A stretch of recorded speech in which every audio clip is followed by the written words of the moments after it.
There we go. All right, we're back. Hey, everyone. I was trying to mess with Restream and get it so we are everywhere, and I think I messed up some settings, but our mic is working now. Hello, everyone. It's Friday. Caveman here. Welcome, tribe. We have an exciting week. All the influencers have been dropping their first impressions of Crimson Desert. So today, I've got 8 of them lined up. And if you guys find more, I'm happy to watch them. Even if it's in Korean, Portuguese, I don't care. Let's see what we can do. I'm going to be really trying to go frame by frame, find everything that's interesting in these, and then break down what we can really find from them. I've got my Excel sheet here, and we're going to see what we can do. So let's go ahead. We're also going to watch the IGN final preview. I haven't seen that yet, and that'll be the first thing we do. And then we'll be able to really jump in and see what's happening. So here we go. Let me check the chat also real quick, because I think that may have been taken down. Yeah, it looks like it's good now. All right, and then we need to pause this. Perfect. All right, if you guys can hear me, just let me know in the chat. That'd be awesome. But let's dive in. We're going to watch this first impressions video first. Boom. And now, a bloody battle unfolds. Between the Greymanes, who fight to uphold his will, and the Black Bear forces that seek to set it aflame. Every once in a while, a particularly ambitious game comes along and immediately hooks the audience. In Crimson Desert's case, showing a grand-scale world that recalls elements of Breath of the Wild Is this anything new? Or is this just what their impressions were about? Killed in battle. But he's soon resurrected by mysterious new allies that come from the Sky Realm known as the Abyss. Now tasked with rebuilding the Greymanes, he'll recruit new and returning members to his cause, push the limits of his newfound powers, and directly confront a civil war and a malevolent force that's threatening the balance of the world.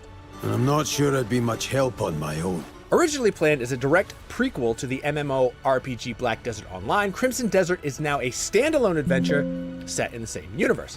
Even without knowing the lore of Black Desert Online, Crimson Desert keeps connections light aside from the similar high fantasy setting and, occasional references. It totally throws itself into the style of a Western high fantasy epic, but with the added energy of an Eastern style action game in the vein of Final Fantasy.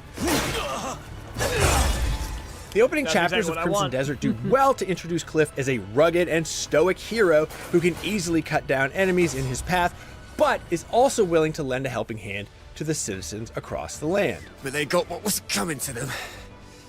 All thanks to you. Though much of the footage we've seen showcased the grand spectacle and ludicrous action in Crimson Desert, our hands-on time largely focused on the more laid-back tutorial set in the Hernan region of Pywell. We had played Crimson Desert 3 times before this extended hands-on, all of which focused on isolated boss battles and spectacle combat. But with this tutorial setting the tone for the pacing and storytelling, we've now got a much better idea of the larger structure of this open-world adventure. While Crimson Desert has gotten a ton of comparisons to The Legend of Zelda, The Witcher, and even Dragon's Dogma, one game that really came to mind during our hands-on was Red Dead Redemption 2. Despite what we've seen before about how fast you navigate the massive world, at ground level, there is... Everyone's been comparing it to Red Dead Redemption 2. That's nothing new there, nothing new. There's a surprising focus on navigating its densely populated areas with care. Hey, KSR, thanks. You can hear me good? Awesome. Have you watched this IGN first review? Is this their 6-hour playthrough?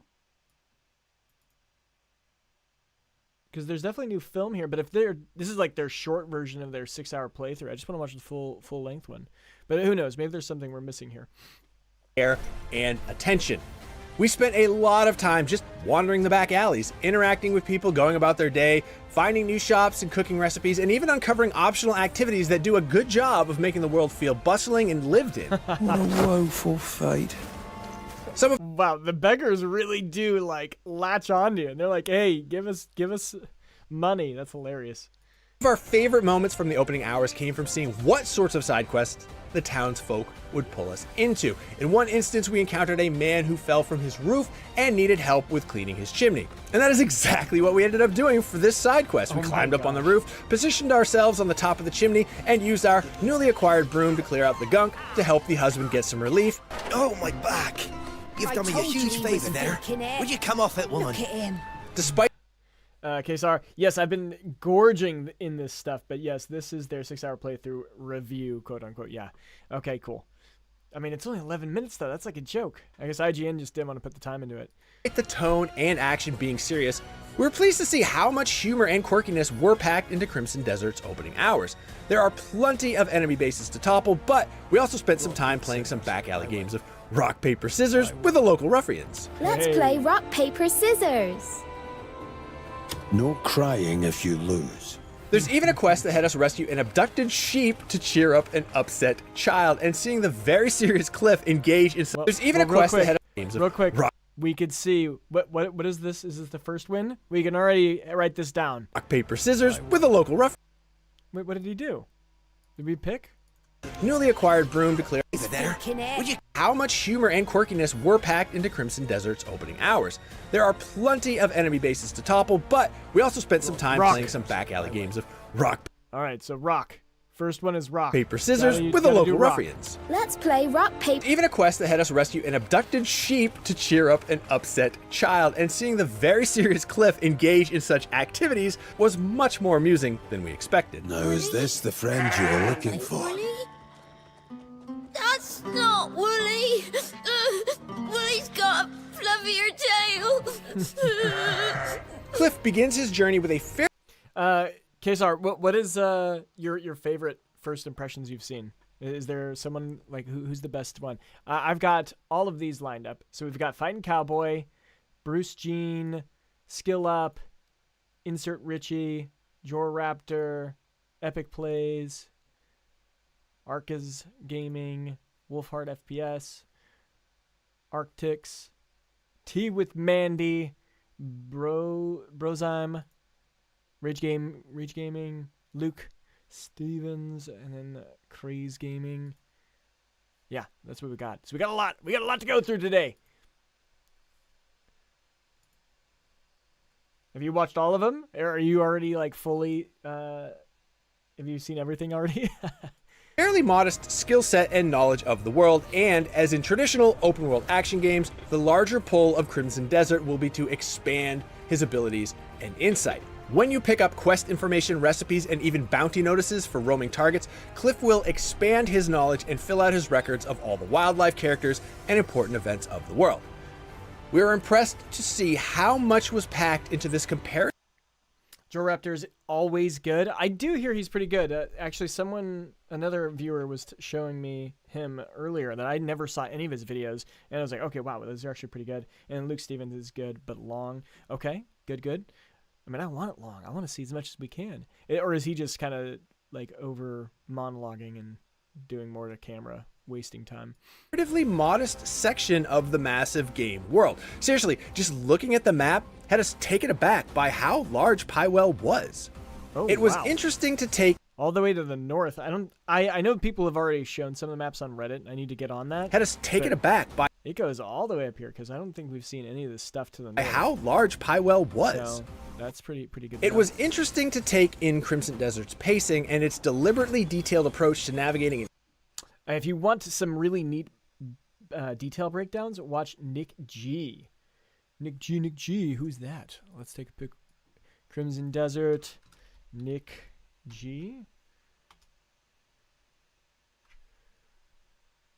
The third and final features overview from Okay. So he's just doing super like breakdowns of what he can find on the third and on final. other people. Let's see, what is his latest stuff? Yeah, okay, so yeah, he's just really breaking everything down. Nice. Okay. Luke is long because he's always talking to subscribers, but it's good stuff. Yep. Okay. Interacting with the world initially took some time to get used to. Even as a tutorial, we were kind of surprised to see how much time is spent on getting players to really take in the many features and opportunities to find. Granted, it is That is one of the most important things. The tutorial needed to be good because this game is hard. Have you played it yet, KSR? Because I played it at Gamescom, and it is a tough game. At Gamescom, they give you like a 5-minute demo, and it was like already like 60 to 70% way through the game. So you have so much to do, and I got overwhelmed. I was like, what the hell? This is so cool. In fact, like one of the people had to come up and be like, hey, you haven't changed your elements yet. I just want to just remind you this is how you do it. And I'm like, what? Okay, let's do that. And then I was changing my elements and really helped. But that was a 50-minute demo, and there was a lot to learn just in that. Maybe Nick G is not the best for this live, but make sure to watch him on your own. Nice. Okay, thanks. Very much in the vein of Red Dead Redemption 2's movement and interaction, but admittedly we felt overwhelmed by just how much you could interact with. You can actually... Okay, so then we get... So this is something I've been noticing. The coins are pretty low, actually. Like, you getting coins is actually going to be pretty difficult. So I think finding the best way to make money in this game is going to be pretty intense. And I'm sure there's going to be lots of videos on that. But, okay, so... Bounty's head for stealing money. Nice. Okay. Haven't played it all, but I'm looking forward to the challenge. Yeah. What other games have you played before this? Like what are some of your favorite action RPGs? Go up to or action adventure games with RPG elements. Don't flame me for calling it an RPG. nearly all citizens to greet them or even rob them, provided you have a mask to disguise yourself, of course. I pray the day greets you. So that's why he had a mask. That's why he's trying to not be seen when he steals. Well, despite the range of activities, Crimson Desert is also a combat-heavy game, and even with Cliff's limited skills, the battles you can get into are quite brutal to see unfold. Initially, we started brawling with bandits and goblins around the city. Still, eventually, things took a turn when rival knights and other faction leaders started looking to get a piece of Cliff. The mini-boss battle against Matthias was a particularly thrilling fight, and even as one of the early encounters, it did a good job of showing how visceral the battles can get. For real, I actually already pointed out this clip before somewhere else, but the way that the audience will move and cheer based on what you're doing is so cool. I absolutely love that about this game, and I can't wait to see how they incorporate that in other battles.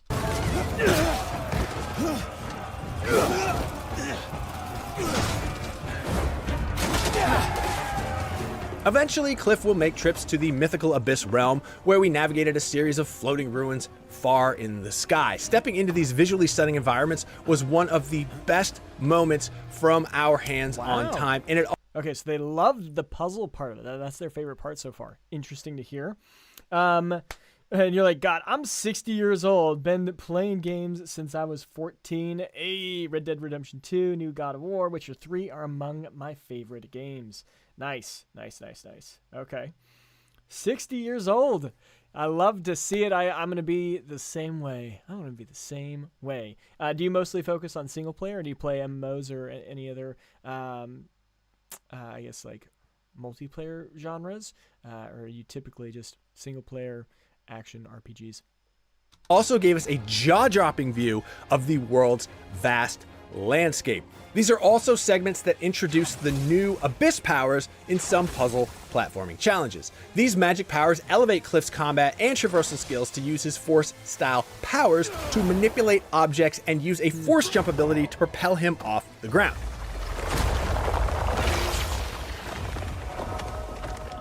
Eventually, we were granted the ability to glide and took it out for a spin by skydiving back towards the ground. It is a fun ability to use, but it definitely takes a ton of stamina to get the most out of it. The power to soar through the open skies is yours to command. Okay, that's probably a video right there, just like how to best use stamina. Okay. Command. Throughout the game, Cliff will acquire Abyss Catalysts, which will serve as skill points to upgrade stats and unlock new abilities. These upgrades include improved jumping and more combat skills, such as a suplex and more advanced sword strikes. In addition to exploring... What do we got here? I've been really excited about the mission side of things. Mission information, required people, 2 to 4. We have 2 days, 6 hours. currency, the reward.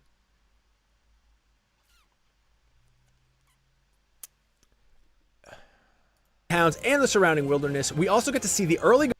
And I see like we've got these different icons, and I wonder if they refer to like part of the job. Like if you have like this skill, maybe you have a better chance of maximizing your returns. Because the only online was a long haul with Destiny 1 and 2 single player. Other than that, nice. Do you go back to like old school JRPGs at all, or mostly just like PS1 and newer, or like where? I mean, I'm guessing you played way before me, like Atari kind of things. But I don't know. I started my gaming career with Mario on Nintendo, and then Sonic with like Sega. And then I moved up to PlayStation, where I was playing a lot of JRPGs. Some of my favorites were Legend of Dragoon, Suikoden 2.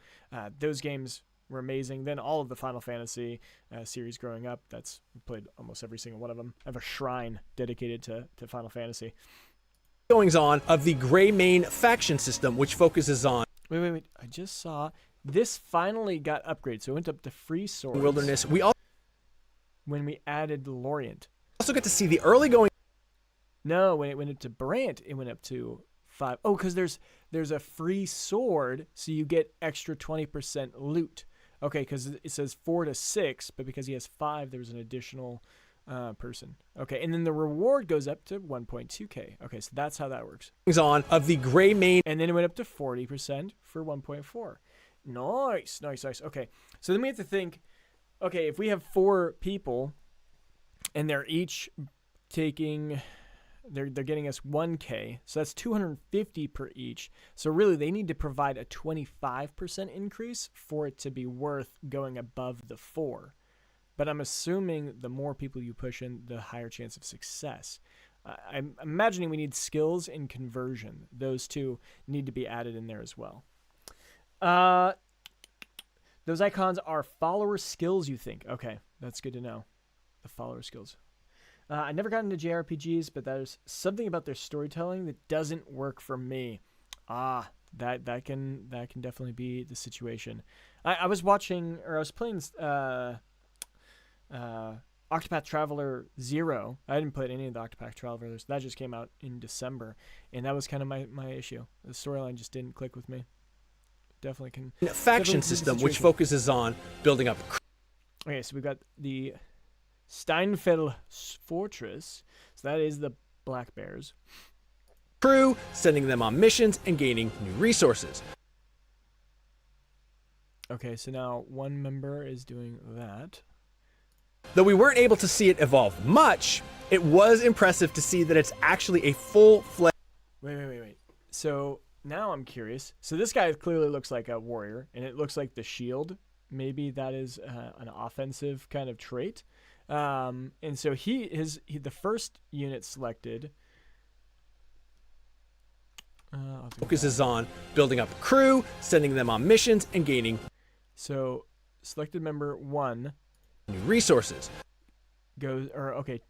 I don't know. Yeah, 1. It goes down to 78.9%. So that's a 21.5%. Though we weren't able to see it. Ashton goes to 57. What is that? More than 22, and okay. So maybe that's not necessarily a thing. I tried Octopath, but couldn't get into it. Yep. Yeah, that was sad. I was really hoping that'd be a good one to like remind me of how much I love the old school JRPGs. What about the Final Fantasy series? Like some of the newer ones, like Final Fantasy 13 or 15. I thought 15 was pretty good. I imagine that's one that you probably could have got into a little bit. Evolve much, it was impressive to see that it's actually a full-fledged management system that will continue to grow as you explore the world. Nice. We really enjoyed the flow and action in Crimson Desert, and completing the tutorial was a solid onboarding to the larger adventure ahead. Based on our previous hands-on time, Crimson Desert currently feels much more intuitive and less complicated with its controls. Still, it had the recurring issue of being too complicated for its own good, with its systems trying to cram actions and features into a fairly limited set of submenus and combinations. For instance, you'll often have to manually equip key items and gear to activate some prompts, which can feel cumbersome. Ooh, okay. You have to have certain weapons or items. Okay, so this is the reading memory fragment. Special device that reads memory fragments. Hold left. Select the device from your armor. Witness the memories within. Okay, cool. I know that I saw another one where we had to wear like this like helmet that had like astrology on it, and then you could see stars. And I wonder if that's something similar, or maybe this is that same helmet. None of the new Final Fantasy, but enjoyed some a decade ago on a PS2. Nice. Did you play Dragon's Dogma 2? Did you like Dragon's Dogma 2? This all ties back into the attempts to make players feel like they're having a more tangible connection to the world, but it can often feel too overcomplicated for its own good. Along with the opening chapters, we also got a chance to get another look at the mid-game of Crimson Desert, which saw a powered-up Cliff take on... I don't know when my quality is bad.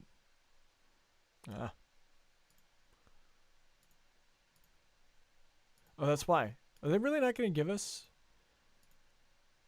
Okay, there we go. New enemies and a more powerful boss that matches up to his souped-up skills. Moreover, Crimson Desert also includes... Okay, that was literally a scene from another trailer. New party members that can be swapped in if you want to try a different combat style. While Cliff is still the central protagonist, playing as the tanky berserker Unka or the nimble as well to share the line, we were still only scratching the surface of the larger adventures to be had in Crimson Desert. There have been many games in the past that tried All right, just got to tap. to go for large open world settings, but don't often really justify the need to go big and bold. But we were honestly quite impressed to see that Crimson Desert is not only presenting a case for its take on an open world action adventure game, it is also having fun with the concept by pushing its attention to detail and just how much there is to unpack within the sprawling world. So far, Crimson Desert is showing a lot of promise. It's certainly been on minds for several years now, which has invited a host of comparisons with other large-scale games. But our extended hands-on time has made us feel optimistic and intrigued by the game's maximalist action style. And that's gotten us plenty interested in seeing if the full game can deliver on reaching the same highs as other genre greats. Sweet. All right. For more on the latest upcoming... So IGN, complete. First one down. The stars indicate memories. Okay, so it is related to the memories. Okay, that's cool. I am curious what we'll be able to learn from the memories. And then you're saying, I did enjoy Dragon's Dogma 2. Not a replay for me, but had fun with the new things they were trying to do. Yeah, I enjoyed it. I'm assuming you played DDVA and some of the other Dragon's Dogmas, and so it didn't quite meet your expectations, huh? Upcoming games, check out our recent previews of Samson, a Tindleston story. Nope. Okay. We're going to put this to the side just so we can refer to it later. All right, next. Didn't see much that I could actually get out of that one, honestly. All right, Fighting Cowboy. I watched like the first couple seconds of this, and he literally does these first impressions the same way over the years, I feel like. I don't think I got Luality on here. Let's add her on a new tab. I know she has one, right? Because she was invited out. I can't imagine it'll be great, but we'll see. She'll probably spend the whole time trying to romance the dragon, right? All right, let's go into this one. Desert. So I recently had a... There we go. What is happening, y'all? Cowboy here, and today we're going to be talking about Crimson Desert. So I recently had... The first Dragon's Dogma was difficult for me to get through. I tried several times. I mean, they were a lot harder, and they were a lot more not casual friendly, right? Like the mechanics were a lot deeper. The systems were very complex. But I think that's what people loved about it. And then when they didn't deliver on Dragon's Dogma 2, they were super disappointed. And then when it came to the performance issues, a lot of the newer players that were getting into it were kind of disappointed. So that's why it didn't hit as well. I mean, they still sold like 4 million copies, and I loved the game. I thought it was great. And it obviously made my channel get to partner, and I got some decent views off of that. So a chance to attend a preview event out in LA. Pretty cool event all in all. Had a chance to go hands-on with the game in the morning for about 4 hours. They dropped us into the game right at the very start, so played through the opening sequence, the tutorial, and then we were allowed to just pretty much do whatever we wanted. So the entire first realm, first zone, whatever you want to call it, we were able to explore.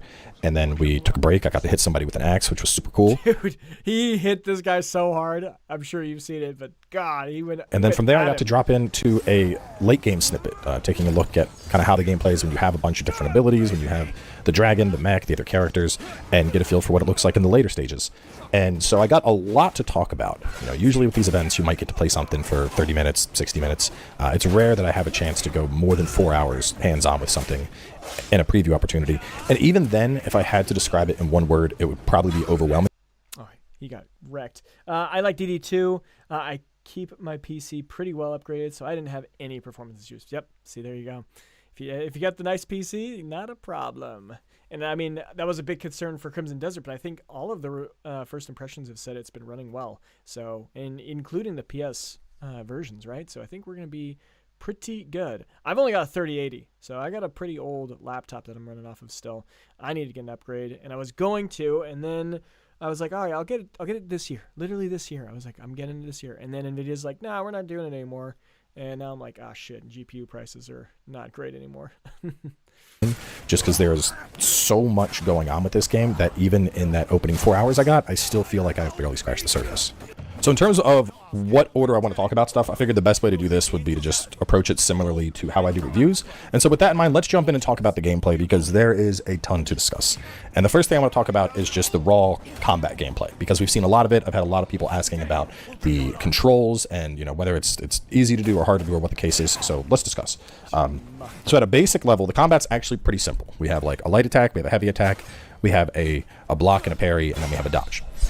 But I can hold down the heavy attack to like empower it, and that's going to pull from a magic resource. I can hit light and heavy together, which will also do like a special of sorts. There's a bunch of other abilities, though, outside of just the basics there that you can unlock. So like hitting A and X, for example. So far, Crimson Desert looks like it'll run pretty well on a 3080. Certainly based on the min specs they've published. Yeah, right? I think the minimum is like a 20 series, right? So I think I should be all right. Should be all right, but if I'm trying to stream at the same time, I'll probably have to lower some of my settings, and I probably won't have perfect 60 frames per second, which is fine. I understand the situation. I don't get butthurt when it's not perfect, but either way, I mean, they built their own system, and it's supposed to be way better than Unreal Engine, so I'm hopeful that it'll look pretty good on my PC still. I'm able to clothesline an enemy if I'm spraying at them, or if I came up from behind, it did a freaking RKO. I'd jump up, grab them by their head, and you know, shoulder drop them onto the ground. If I was hitting Y and B, I was picking up enemies and throwing them, and not just like a little hip toss. Okay. So you can learn something from this guy. That's another video I might do. Is what can you learn from your enemies? And so from this guy, and I imagine if we learn it in life, that saves us our artifact skill points, so then we can use those skill points on other things. I imagine. I don't know, obviously, but I think that could be really important, that you wouldn't want to spend a skill point to learn pump kick. You just want to learn it from this fight. Pump kick learned from Matthias.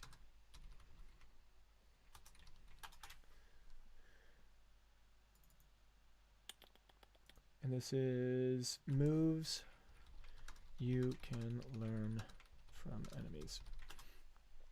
And then I'll probably do like moves you can learn from books and other stuff. Like throwing them through windows, throwing them through fences, like exaggerated anime throw. And then you're saying, oh, min is a 1060 really. Recommended is 2080. Good. I thought I saw just a 2080 was the it might have been recommended. Maybe I mixed those together. But that's good to know. Well, what are you running? Well, what's your rig look like? I got all 50 series with 128 gigs of RAM. That's correct about skill points. You can learn the skill, then remove it if you use an Abyss object to upgrade and put it somewhere else. Okay, good. Just chucking people.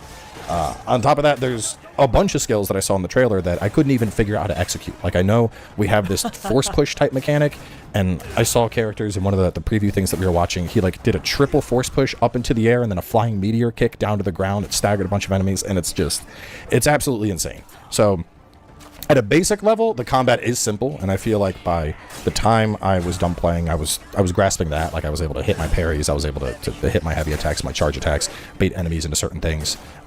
In the secondary play session, I did manage to just kind of abuse the boss using those charge attacks, which was pretty funny because everyone else was refighting it, and I was like, oh, if I just use my light and heavy charge attack and swap to different elements, this guy gets cooked in like a couple charged heavy swings. So some minor balance concerns there, but we'll talk more about that at a later section of the video. Okay, balance concerns. That is something good to know. All right, KSR, my rig is a 12900K. Okay, so your Intel, nice. 32 gigs, and you got a 5080. Nice. That sounds like a solid rig. That'll carry you through. Are you running like a dual monitor setup? You got a nice like OLED, or what are you running with? Video. But basically, like, the combat just has an insane level of freedom. And it's especially when you're first starting out, it's going to feel very overwhelming as you like open up the skill trees and starting out, it's going to feel very overwhelming. An unexpected gift where light leads. Okay, that's the you get a reward as arrows. Arrows would be a reward. This must be super early. As you like open up the skill trees. All right, here we go. Skill tree, baby. What do we got? So you can clothesline, running and slam them down, and see all of these different options. We got stab. Okay, just general stab. Yeah, there's so many combos. Like when he was saying he didn't know how to activate all of them, it's crazy. It's actually crazy. 4K monitor. I have to jump off for a call. Sweet. We'll watch the rest of your video later. Hey, thanks, man. Awesome. Thanks for the subscription. See you around, KSR. Have a great day. But there's so much going on, whether you're focused on weapon play or you're focused on your elements or your... Okay, we got to go frame by frame on this. We're going to slow this down. I want to see all of these skills. So we'll slow that down. Going to up the skill trees and see all of these different options. Okay, but there's so much going on, whether... We get focus. Okay, so you enter a state of focus, causing time to slow around you. Okay, so just a nice little slowing time. And that uses your spirit. 5 spirit. That's a lot, right? I think you get like a total of, I think it was 9 last time I thought I counted. You're focused on weapon play. Nature's grasp allows you to lift and move heavy objects. Okay. So because, we could focus on combat, but we might want to use our skill points to unlock these so we can, go to secret locations. That's going to be very interesting. But then again, we might need combat to like break things. Or you're focused on your elements, or your focus shot. Okay. I actually played with this one. Pretty cool. You can shoot like multiple enemies by like tapping R1 multiple times. Yeah, that was really cool. Focused on like your grab. The palm pulse. This one jumping up. Grapples in your martial arts. That people are just... Okay, keen senses. Harness the power of nature to enhance momentary movements. Okay, so this just helps increase your movement and agility. Just going. But I don't see... Okay, so it's a permanent buff. Going to have Nature's Snare, consume 2 spirit per sec, and when you're in focus mode, and then you rotate your energy to create a natural snare that blocks. Oh, this is the one where he's like doing the circle, I think, and then he caught like a whole bunch of projectiles, and then he can shoot it back at them. But I think someone pointed out it does like 10 damage when it shoots him back. a riot playing this game. Double jump. Okay, nothing cool there. Like I said, I Light falling palm. R3 during an aerial swing. Blast energy towards the ground and deliver a powerful strike. Okay, so that's the ground pound. I feel like even with the 4 hours I played, I feel like by the time I was done, force current, 5 spirit, and so that's pretty expensive. And it channels the force palm energy through the axiom force to perform a long-range unarmed combat attack. I had a grasp of the combat. Focused palm. Penetrates the target's inner core. Costs 5 also. Okay. Oh, and it tells you which ones you can watch and learn. No, it tells you... Yeah. So we can learn it through watch and learn. Okay. Basics, and there was still tons of I do feel like I should actually watch here, listen what he's saying first. We're just going to go back a couple seconds. Have a riot playing this game. Like I said, I feel like even with the 4 hours I played, I feel like by the time I was done, I had a grasp of the combat basics, and there was still tons of stuff that I wasn't even Powerful blow on the... Yeah, okay. sure how Okay, armed combat, yes, we've already... to execute. Basic. Now, in terms of button inputs for all this, I do think in combat, button inputs were fine. Outside of combat, I was constantly running into some button confusion on the controller. So to talk about that a little bit, one of the big things that I constantly was struggling with was like left stick was crouch, and I kept hitting left stick to sprint. And so I'd get ready to sprint instead crouch. As far as I could see, there was no way to rebind the controller scheme. Really? So that's obviously something that raises some concerns, but it might have been because we were in a demo, like, a slice of the game. The sprint's a little weird. It was like you held A to start sprinting, and then you would tap it to go from like a jog to a sprint, and then that would drain stamina faster. So I'm just trying to get a feel for that, and then like also jumping and whatnot. Definitely was running into button confusion with the general controls. And then on top of that, there was environmental manipulation type things I could do. So we got something that was very similar to what we had in Breath of the Wild. And you got this as you progressed into the Abyss, which we'll talk more about that in the next section of the video. But I had the ability to grab objects and like freely manipulate them, push, pull, move all over. I had like a force push that I could do, and I could also jump and use that as a rappel. And then I got the glide, but the glide was also along the same lines as the double jump. So like if I was on a flat platform, I would double jump. If I was jumping off a cliff, instead of getting a double jump, I transition into a glide. And so there were a lot of different inputs and controls that were, I want to say, overlapping, or what you would do would change depending on the situation you were in. And so I definitely think the control scheme for the game is going to be one of the hardest things for people to pick up and run with. And even myself, as I was playing through, after about the first hour, one of my first thoughts was like, maybe I play this with mouse and keyboard. Like, there's so many different inputs going on that might be easier. And I tried to pick that up, and there just really wasn't enough time to like try and make that transition. And then on top of that, the mouse and the keyboard were actually like really tight against the setup. They put some crazy straps on all the cables, so I could barely adjust that, and was like, screw it, I'm just gonna go back to controller and try and learn what I can with this control scheme and try and work with it. But yeah, the control scheme is absolutely going to be a learning curve. I think that's going to be one of the biggest things that people are going to struggle with here. Moving on, though, to talk about gameplay just out in the world, like emergent world options, because that's one of the things that really blew me away, because this was like... Yes! That is what I've been wanting to hear, is how like real the world feels and the variety of different paths we can take. It sounds like that's a good thing. An MMO level of activities that have been shoved into a single player game. And just to give you like the Cliff Notes version of my first trip to town, I showed up to town, there was like a cat meowing, I picked up the cat, suddenly I'm just carrying this cat around on my arm and petting it and shit. I found out after the fact I could apparently raise the companion level of the cat up, and then it would just loot corpses for me after I killed enemies, which is crazy here. I wandered into some bar, got into an arm wrestling competition with some guy that seemed like he was kind of drunk. He actually ended up being pretty cool.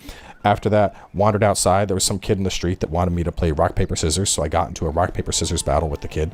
After that, some lady had a cat stuck up on a roof, so I jumped up on the roof to rescue some lady's cat. Another lady, her husband was faking being injured. I had to help clean their chimney. From there, I got an item, and then I finally went and like started progressing what the main quest was. So this was all just stuff that was in the town that I stumbled onto. And then on top of that, the way the main story progressed, so I had like a marker to go give a beggar a coin. I gave the beggar a coin, he vanished, but suddenly there was like a sewer that was highlighted. So I go down into the sewer, and then there was a princess that needed rescued, and I'm like, this is out of place. So I rescued the princess. That gave me some key.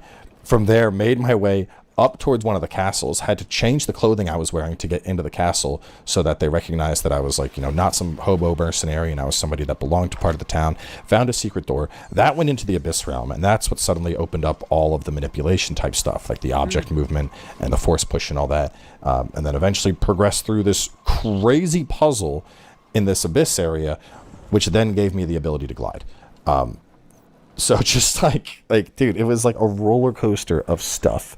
And another thing, the puzzles in this game, I think that's one thing I really want to take a moment to talk about, because the puzzles in this game, I think, are going to be one of the most divisive things, because as much as people love to complain about yellow paint, like, oh, there's yellow paint, this game thinks I'm dumb. Bro, this game gives you nothing.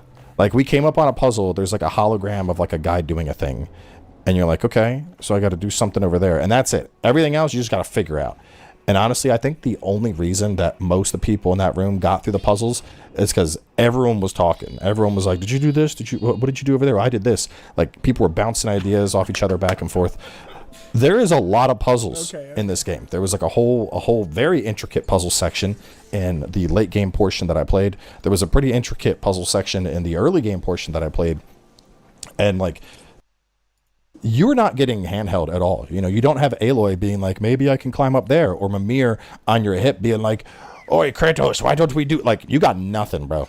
You were just stuck with your brain and your thoughts, and your brain telling you you're too dumb to figure this out.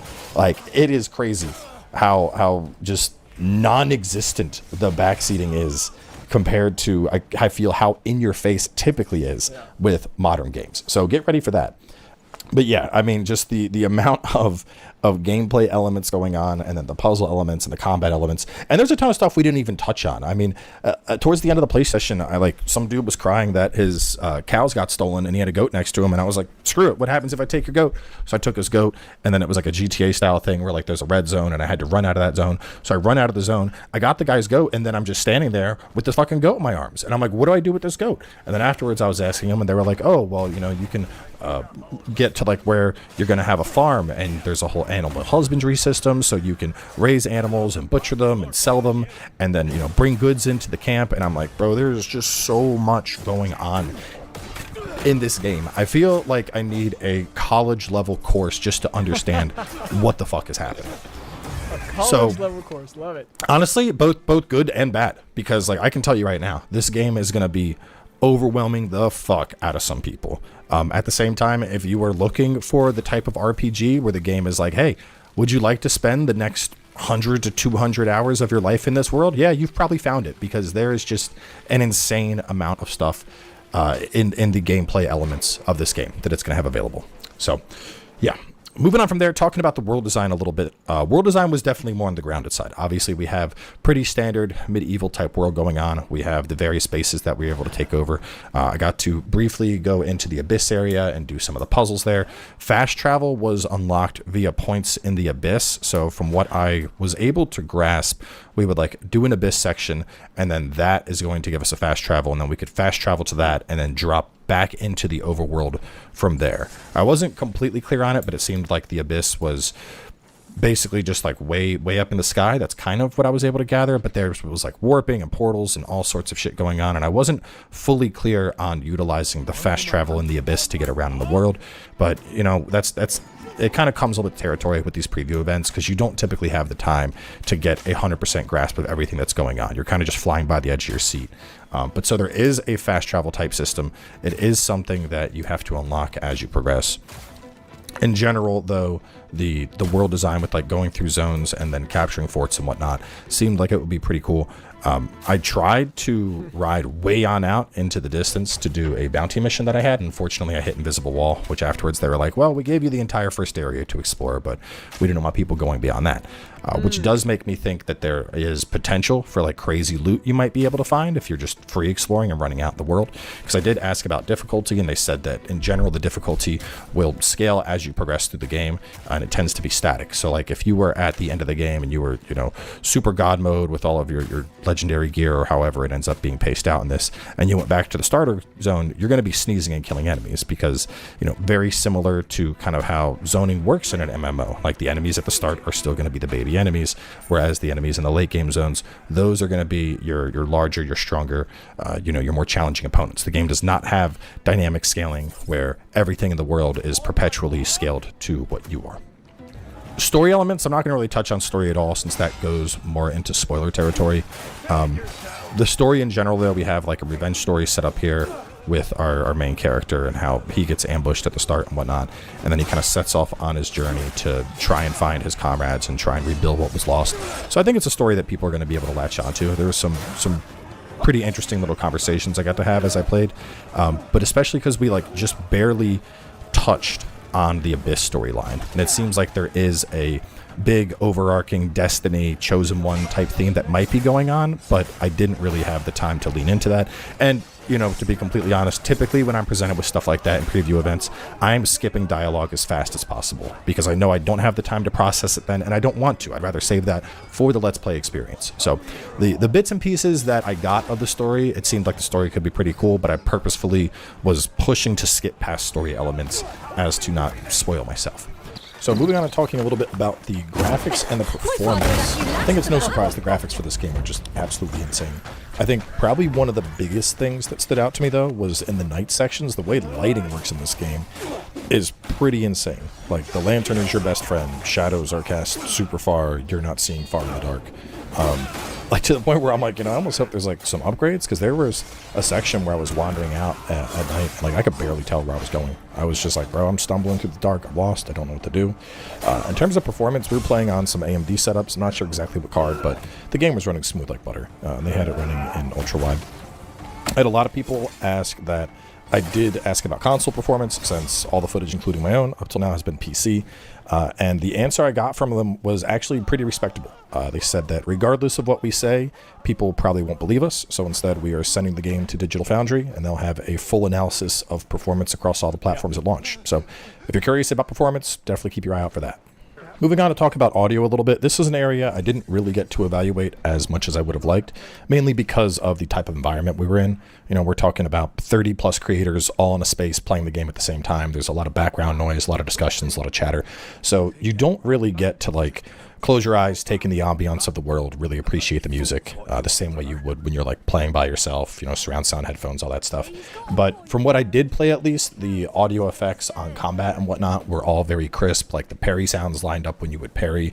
The attacks in particular sounded really good, especially some of like the executes. Like stuff sounded visceral. So that is something that I always look forward to, because I feel like sound design in combat is a huge part. You know, imagine playing, like, you know, take your pick, playing Kazan, but if the game's muted, it's just not the same. And so I do think the combat sounds, at least, that's where, you know, sound was obviously elevated, and I was able to really take a moment and kind of appreciate that. But yeah, early on. Hey, Queso, you're back. Short conference call. Love the scenes that show enemies getting tossed off a cliff or a ledge. Okay, nice. I've not seen those yet. I saw him looking like he wanted to throw a bandit into a river, but then it kind of just set the body down. That was one thing, like, same in Dragon's Dogma 2. You really couldn't throw the bodies far, and so I want to see, like, can we actually yeet him? Like, toss these guys. At least the audio design seems like it'll be solid. Didn't really get to experience all that much of the music, so that's something that we'll have to wait for launch. Now, in terms of length, how long is this game supposed to be? And the main takeaway I got was that it is huge. I couldn't tease a specific hour out of them, but talking about the game and general progression and how things work, and especially in regards to like unlocking stuff, because I know a lot of took down a tree. Okay, so you could take down trees pretty easily there, and I wonder if that hurts. Like, did he lose health when that came down? General progression and how things work, and especially in regards to like unlocking stuff, because I know a lot of people want to know, okay, when do I get, you know, when does the base get up and running? When do I get the other characters? When do I get like the mech, the dragon, and all that stuff? And he said that all of the progression stuff like that. There was one of those scenes, tossed him over a ledge onto a tent below. Ooh, nice. I must have missed it. If you're talking about from Fighting Cowboys, first impressions. But otherwise, I'll get to it. I look forward to it. Is tied into the main story. But the main story is very much just a slice of the world. and all the different things that you're able to do in the world, the side adventures, the puzzles, the exploration, the various relics and whatnot that you can find, that's where the meat and potatoes are. And so one of the examples I brought up is like, thinking about God of War Ragnarok. You go through a solid, very solid chunk of Ragnarok, probably more than 2/3 of it, before you get the spear, and you're able to work the spear into your combat kit. And I was like, by comparison, how is the progression of the world in this game? And I couldn't really get a straight answer because I didn't want to give like a total length type thing. Basically, what it was described was that the campaign was going to be smaller, significantly so, than the amount of raw content the game has. So almost like the inverse, where if you think of the campaign might encompass a quarter or a third. Oh, so I literally missed it. Tossed him down on a tent. Or a third of the entire game. But then when you look at all the activities you can do, all the bounties you can do, the bases you can take, the treasures you can find, the relics, that's where all the content really is. And where like there is a campaign, dig deep for the pushes for it with how much content a game has, and then hit a burnout point. I don't think I'll hit that burnout point, but it is still something that I'm going into being cautious about. So final thoughts after experiencing everything. I am going in now cautiously optimistic. I think everything that I saw of this game and marketing for the game and everything they were talking about, it did feel like a fever dream. You're telling me you got this giant open world game with bases and activities and dragons and mechs and magic and all this shit going on. And I think a lot of people's question has been, what's the catch? Because you're selling me too much good shit here. What is the catch? I didn't realize how much Fighting Cowboy curses. Like, he curses a lot. I'm surprised he hasn't gotten in trouble with it, but without Big Is, I'm sure YouTube won't say anything about it. Is the animation sloppy? Is the performance bad? Like, there has to be something bad. And, I honestly hate that we kind of gotten to that point in gaming where it's like, every time there's something that looks like it's going to be amazing, we're like, well, no, you want to know what it is right now? And this is what all the content creators are doing. They're like, oh, I'm trying to be optimistic because it does look good, and maybe they played it and they enjoyed it, but they will not come out and just say, yes, this is a great game, because if it goes bad, they want to be able to be the aligned with everyone else. That's why it's so hard for a game to be successful now. There's a lot of good games out there. Like, I mean, even Dragon's Dogma 2 came out critically bad. A lot of people didn't like it, but it was actually a decent game.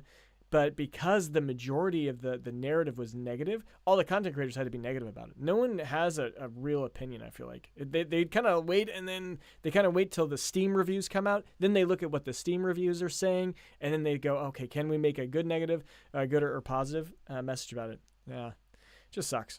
There's got to be something wrong with it, Everything shits its pants in one way or another these days. What's the stinky situation with this one? And at least based on what I played, there wasn't any one thing that stood out as like, oh, this is it. This is the problem. I do think the puzzles are going to be very divisive for a lot of people. I think people love to go on the internet and complain like, oh, there's yellow paint. I could have solved this without the yellow paint. And now that they're about to get a game that doesn't have yellow paint, I think a lot of people are about to get a really rude wake up that they are way fucking dumber than they thought when it comes to figuring out how to do stuff in games. And so I definitely think that's going to be a point of contention. I'm calling it now. When reviews come out, I would 100% bet that the number one complaint is going to be like, dumb puzzles too hard. Controls also, I think that's going to be another big point in the discussion. I'm still undecided if I want to play mouse and keyboard or controller, but the learning curve for the controls is definitely there.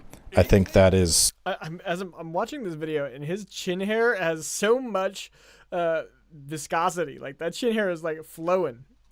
If I had to pick one thing that stood out, the control scheme, just because there's so much going on, and there's overlapping commands that have differing usages based on the state of the character and the world. And I mean, button confusion is definitely a thing. I think it's something that people will be able to work past pretty quickly. But those would be the two things, honestly. I think people are going to get overwhelmed by puzzles, and I think button confusion with the controls. But I mean, at least where we're at now, I'm excited for it. It's been, I mean, the last big open world adventure like this that I got was probably Dragon's Dogma 2.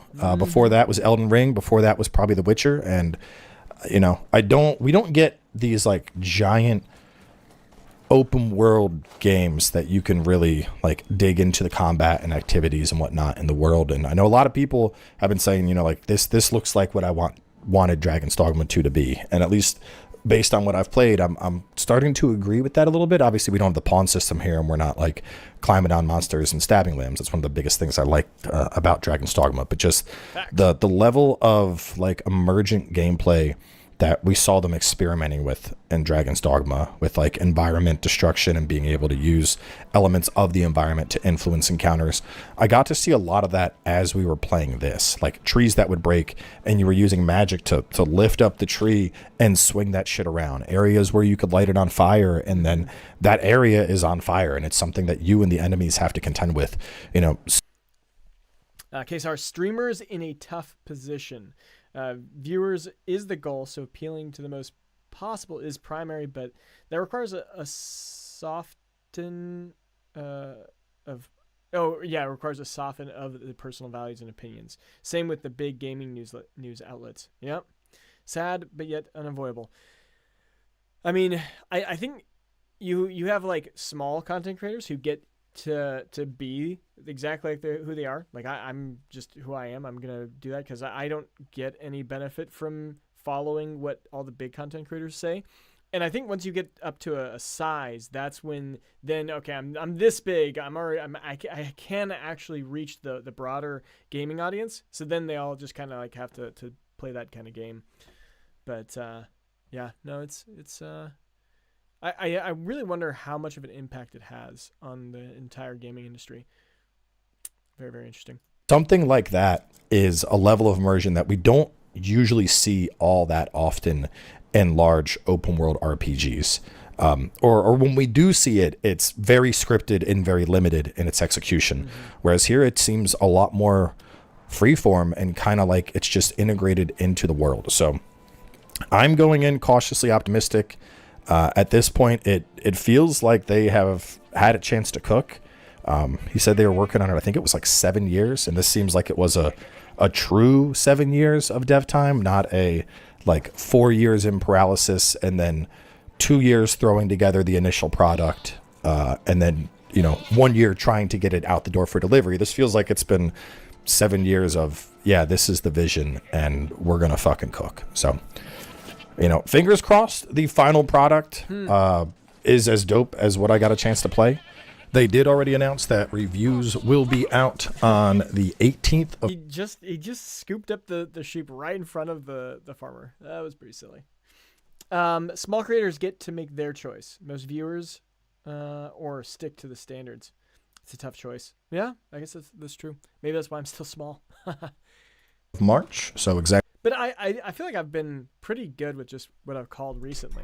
Like Expedition 33 being Game of the Year. I called that one. I played Ashes' Creation, and I was like, this is trash. Literally dropped the most negative review bomb right as the game launched. And I was like, yeah, that's going nowhere. And now you have all the big influencers talking about how it was a scam and stuff. But yeah, I guess, yeah. We'll see. I got to figure out how to get bigger. I have to figure out how to connect with more players because I'm definitely not doing it right now. I don't know. My last video was a perfect example. Me just trying to cover demos and got nothing. Exactly 24 hours before the PC launch. I will be reviewing the game and I will be reviewing it on PC. So for a better idea of the full experience, make sure to swing back by and I'll have a full review for y'all then.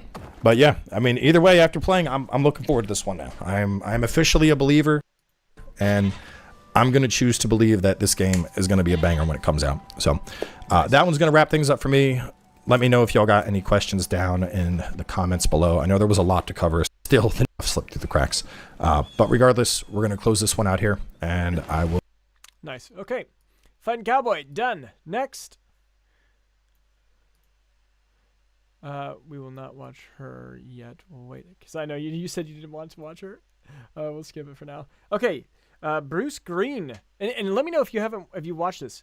Which one of these have you not watched? Tell me which one to do next. So we have Bruce Green, Skill Up, Insert Richie, Joe Raptor, which you already said you watched, so we'll push that a little bit later too. Then we got Epic Plays, Arcades Gaming, Wolfheart. I saw some people making fun of him earlier, saying that he was just bad at the game. I guess he has an actual negative one. Yeah, I guess confused and concerned. So I guess he's getting a little bit of heat from like the diehard fans. But if you don't say anything, I'm just gonna go with Bruce Green.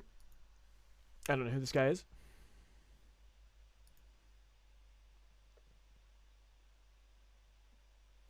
Right now, your best friend is the YouTube algorithm. Did I say best? Maybe worst. Yeah, I know. That's why I've got to do, like, if you would look at my Dragon's Dogma video that I did doing the Ultimate Forgery Guide, like, I just got that out super fast in the search.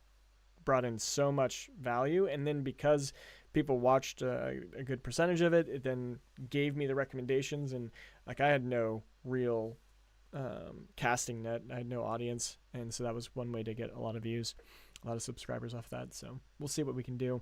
I think Crimson Desert's in the same position. There's gonna be so much content that even though I didn't get early access, I'm gonna be able to do a guide on something, an ultimate guide on, like, let's say fishing, and hopefully I'll get that out first. Everyone comes to me. That was the fishing guy. He had a great fishing video, and then we build up our audience a little bit bigger there, and then we just keep trying to pump those guides out. Like this first week, I hope to have like 3 major guides out in like the first week, just on everything. I'm literally not going to sleep.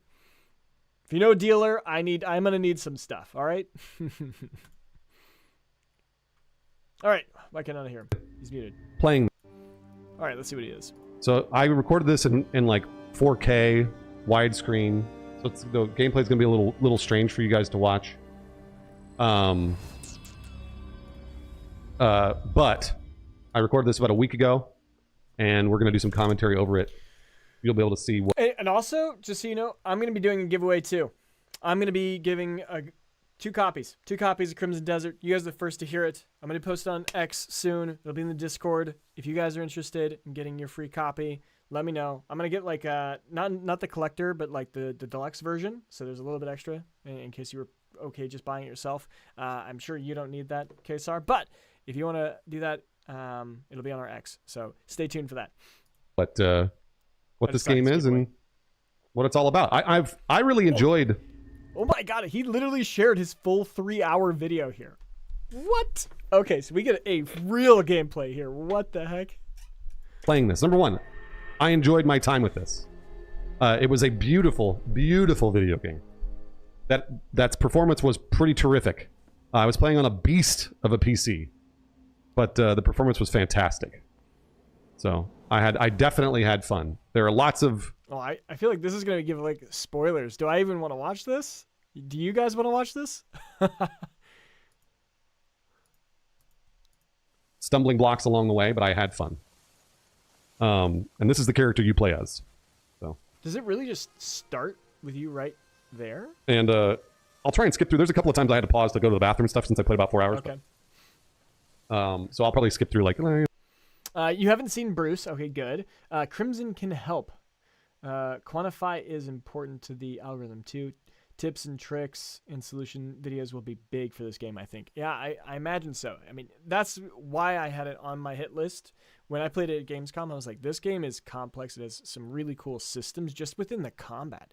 And being able to teach, like, what are some really good skills to learn early that'll be easy to master. And then from how big of a map it is, there's just so much to do. I can only imagine so I have 4 channels, by the way. This is one of my channels, and they're all about the same size. But I did like Baldur's Gate, and in Baldur's Gate, we were the first to find the blood sacrifice. We posted a short of that, and it got 1.9 million views. And so I want to find that in Crimson Desert. Like, what is the craziest tiny thing that we can find that is just like, whoa, that is so cool. It's shareable. People want to watch it. And multiple times, and then that's how we can explode on the short side, because that's another thing that YouTube's done since I was doing content in Dragon's Dogma 2. Because that's the other thing. I took a 1.5-year break because I actually got hired from them seeing my content. I moved into a content manager position for a company and did that for a while. And I am hopeful that this can then restart my whole YouTube career, moving it forward again. We'll see. Like here, I think I'm waiting for this to. There we go. That's not the fault of the game by any means. That's just me doing stuff. Let me turn this up. Let's see if hopefully it's not too loud. But it starts out. This is a really poor editing. Like, how big is this guy? 211K subscribers. I mean, it's cool that he's just showing everything, but I'm surprised that Crimson Desert isn't upset with him, because usually they want curated, very high edited videos. But I think this is pretty cool. Very much with story beats. So you're learning who the character is, what's going on in the world, and they do a good job of establishing that. So. Come on now. Is this an early release? Is this how it's expected to be on full release? Feature, this is probably... They were saying this is a preview build. Oh, he did this on live stream? Okay. So I'm pretty sure it'll be a more fully fleshed version when it comes out in a couple of weeks. You'll be the one to do it. We've got a lot of fight left. Cliff. You're seeing all these gray mains. They're called gray mains. They're basically like the Jedi of this world to me. Giles' sword. And the main character you see, the guy with the beard, kind of a Scottish accent. His name is Cliff. And we're establishing who the gray mains are, who Cliff is, etc., etc. I don't know if that's an orc. I don't know Black Desert Online's lore. So like when I see different creatures that look like orcs or goblins or whatever, I don't really know. I'm not sure if that's the in-lore version of what they've got in Black Desert. So, but it's looking like, pretty sure I'm trying to remember what happens in this beginning cinematic, but this is all in game. These aren't cinematics. This is like you experience all of this firsthand in engine in game. Giles. Rest well. And I think that Jedi, lol. Giles was like one of their leaders. I was actually thinking that too. Like, are the Greymanes all just badasses that are pushing for peace, and they have the powers of the spirit? That sounds like a Jedi. The only thing they're missing is the lightsaber, huh?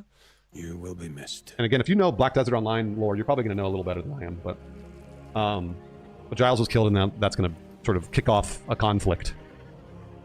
This is the very start of the video game. Yeah, they dropped us in at the very beginning. That was another thing I saw people arguing with me about. They're like, well, maybe they should have put Bruce in a different spot. Like, why'd they just drop him in the game and not tell him how to do things? And I was like, no, they did. They put me at the very beginning. You know I'm the best man for it. Pretty sure it's a completely different world from Black Desert. I mean, what I heard from them was that they couldn't catch me even if they tried. This was sort of lore from Black Desert. But whatever you guys want, all right? Yeah, it's going to be a big video game. There's going to be hundreds of hours of gameplay. Kesar, did you play Black Desert Online? Or anyone? Did you guys play Black Desert? I tried playing it for a little bit, but I just couldn't get into MMOs. It just seems so fake. Like, you just run around killing mobs, and mobs like instantly regen. I just hated that feeling. I hope.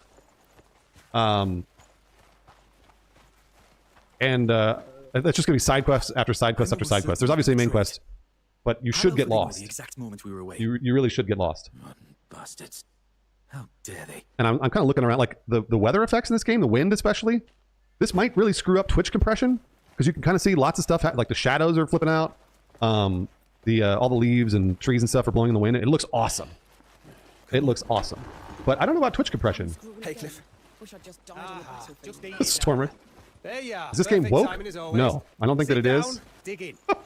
We're still missing Ryan. Probably dead. I think this is these are Eastern devs, so Pearl Abyss. Also, I played on a computer but with a controller, so I was really hoping to play mouse and keyboard when it comes out. I'm gonna skip through the dialogue parts, because I'd imagine we don't all want to be ruin all that at the beginning. But you haven't done BDO at all. Thought about it, but never made it into the game. Yeah, I mean, the combat was feeling pretty smooth for an MMO. I haven't played a good action MMO before, and that was feeling pretty solid. But all the other elements of an MMO just don't hit with me. Oh, shut up and eat. We're just gonna sit here sipping this pig swill. I'd rather eat a blood beer's You're looking to get some manners beaten. I love the is this game woke question. Korean. So an extra. I mean by that is they were drawing a lot of. The rumor was they were drawing that they had to get an extra generator. So that may have been the venue's fault. But probably and the black venue's fault. Thanks, Fury. All Abyss is with no plans for multiplayer integration. Single player, I mean, like, it doesn't need multiplayer. It really is really fun. The combat feels great. I very much enjoyed all the combat. This is the sort of semi-tutorial at the beginning here, where they're like, show you how to, you know, shield bash, show you how to strike. That sort of thing.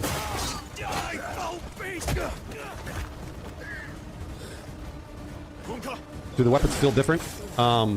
There are so many different combinations of attacks. You'll see as we watch, as we sort of move along in the gameplay. But initially, it's just sword and shield. The combat was pretty forgiving. I didn't feel like I was going to die a lot, which is good. I'm probably going to end up doing better. There's a shield bash or parry. I'm probably going to end up doing better on mouse and keyboard than I did on controller. But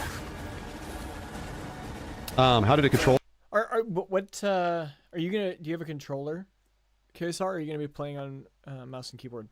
I'm really not sure what I want to do. Again, since I was on controller, I don't really have. I'm not the best judge of. I was trying to parry here, so that's why I'm like getting hit. I'm trying to figure out how to parry, but I didn't see finishers. No, I was about to say I'm shocked you're playing on controller. I didn't have a choice. I did not have a choice. They forced me to play on controller. I would have played on mouse and keyboard if I had been able to. But generally speaking, yes, the combat's very forgiving. I didn't feel like I was going to die. My little health bar is in the bottom left there. And so even when I was getting hit a lot, it didn't matter. These are all my friends getting killed and or losing fights. All my other Greymane friends. Oh, I know, Sponge. I know you are. I know you are. Get your fat fingers off me!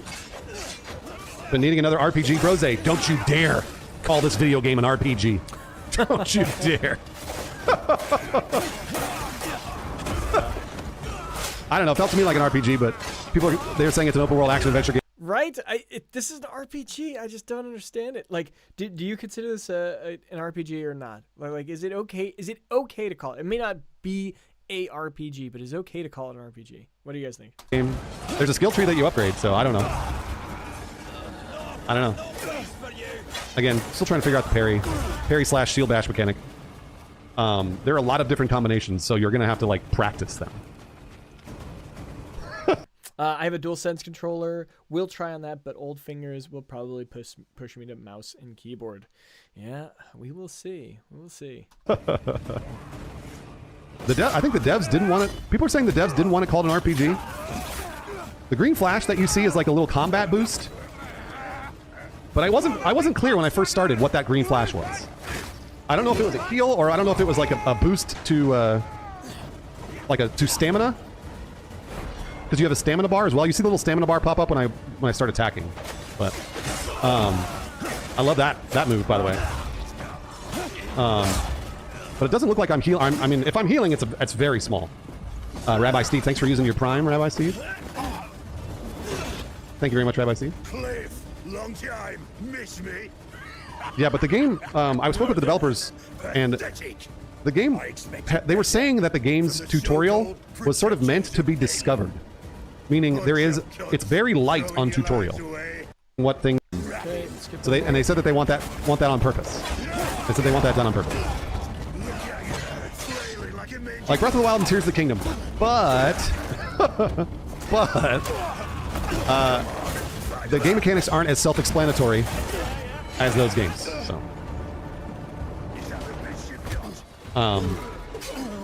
Wait. So did he lose? So he lost. So I'm curious if there's a victory, if we can beat the boss in the first battle here. Because it looks like we just got wrecked. But the game mechanics aren't as self-explanatory as those games. So yeah. Okay. Yeah. Okay, we'll skip along. Oh yeah, Deja popped off. Because I was noticing that I was like, when I wasn't the story, and I'll let, and that's right. Looks fucking massive. My gosh. That's another thing here too. So like, some of these, there's a little bit of a jump. There's like a context grab. So again, I was playing on controller, so maybe the fact that I was playing controller was hampering. But again, the jump isn't necessarily. It wasn't very self-explanatory. Like I was like, how do I jump? So. You just press X, right? Can you turn down particle effects on the attacks? I don't know. I'm not sure. I don't understand. Is the main character interesting? I thought so. He was. was like, oh, is it down to the dragon? So I don't. The roll button was, I think, circle. It's going to make more sense when I play it on mouse and keyboard. So I'm going to chalk it up to the fact that I wasn't playing on mouse and keyboard, and the controls were a little strange. Oh yeah, this is an interesting mechanic here. So, reflect light off your sword. Reflect light to open doors. Press L1 R1 to start reflecting light, then hold L1 to focus it. Okay, that's kind of weird. I'll be honest. How does reflecting this game's coming out in a couple weeks. Open the door. Couple weeks. So this is a weird thing where I was like, okay, hold L1 while pressing L1 plus R1 to reflect light. Now I was doing that. I was doing that and it wasn't working. So I was like, hold L1 while pressing L1 and R1. And I was like, where do I look to reflect this light? I'm aiming it directly at that thing. It's not working. Maestro Mike, did I? Maybe a couple? So you can see the light there that it's reflecting. Kind of? Sort of? Like I said, it's just a little wonky, maybe on controller. I don't know that it wasn't necessarily... maybe it'll be better on mouse and keyboard. It might be. Or they're working on it. There we go. Got it. Okay. Takes a while, by the way. Once you get it there. Wasn't so there wasn't really a flash to note that you... can reflect light to blind enemies, too. Okay. Yep. That'll be good to know. You hit it initially? I know, right? Feature, isn't it interesting? Parappa. Again, just a little wonky. I'm hoping they work on it. Maybe they won't. And that's okay, too. People will get it. You like cool stuff like this? I mean, yeah, it's extremely powerful and also very wonky. And also, I'll note, there were a couple of times that some of the mechanics that I knew how to do didn't work, and then I had to reload a save. So, that was interesting as well. So, for example, like, I would try that mechanic, and then it would be like, just didn't do it at all. And I was like, is that because I'm bad at it, or is it because the game is broken? And then I would call a dev over, and the dev was like, oh, you just got to reload the save. And I was like, okay. Yeah, this is their own... That scares me. You had to reload a save? I wonder if that's just because of the build they were on. House engine. Comes out in a couple of weeks, March 19th. I'm hoping to stream it. So... But this is tutorial land. The run button was a toggle, I think it was. And it was like... What was it? Square, maybe? No, that was X. I think, yeah, and then you tap X. The sound design's great. That's right. Lots of pop-in. Did you see pop-in? There might have been pop-in. That didn't bother me. Yeah, that didn't bother me at all. This is not free to play at all. People are comparing this game to Where Winds Meet. I never played Where Winds Meet, so I don't know. The performance for this game was fantastic. I was playing on a beefy machine. It really looked fantastic. Ran at 60 frames the whole time. The world felt super lived in. Super alive. Caveman? Lost in thought again? Why don't we go inside? Wait, what just happened? So now I'm back from the dead. I came back from the realm of uncertainty. It's not safe out here. I only just fished you out the river. You won't fully heal without proper rest. That dude fished me out of a river. I'm well enough, thanks to you. It's time I moved on. Is the map revealed as you travel or fully visible from the start? I think it's fully visible from the start. From what I know, stay as long as you like. I only played the first 4 hours of the game, so a lot of it was locked off in the sense that you could go to those areas, but I think the enemies in those areas are really, really strong, like way stronger than you'll ever be. So I don't think you'll sort of be able to move forward I'll be going now. In those areas. If you're heading into town, Omar, it's fun. You should stop by the Hernand Tavern. News travels fast. The voice acting I thought was really engaging and If there's any fun. information to be found, you'll find it there. How was the AI in combat? Crushy, they send a lot of guys at you. I'll take care of this. So. Look, I already paid you. No, Obi-Wan, that sounds right. Can you change the cam position? Yes, you can. Yeah. Come here. These are like the in-game cinematics, but again, they're all in-game. Oh no, they're beating up my friend already. They're beating up my friend. Hey! Your choice. What are you gawking at? And the Greymans are like, they're badasses. The Greymans are, again, they're the Jedi. And then, for the first 2 hours of this game, I just did this. I would just press R1 over and over. R1, R1, R1, and it worked. But, as the game gets harder, you're going to have to start learning more combinations. I'm fine. So. Thank you. It's not the first time those bastards have laid into me. Ugh. Oh yeah, Jorge. Yeah. Things had got so bad. I was ready to pack up and leave. Twitch compression does nothing for this game. I was worried about that. There's a lot of movement on the screen. All thanks to you. There's a lot of movement on the screen for Twitch compression, so I don't. Twitch compression may not be doing this game any favors. It was the same problem for Avatar, the Avatar game. Let's set off. The Avatar game was just gorgeous, and it was really hard to communicate through Twitch. I'm trying to think of what else. There are a couple other games like that I was like, man, this game's fucking beautiful. And everyone's like, it looks like shit. I was like, well. But his camera's in the way. I can't see what the skills are. You get companions. I never got one, Jeffrey Waffles, in my first 4 hours. So by the way, here's a skill tree. That's a skill tree full of an insane number of skills. But if you want to get to town quickly, we should Animated / motion captured interactions for side quests is a huge win for immersion. Bruiser, if all of it really seems like all this content was bespoke. All this content. Pretty impressed by the voice acting for the NPC types. I would say so. Like even that guy, like it was really good. I was once again playing Octopath Traveler. That was the last game I played that had just terrible voice acting. I was like, oh my gosh. At least the English version. Like I almost enjoyed listening to the Japanese version more. But then it's like an anime. But yeah, no, it seems like this is really, really well done. And all the side quests are fully voiced. Main quest obviously is fully voiced. It seems motion captured. We played at the highest settings. Yeah, it really was very, very cool. There is not character customization. No, you are Cliff. Our man Cliff. Run. Hernan used to be one of the nicest places to live. Not really, Obi-Wan. I just sort of spread the skills around. Kind of feels like Kingdom Come Deliverance 2. In third person, I could see that comparison a little bit. Feels a little more video gamey than Kingdom Come. Kingdom Come is like a... Agreed with Octopath. It was laughable. It really was. There was one girl that like literally made me die. Like when she talked, I was like, oh my god, so bad. Very immersive, and this feels more like a video game. It's impossible to keep the peace. There's a button to hold down so you can follow someone. You don't have to like move the joystick and stuff. Now this oh, that's cool. Look at how beautiful. I mean, it's gorgeous. It's a gorgeous video game. That is. Yeah. That's pretty breathtaking. It's a gorgeous video game. It'd be a shame to just hurry past. They do Rad Raven, but this is my fault, Rad Raven. The game was captured in ultra widescreen. That's why you're watching it. And then I did this. I thought this would be funny because I was like, wonder what happens if this is what happens. And I was really afraid because I was like, please don't fall off, please don't fall off. And I was okay. All right, we're good. If I had fallen off, I don't know what would have happened. Yeah. I'm no fighter, but I know strength when I see it.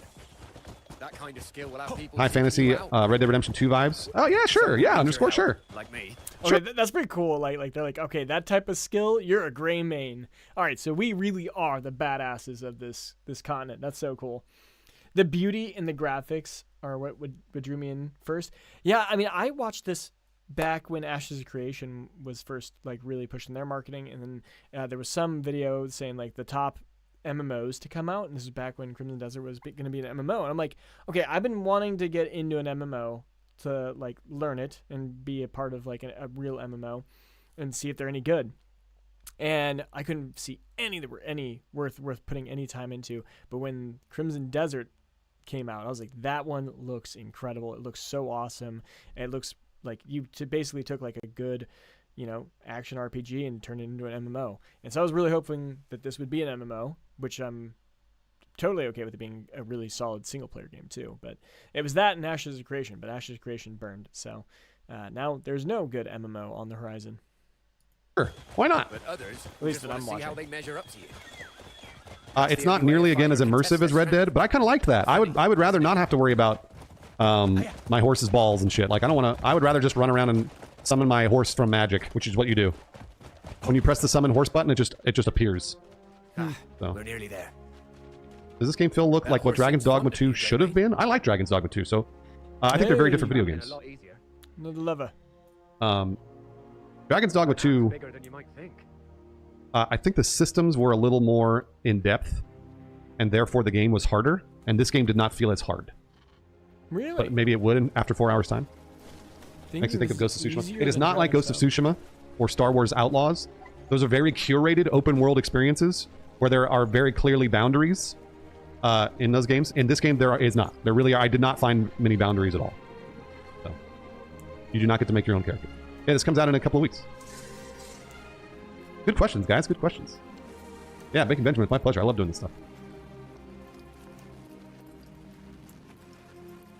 Yeah, I liked Dragon's Dogma 2 a lot, but Dragon's Dogma 2 also had UI issues and gameplay issues. This game didn't really have UI issues, I don't think. But it certainly had, you'll see when I get to the next section of the tutorial. I think I need to subscribe to him. I'll explain what the hell is going on, because I was like, what am I doing? And then once you get beyond that tutorial, oh, no, what's happening? like the magic tutorial, it's so much fun. Oh, now my game's all jacked up. What happened? No. There we go. It's so much fun. Oh, Trozbots, yeah, it's my pleasure. This will be a little more in-depth than the Inside Games video, because the Inside Games video is only 30 minutes long. Yeah, Stormrix, if we beat a hype train, I'll give away a copy of Crimson Desert, for sure. Beat the hype train? I didn't think the story was bad. I thought it was tropey, but I thought it was but engaging and fun. Like, it is, you'll see. I mean, you're going to see the beginning story. I knew exactly where it was going, but that didn't bother me. It was fun to listen to the voice actors act, and the writing is kind of quirky and fun. So, what did I like most about this game? Exploring in the open world. That's what I liked most. I love that when you run by people, you just knock them over. Look at him go! I told you he'd lose. That fellow was boasting about beating the time champion. Yeah, exploring in the open world is really cool, and we'll get to that. But yes, totally gay. That would take you a long time to do. To complete every PoE on the map, boy, that would take a long time. Hundreds and hundreds of hours. Hey, hundreds and hundreds of hours. Right? I didn't try what that. I want. I am supposed to challenge the arm wrestling companion. There's so many context-sensitive things that you look at in this game that, like, see, I'm trying to arm wrestle this dude. I'm like, where do I look at this to arm wrestle him? Takes a little bit. I have to, like, you can focus on him with what I'm doing there, which is hold L1. There we go. Got it. So L1, important to use L1. That was a giant outside, yeah. I'm gonna say that's a. How was the camera, especially in combat? I didn't mind it. Kumi. The camera, I think in boss fights it might get a little confusing and hard, but generally speaking, walking around it was fine. Okay, we don't need to watch this. We've already seen this on other ones. Yeah, the Dark Souls. This one is out. Damn. The hero is very humble. That was a good bout. Is there a morality system? Not that I saw. And you got I like that he was a humble guy. He's perfect. Our hero's perfect. Get out of my way, assholes. Do we know each other? Oh yeah, I heard the cat. I was like, how do I pet this cat? Where's that cat? I hear this cat mewing. Probably doesn't play well on keyboard and mouse. I mean, I don't see why I wouldn't. How are you doing, old man? Nobody cares what I go through.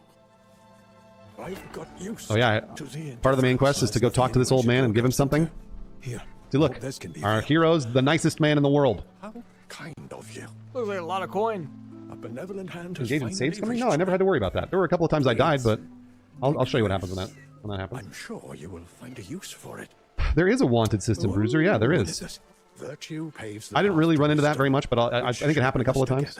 Friendship or romance options. I didn't run into those either. The key. Oh, that old man gave me a key. Was this some kind of riddle? Okay. Wait, what did you mean? And he just vanished. Interesting. Okay, that's cool. So that guy, we need to go give him some coin. All right, very interesting. I saw some stuff. Kesar, I will forget about the L1 for the first week a lot. Yeah. I'm sure we won't forget it because we'll be trying to talk to that guy arm wrestling. It'll be like lamp per people. It's not triggering. I think we're gonna quickly get that L1 down pretty quick. It disappeared. No character creation screen though. There is a character creation. Every time he says that, it's like, no, we'll be able to change a whole bunch.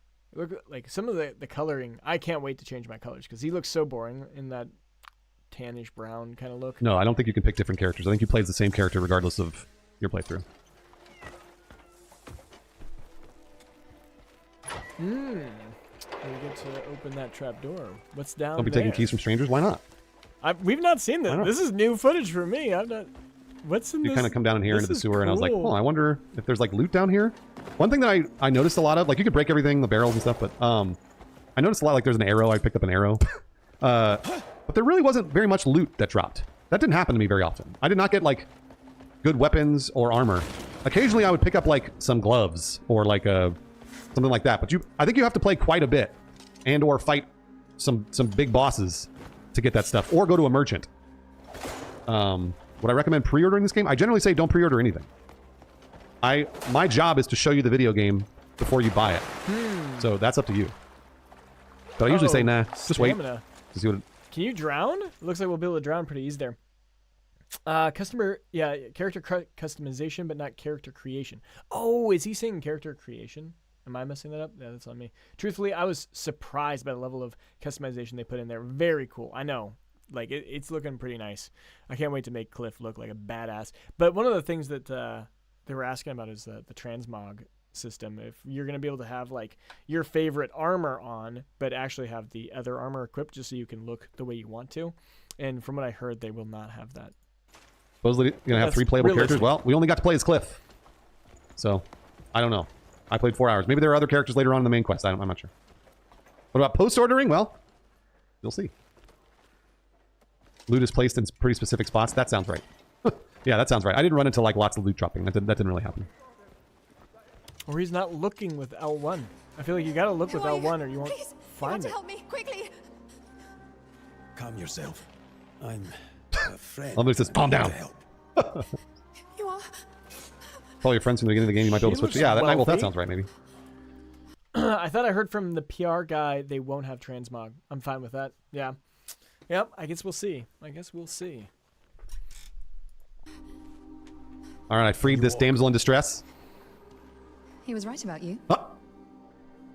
Oh. Wait a minute. Here. You'll need this. She's a magic person too. Wait, is this main quest line or like what is? So this? they're like vetting me to make sure that I'm a nice guy. Oh, this is a main quest. Okay. I thought And this I was like a looking around side for loot. quest. I'm actually like super sad now. I thought this was a side quest. I was like, damn, if this is what the side quests are like, that's crazy. All right. Where's my loot? And there's no loot down here. It really looks like there should be loot or there loot. Was loot. Where's my loot? Right there. He didn't look at this orb that's literally glittering. Bruh. And I was like looking around for loot. Where's my loot? And there's no loot down here. Scrub. So that's another way to jump to places is like hold down L1 and focus on it and then jump there. But some of the times that just didn't work. Like you'll get a jump prompt. And I was like, maybe I could just walk across. This is part of the onboarding tutorial, I'm pretty sure. Yep. See, like I'm looking at a candle. Like I don't want to put out the candle. Like I just want to jump across. Occasionally you'll see jump to target on the bottom right there. See, there you go. There it goes. So. Can you not normal? Sometimes if you try to jump normal gaps like that, it wouldn't work. You just walk right off the side. There is a jump button, but like I think it's context sensitive. It was very strange. It was very strange. Yeah, you get the hang of it if you play enough, like a couple hours of it. You start to understand where the game is telling you to jump and where not to go. So, but at first starting off, I was like, I'm not exactly sure. I need to go and find some. That was really cool. Like the way that this light, literally just like he's like, turn off the light. You're shining in my face. That right? Is that what's happening? I need to go and find some decent minerals, but I just can't leave the falls. And I'm not saying it's bad. It's just that's just things you had to learn. In the rock fissures. And I learned it. But that doesn't necessarily mean I wanted With to. arms like yours, so. swinging a pickaxe should be a breeze. Oh yeah, I'm picking up side quests here, where I'm like, unbroken chunks. Would yeah, ya? I'm Yeah, I think that's another tip. We need to collect all like this is built like an MMO. Collect your side quests first. I think that's gonna be a big tip. I love the dog barking behind Cliff. picking up wood for this guy. Oh, that's funny. I didn't even realize I got a pickaxe. Oh no, I'm picking up mining. Like it really comes down to like what you're paying attention to. Like I was looking at the guy's face who's getting blinded. You're watching the dog bark at Cliff. Like that is immersive. Like that you're literally talking to this vendor. That's so cool. For him, I'm gonna mine for him. Don't worry, guys. Don't worry, guys. I'm gonna give him a little pet. There we go. Give him a little pet. Of course, you always gotta pet the dogs. He just got a skill off that, a boarhound, or maybe that was knowledge. Like that's what that dog is. A boarhound. And I was kind of wandering around here, just looking at the different question marks on the minimap, on the bottom left. Ah, you're back. How'd your last purchase treat? And the question marks are usually like. Oh, I didn't even realize that. So the minimap does have icons. You know, I thought that they were trying to go with like a total, like you are not handheld at all. and there wouldn't be any icons on the map. So that's kind of interesting to see. But I do remember hearing that there would be icons, and it'd just be very close. So maybe that's like a very small map, and I guess based on what we were just talking about, like maybe this was like where that vendor was. So that would be pretty small area. I wonder if the main map. I can't wait for him to pull up the main map and see how that looks. In this city, there were merchants usually, but also you could pick up knowledge. There's knowledge acquired, and you could pick up different side quests as well sometimes. Oh, it zoomed out when he walked outside of the building. Yes, oh, you there we can go. pet All right, so there's the main map. All right. cats too. That's correct. Please do not do that. It is a single-player game in the world of Black Desert. That's right. Somebody else said that this game doesn't share any lore with Black Desert Online, and okay, Kesar, seriously, watch Nick G for breakdown videos. The amount of details he catches and the amount of detail they put in this game, it is outstanding and fun. Okay, I'll have to check out Nick G after this. It sounds like he's doing what I'm planning on doing for these first impressions, which means I'll be competing with him. But that's cool.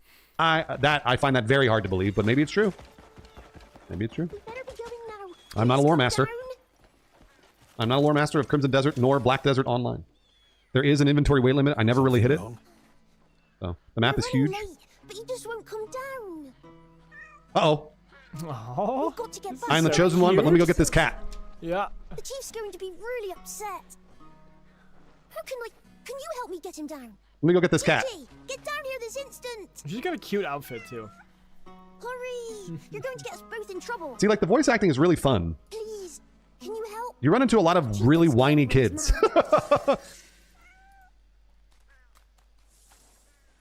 That's you stupid cat.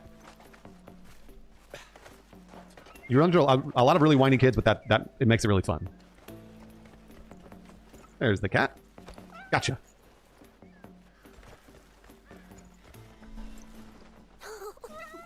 Thank you. Gigi, you scared me half to death. Think you'll make it back home in time? Okay, cool. We don't Listen, level side quests, really. Side quests like this are what I live for. Me too. I love quirky side quests. Where is your village? The main quest. Look, it was a magic child. Everyone's magic around here. That wasn't a main. Oh, he dropped a little thing for me too. I love side quests in open world games. Like the That wasn't a side quest. It was a main quest. mark of a good open world game is when you get distracted. That's what a good open world game is. Hello. Like, it's not you blasting through the main quest and then being like, well, I guess I'm done. It's like you walking to the main quest and then seeing something and being like, I wonder what that is. I still remember playing Skyrim the first time. Like, that game, like, literally blew me away. I mean, I played Oblivion before that too, but Skyrim, just like, I don't think I even really started the main storyline. I just started going way to, like, the northeast and just totally left the entire main storyline. And I put in like 200 hours. It's crazy. And that is a lot of this game. But we're still in tutorial land, so. You laughed happily when you first saw the quest? Nice. Get out of my way. Is this open world similar to Dragon's Dogma? No. Dragon's Dogma was like really gated off. I remember playing a lot of that and being like, you could not go to specific areas until you had finished certain parts of the main quest, and this does not feel like that. I think that it is true in the sense that if you go to another area, the enemies will be really strong and you won't be able to beat them. But there was so much to do in this first area, I kind of didn't have that issue. So. You picked up a grasshopper. Okay, so you literally pick up everything. Oh, yeah, That's wildcard, crazy. Yeah. And then a butterfly. Yeah, which was... What? Okay, so there's... I wonder what the benefit is of collecting all these little creatures. Okay, I still play Skyrim once in a while. So much wonderful distraction. Yes. And then when I first discovered the underground section in Skyrim, I just like literally... was like, what? This is so massive in here. There's dragons down here. What? That was the craziest experience going in there. And it was so beautifully well done. Like, incredible. Like, incredible what they did. 3, I think, is... Witcher 3 is maybe the best comparison. It's a great video game, too. For Solomon's sake. Yeah, I mean, everyone keeps saying that this is like the Witcher 3 of the generation, right? So we'll see. I mean, Witcher 4 is coming out next year, right? So we're going to have like 2 years of just incredible games. And I mean, if you've not, please watch the videos where I've talked about like the 7 amazing games that are coming out throughout this year. Because there's so many good ones like Blood of the Dawnwalker, Fable. Like, we're having a great year later on. Okay, insects are used for alchemy, potions, etc. Oh, okay, good. Good to know. So insects and stuff are... I wonder at the alchemy tree. I've not actually seen anything on alchemy yet, so that's really interesting. Very, very interesting. Thanks. Uh-oh, we got ourselves another side quest, guys. Hey, we're skipping this. I'm with you. I understand that. It did help. No cares. Music. Equip the broom. I was like, what do I do? Do I equip this broom? The UI, and this is... I think this is pretty standard. Again, I looked around the room when I was doing these sections and being like, I think everybody's having the same issue. I was like kind of far ahead of most people. But look, see there it popped up something once I went up to the roof. I was like, oh no, this is how you select the broom. I was like, oh, okay. But look, you have to be very animation. It's going to take a little bit to trigger that animation. Thing does chalk it up to the fact that the game is very powerful. Don't expect you to start listening to me now. I will chalk it up to the fact that you can do almost anything, and that's why everything feels complicated. Yep. Hey, thanks, Cole. Thanks, one guy, Cole. Any overcomplicated as a preference to oversimplified? It has like this, and it doesn't seem very forgiving. Huh. I guess in terms of like, you know, it's pretty cool that he's showing all of his gameplay and where he struggled, where he thought things were difficult for him. It's you don't see other content creators do that. That's like he's totally okay with sharing all that. Very interesting. Interacting with the world, you're right. It's very specific. It is very, very specific. Combat was pretty forgiving though. Whoa. It is only single player, yeah. Okay, you learn your keys, like examine your inventory. Wow. Inventory. I wonder what that knowledge provides. And I think that there'll be lots of really fun things that. Kesar, I will watch those other videos. Oh yes, please do. Thanks, man. Users discover over time. And we'll get lots of really cool clips of people being like, whoa, check this out. Light be with you.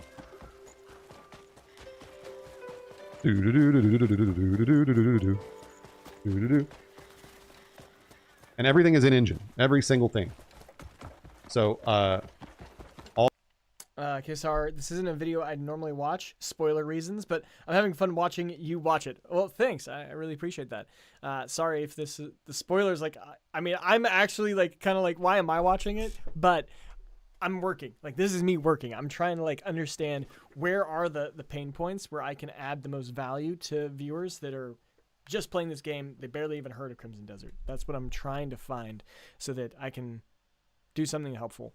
Obviously, all these big content creators, they're going to come out with like 27 top tips in... I'm not going to be able to compete with that because they've already got like 60 hours in because they're already playing right now.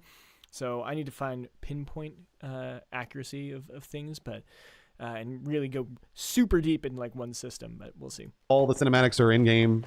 Everything's playing out in-game, so that's pretty immersive. I really enjoyed that. How does the inventory expansion work? I'm kind of still worried about paid DLC after launch. Fridge, I don't know that they're going to charge you for inventory expansion. I would be really surprised. I really do wonder, like, what would they even charge for us? Like what are going to be the paid DLC stuff? Okay, sorry. Okay, you're picking out details I would never pick out on my own. Okay, good. Well, that's great. And you're pointing out stuff that I didn't, like the dog barking. Great point out. Great shout, as they say over here in the UK. So you can see your stamina bars. Where are you located? Are you here in the UK or in the US? Similar to Breath of the wherever you could be, anywhere. Wild Tears of the Kingdom there. Can you make your character? No. Oh, wait. No, you cannot. You don't look like a bad sort. Everything seems to be in order. Stay out of trouble. Yeah, I'd imagine mods would probably help you out eventually. What is this? Okay, that's probably... I'm going to make that short. Getting through security. This is like one of those jokes, like bag check, and like they just like open the bag, they don't really look in, like, oh, you're good, or that gif where like they're like doing like the check, but he's like wands over and he doesn't even like wand like a quarter of their body. He's like, go ahead, next, wop wop wop, next, because like what did they do? That was not a proper security check. Open it. Thank you very much. They let me right in. In that case, are you from U.S. Boston area? Nice. Yeah, I don't know if you can tell. From the U.S. also, but I'm in the U.K. right now. Originally from Colorado. I think there's an over-encumbered system. It just never happened to me. Because there's not much loot to pick up, at least at the beginning of the game. I never really ran into the weight limit, so. I may have like at one time, but did it give the feeling of an MMO base that was made to work as a single player game, or did it feel like it was designed as a single player game? No, it feels like it was designed as a single player game from conception. For sure. Absolutely. Go CPA, you're right. So it's like that quest objective, I don't know if you saw it on the bottom left, but it said, go to Hernand Castle. And I'm like, all right, well, the castle's a big place. I'm going to go wander around. You don't seem like the troubling type. Oh, man. That's it. That's all they do.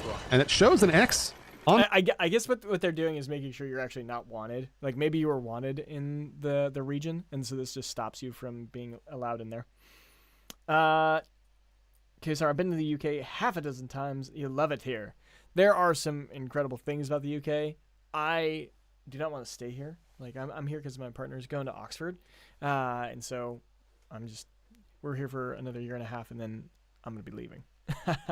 I think that I've lived in a lot of different places. I was in the Marine Corps for 6 years, so I got deployed to South Korea and some other locations, and I'd say that there's a lot of better places to live. I imagine you from the Boston probably would like it here, but Colorado, I've lived in LA, New York, Italy. Like there's some, I like warmer, less rain areas, and I think that the UK just rains too much. Just rains and it's dark.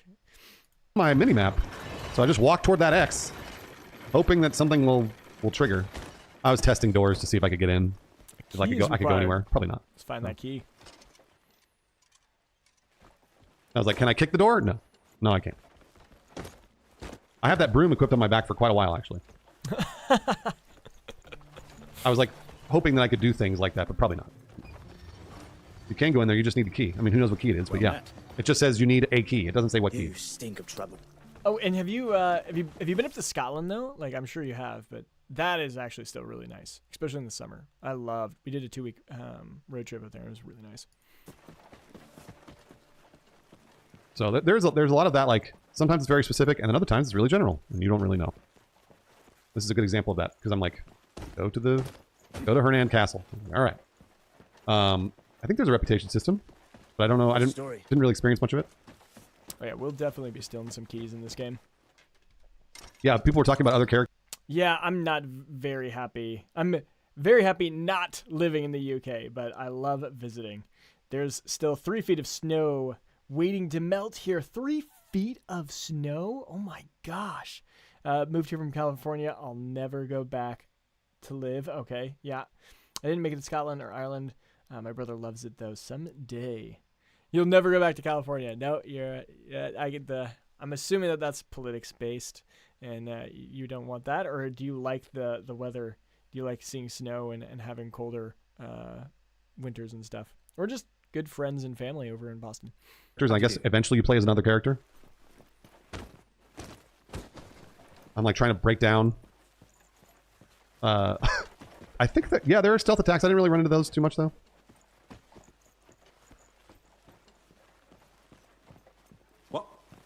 Each character has their own abilities, yeah. I don't know when you switch, so I'm not sure when it's like GTA, you know? Find the room the key opens. Will do. I've yet to receive word from the Marquis. Please leave.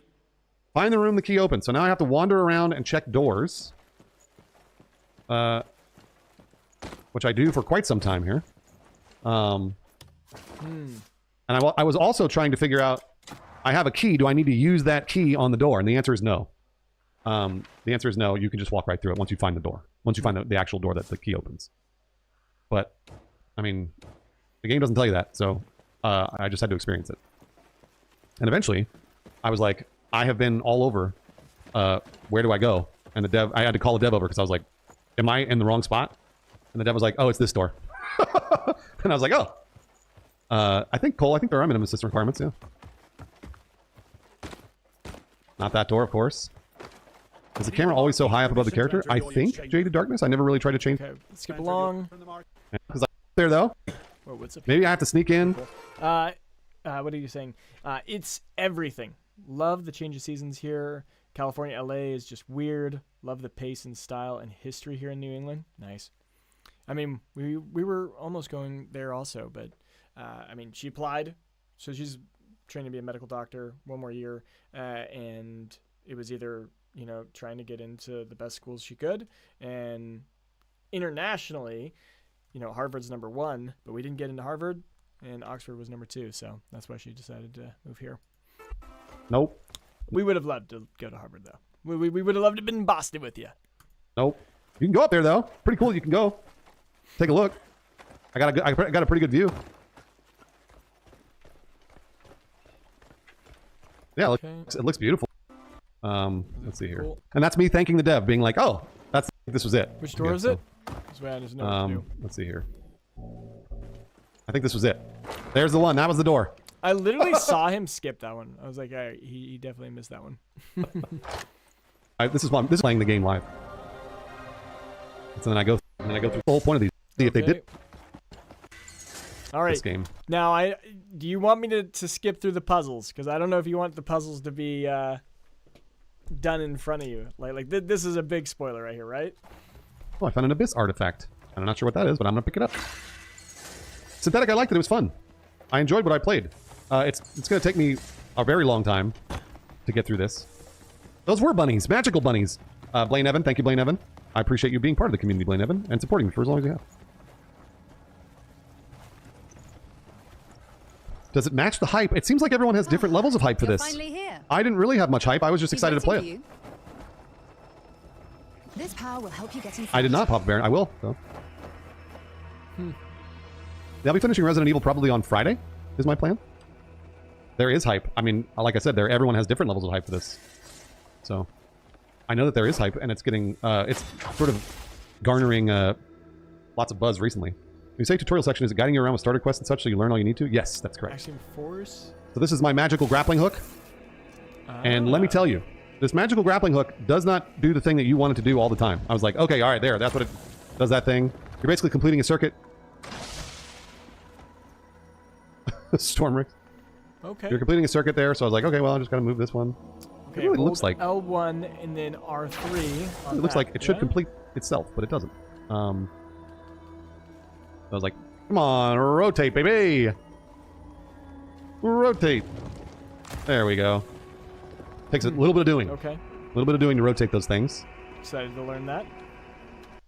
Okay, you're saying, I'm fine either way. I suck at puzzles and will be cultivating a close relationship with Google finding solutions. Yeah. $70, that's right.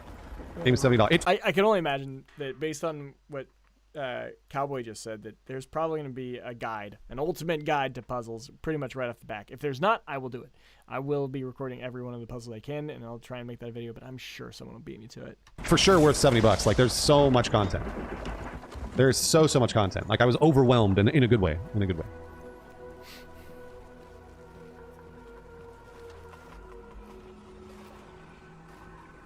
Ah, I've been waiting for you.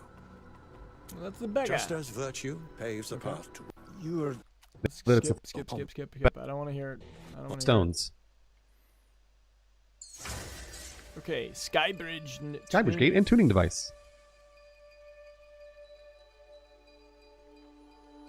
These puzzles, so it's really strange. The puzzles are not puzzles.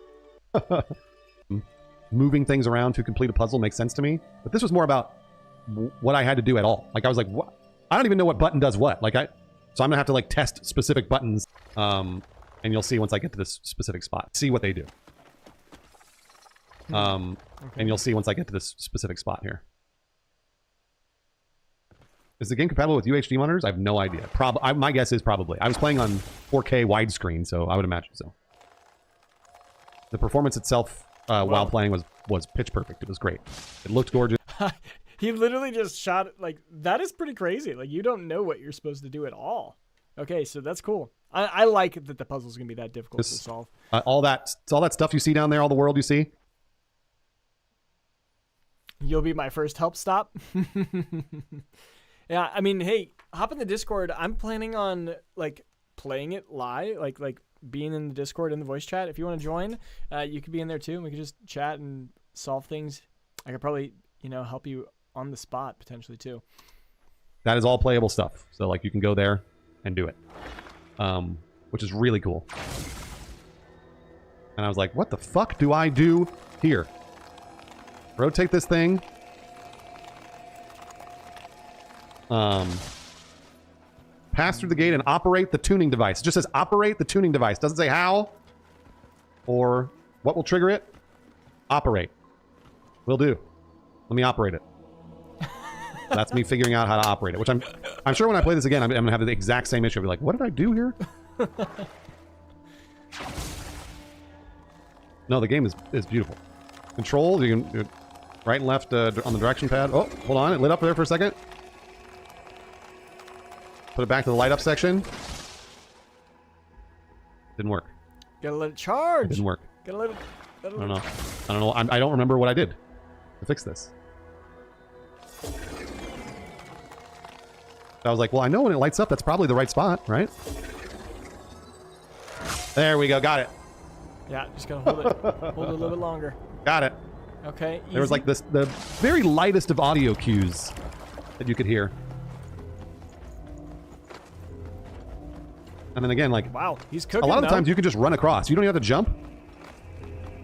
Sometimes you'd have to, like, sometimes you'll grab the side. Other times you do have to jump. So for example, there, like, I was like, whoa, I almost fell off. So context sensitive. I really want to go. I can't wait. I will get to one of these creator events, and I want to be at the creator event and like racing all the other content creators. So I'm sure we're all trying to go as fast as we can to get as much content so we can show things. That'd be fun. It did look like a side path, but it wasn't Stormrix. I know. You're right. That is the Crimson Desert down there, as far as I know. This feels very much like a Dark Souls or a Demon Souls jump. Dark Souls and Demon Souls jumping is the worst. It's like never does it what you want it to do. Yeah, me too, Teddy. See, look. Oh, there you go. Okay, we skip along. We skip along. Tutorial section. Things like that. They're just. Yeah. So it's like adding a little bit of like only. But I know a lot of people are doing the same. Yes and no. They didn't really ask for that feedback, so I didn't really give it to them. But I know a lot of people are doing the same thing here. You'll see. There's the next puzzle we run into is this is where I looked around and everyone was stuck at this section because it's like really not self-explanatory. All right, we get a real puzzle here. And what's it showing off? But I was like, why? I know how to. Like, to me, this is like they're kind of showing off. But I was like, why? I know how to. You know, go from stone to stone, I guess. So to me, it feels like they're like being like, check it out, you can see everything, which is cool. I mean, the game looks beautiful. I don't know why they're making me wait for elevators. It's absolutely crazy how beautiful. I've heard you can use the grapple on some of the trees here and launch yourself to the next stage. Oh, maybe. And you can see so much. This is possibly. Crazy. I try not to do that stuff in previews. I don't really want to break things. I just want to play the game the way they want me to play it. I'd love to go to a creator event to watch all of you guys checking stuff out. I'm sure it would be quite the experience. I mean, I'm sure some of these creators have some crazy personalities, and just dealing with them, who knows? And you joined the Discord. Hey, thanks. Obviously, I just built the Discord, very small. So we're just a small community. Hopefully we can find some cool videos. Feel free to share videos that are cool with you. Yeah, we could play together sometime. Well, like, I can attempt that on my own time, you know? Oh, let's make this full screen. Sorry, guys. Not really, Raven, no. Yeah, moving platforms are not prominent.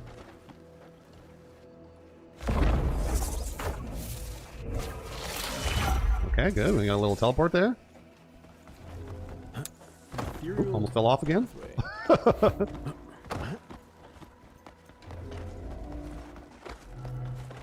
Luke Stevens said it felt intended. I mean, I don't, maybe. Ah, yes. Good old Luke Stevens. Oh my God. By the way, again, huge fan of Luke. Okay. I thought he was about to roast him. See, and that's the other thing. Some of these big content creators might have beef with the other content creators, especially because they've been in the same space. They've been fighting for the same audience. Be funny to hear some of that drama. So it's so interesting that people have watched only Luke's video and been like, apparently he is the the authority on Crimson Desert. That is a fact, though. Yeah, no, I didn't feel I totally feel that. Like, Luke has been the face, like the bigger person in Crimson Desert. And honestly, I don't know. I tried watching his live stream the other day, and I was like, I can't. I don't want to watch it. He like toggles between his cameras, and he's like, so he like gets in. I don't know. He's trying to. He has good production. He has good production, but not for me. Intended, because the game wasn't like, yeah, shoot your thing and fire yourself across. So I don't ever do that. I'm gonna do my best to follow what the game wants me to do. All right, welcome to. This is where I ran into the most issues. I was like, what the fuck? Go remove the wall blocking the floor. Remove the wall blocking the floor. So what does that mean exactly? Remove the wall. That's like to me it feels very much like a riddle. Remove the wall blocking the floor. No, this is not an MMO. I was like, all right, so clearly I'm gonna have to do something with that, right? And I was like, maybe I can move that. Yeah, it is something with the cubes. That's correct. I can see this actually being kind of divisive. But again, like this is actually a little bit scary. So this is like 1 hour in. If this is actually really that hard, and there are people that are really struggling, what if they're just like, nah, I don't want to pay for this? There could be a huge refund block in like an hour in, because you have the 2 hour mark for Steam, right? Before you can get refunds. That could be concerning. You can't move anything below because there's a floor there blocking. So I can walk on that. And then you can see one of the cubes. So you can see one of the cubes is on top of one of those other like altars, sort of. Is that like the ultra hand ability from Tears of the Kingdom? A little, sort of.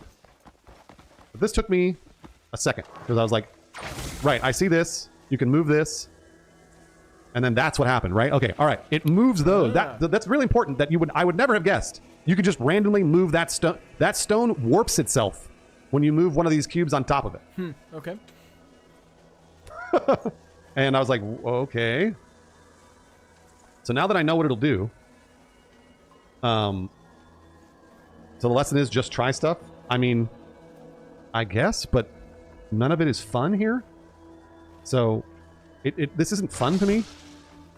Yeah. So Mr. Booback, so what the developer said was they want intentional that the tutorials were weird. That's right, Liam. Yeah, that's why I was going toward that, Liam, because it alters and then you're good to go. But they said that it was intentional, that they're not telling you how to. That way you'll have two blocks. That, Liam, because was the floor one of those things where I was like, oh, I can move them both to the other one. I'll move, like that way you'll have two blocks on two altars and then you're good to go. But they said that it was intentional, that they're not telling you how to do this. So then just put that over there. For some reason, it does that thing. Ah, okay. There we go. Again, it didn't snap into place. It just sort of like hovered there. Getting solved right here. So here's another weird little thing here. I do. And then it's like, shove it in. And I'm like, great, I'll shove it in. Because that's what the little guy is doing. And I didn't get a prompt. So I was like, what do I do? It is Jaded Darkness, you're right. I was like, but I should be able to shove it in according to this prompt. Ah, and this is where you need to learn the ability. I'll walk over there. I see something pop up. Yeah. But that prompt did not pop the way I would have expected it to as a video game. So then, yeah, if the little shadow man can shove it in, why can't I? Ah, okay. So see, that's another. They need to fix that in the tutorial. I hope they revise that, because that L1, like, because it seems like what he's saying, he did L1, but then he activated this. He needs to actually watch it for a little bit. I spent quite a bit of time. I think it was like maybe like 5 minutes looking around, being like, oh, well, maybe I can put it. I was like, maybe these things. Okay, skip along. There, do here. We know what he needs to do. But that didn't. So you notice, by the way, here's another important part of that. But now there's direction, and so I was like, go one way or the. There it is. So here, check it out. I walked over. What happened? What did I do? It just started for me. I had to just get near it for it to teach me the force palm. Shoved it in and it worked. But before I did that, I walked over there with that thing on, with that little block on that other block, and it didn't prompt me. So, that's what I'm trying to say, is that... KSR, Luke can be hard to watch for sure, but I do tend to enjoy his thoughts.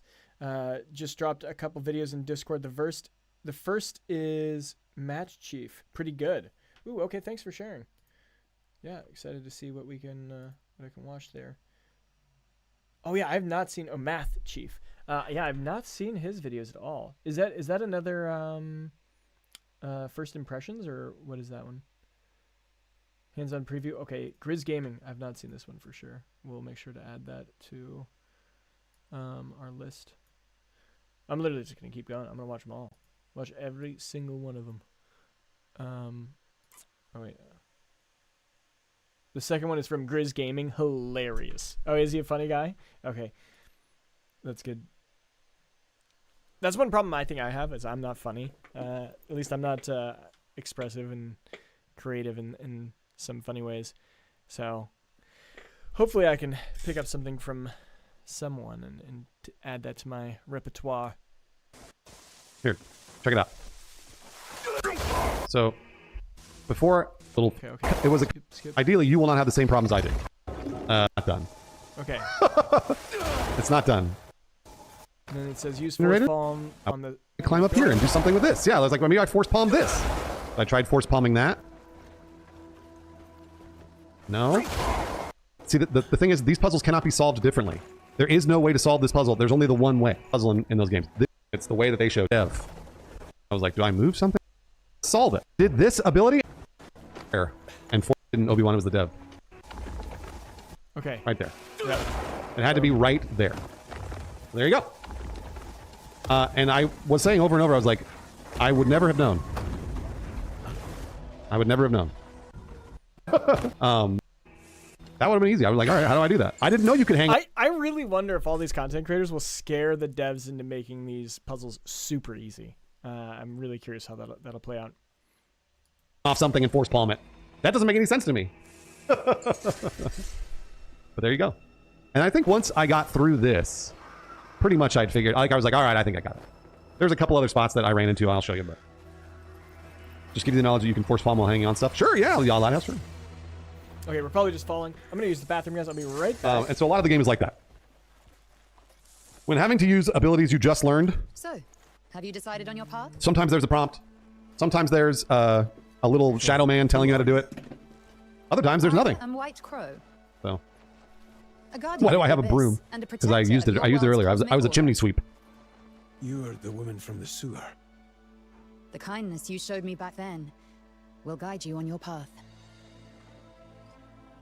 Here, And this was the lady that I freed earlier. Remember? She was the lady that I cut her power to soar through the her open bonds. skies is yours to command. It's time to return. And this is the you learn to fly ability, which is really cool. You're telling me to jump? Worry not. Those wings will see you down safely. Daz Daddy, I agree. Now, take flight. Cue the Foo Fighters.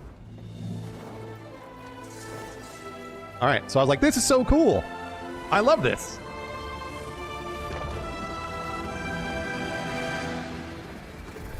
The world is yours to explore. Yeah, so it's trying to be Breath of the Wild, but there's a lot of buts here in these abilities. This thing does not work the way that you want this thing to work. Like, you think that you're going to glide, and you glide, but like, you really do not make much in the way of distance. Okay, I'm back. I was like, oh, maybe. How hard do we actually think that puzzle was? I don't think it was that hard. I think it was going to be pretty I mean, you see one cube that's floating in the air. You have to attach it to the second pedestal. That opens up the ground. Then you're able to go down. You observe, force palm that.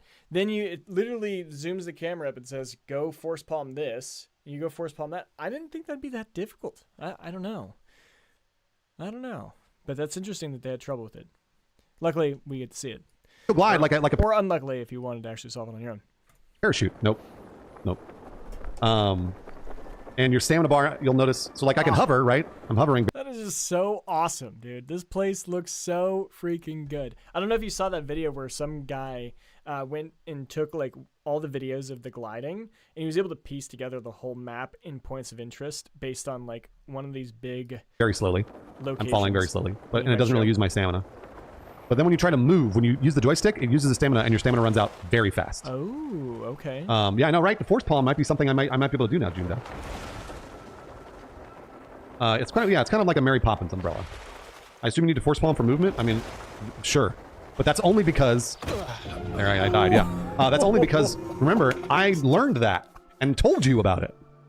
Just smacked his face into the wall of that cliff. Yikes. Man. I hope they don't dumb stuff down. KSR, I totally agree with that. I really hope they don't do that also. We will see. I learned that and told you about it. And even then, I never was able to try the force palm while flying. No way. He has to go all the way back? So. Did it make me do the whole thing again? I can't remember. No, it's just right there. Okay. Okay. That would be rough. Did you get upgrades and stuff? Yes, yes. You're able to upgrade. Okay, Aaron. skip. Wait. I want to. There's a lot of map, actually at this point. There are a lot of different abilities, and like you're trying just to get back to the city. So I was like, all right, fine. I'll just fly down there, and okay. I was really hoping that I could like fly different places and like check them out. Nope. Using stamina is a real downer for gliding. I mean, the same in Breath of the Wild. There's the same in Breath of the Wild. The stamina is the same, and I get it. That's fine. This game's a thumbs up for me. There's just like weird mechanics that you have to learn. I really enjoyed it. Soul Dragon, I really enjoyed this game a lot. Yeah, maybe Moisture Emo, maybe, yeah. Yeah. Will we see some combat? Well, the soundtrack you're hearing the whole time, but yes, combat. You will. This is when I start actually getting into attacking people, and I think where the game actually shines. So, it took me hour and a half, 2 hours to get to the. Okay, let's skip. By the way, this is something that was, and I like to run around here too. So like, you can summon your horse wherever you want, but I just enjoyed running around and experiencing stuff in the world. I just fucked up that guy's tent, by the way, too. See me just land on that guy's tent and destroy it. The story was fun too. Yeah, I like how you had to point that out. I messed up his tent. Train's all set to go. If we get to the end of a level 12 hype train today, I was going to give away a copy of Crimson Desert. I'm going to give away a copy of this video game on console or PC if we beat a level 12 hype train.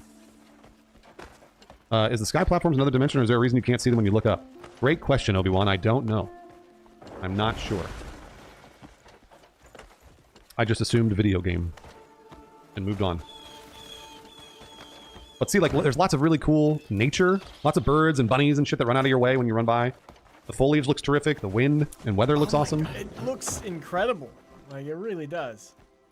And I was like, oh, this is a watchtower that you have to free from bandits. I did enjoy it. It is fun. This is a watchtower. So if you kill all of the little red markers on the bottom left in the minimap, then you free the area and people move in, sort of like Ghost of Tsushima or like a Far Cry, that type of thing. Rosie, thank you, Rosie, for the 5 years. Also, you can search these bandits for loot, but you get like a mask and a tarnished ring and shit. It's pretty rare you get something you want to use. You get stuff I think you sell. I like that. That seems more realistic. Like, if you're gonna loot some nasty little goblin, he's probably not gonna have anything valuable, but the things he does, you'll go and sell. It won't be useful for you. Thanks, Torn. No, thank you, Torn. Is the animal population good? Sure. Sure it is. Loot is loot? I mean, no, that's not true at all. I would love if they dropped good loot that I could use. Grievous, no, you don't have to do that.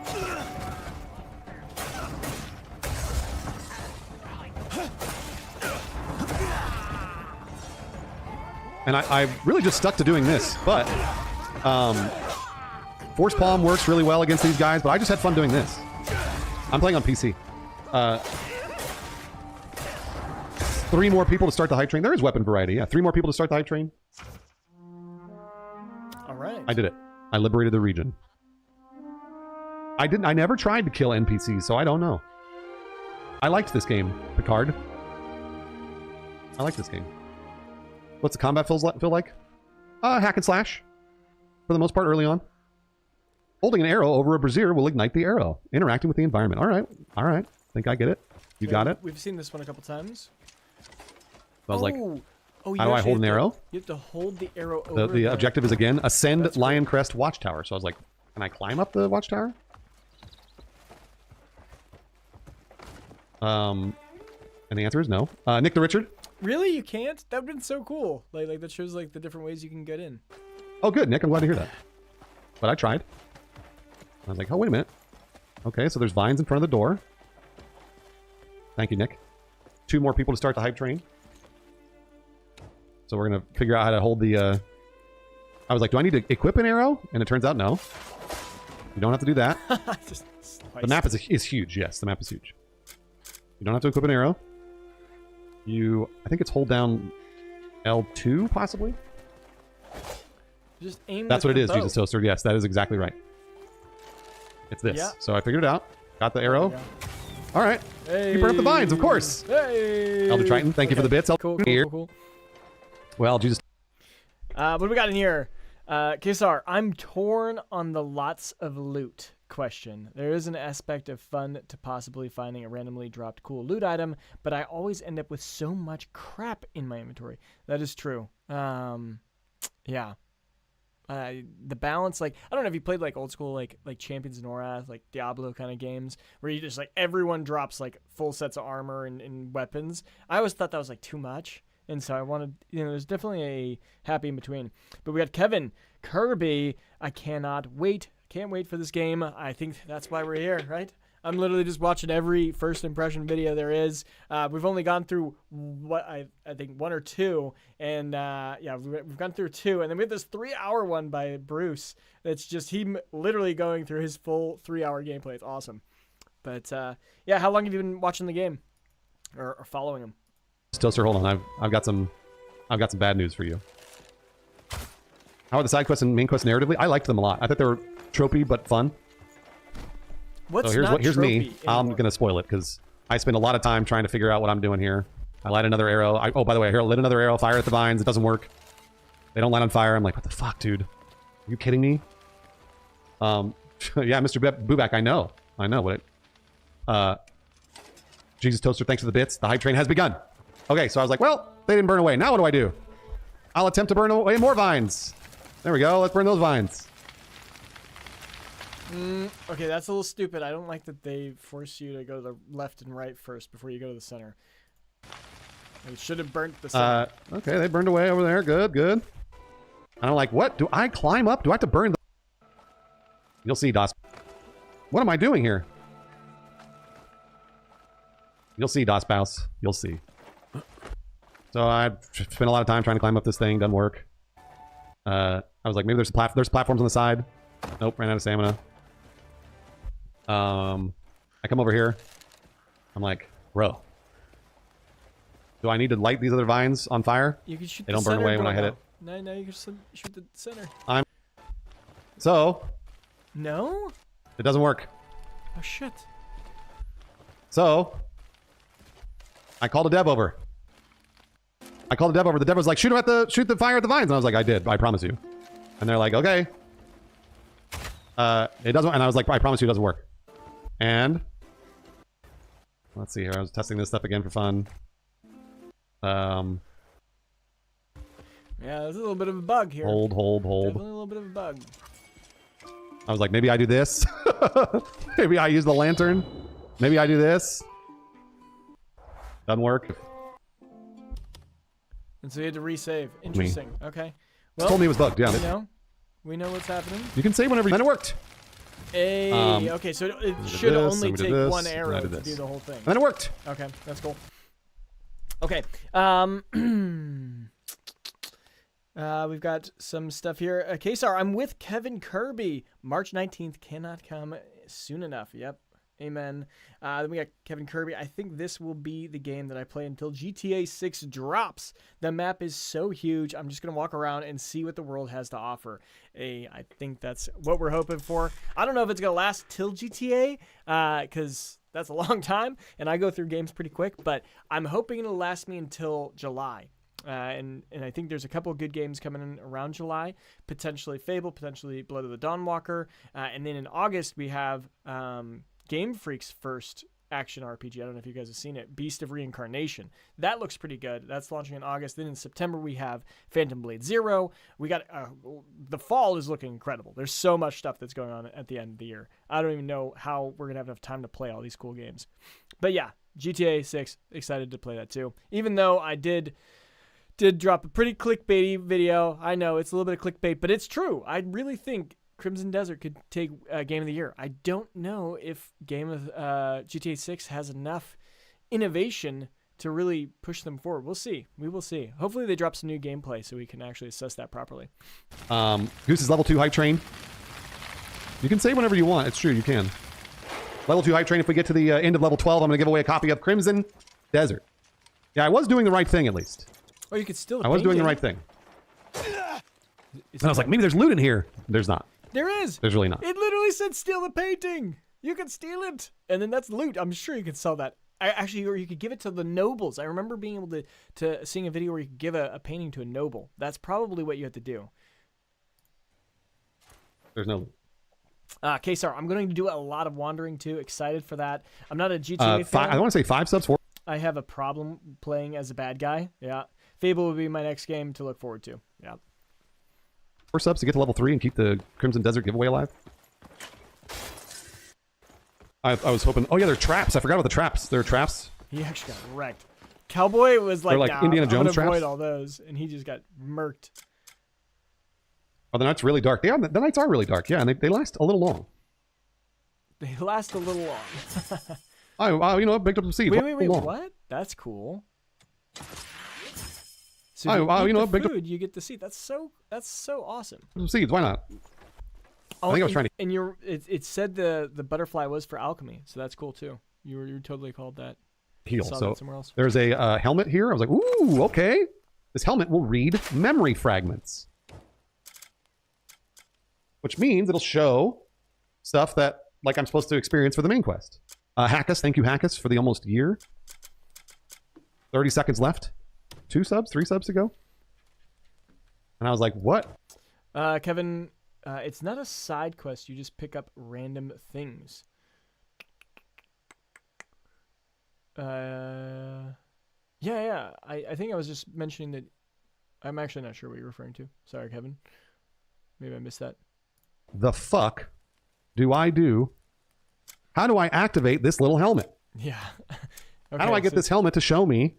Seems like they've all had a little bit of difficulty there. But Kesar, get the seed and you can use them on your farm. Turkey. Thanks, Turkey. Awesome. For I know. Yeah, and that seems so realistic that too. Is. I'd ask someone next to me. I was like, "Do you know what button I'm supposed to press here?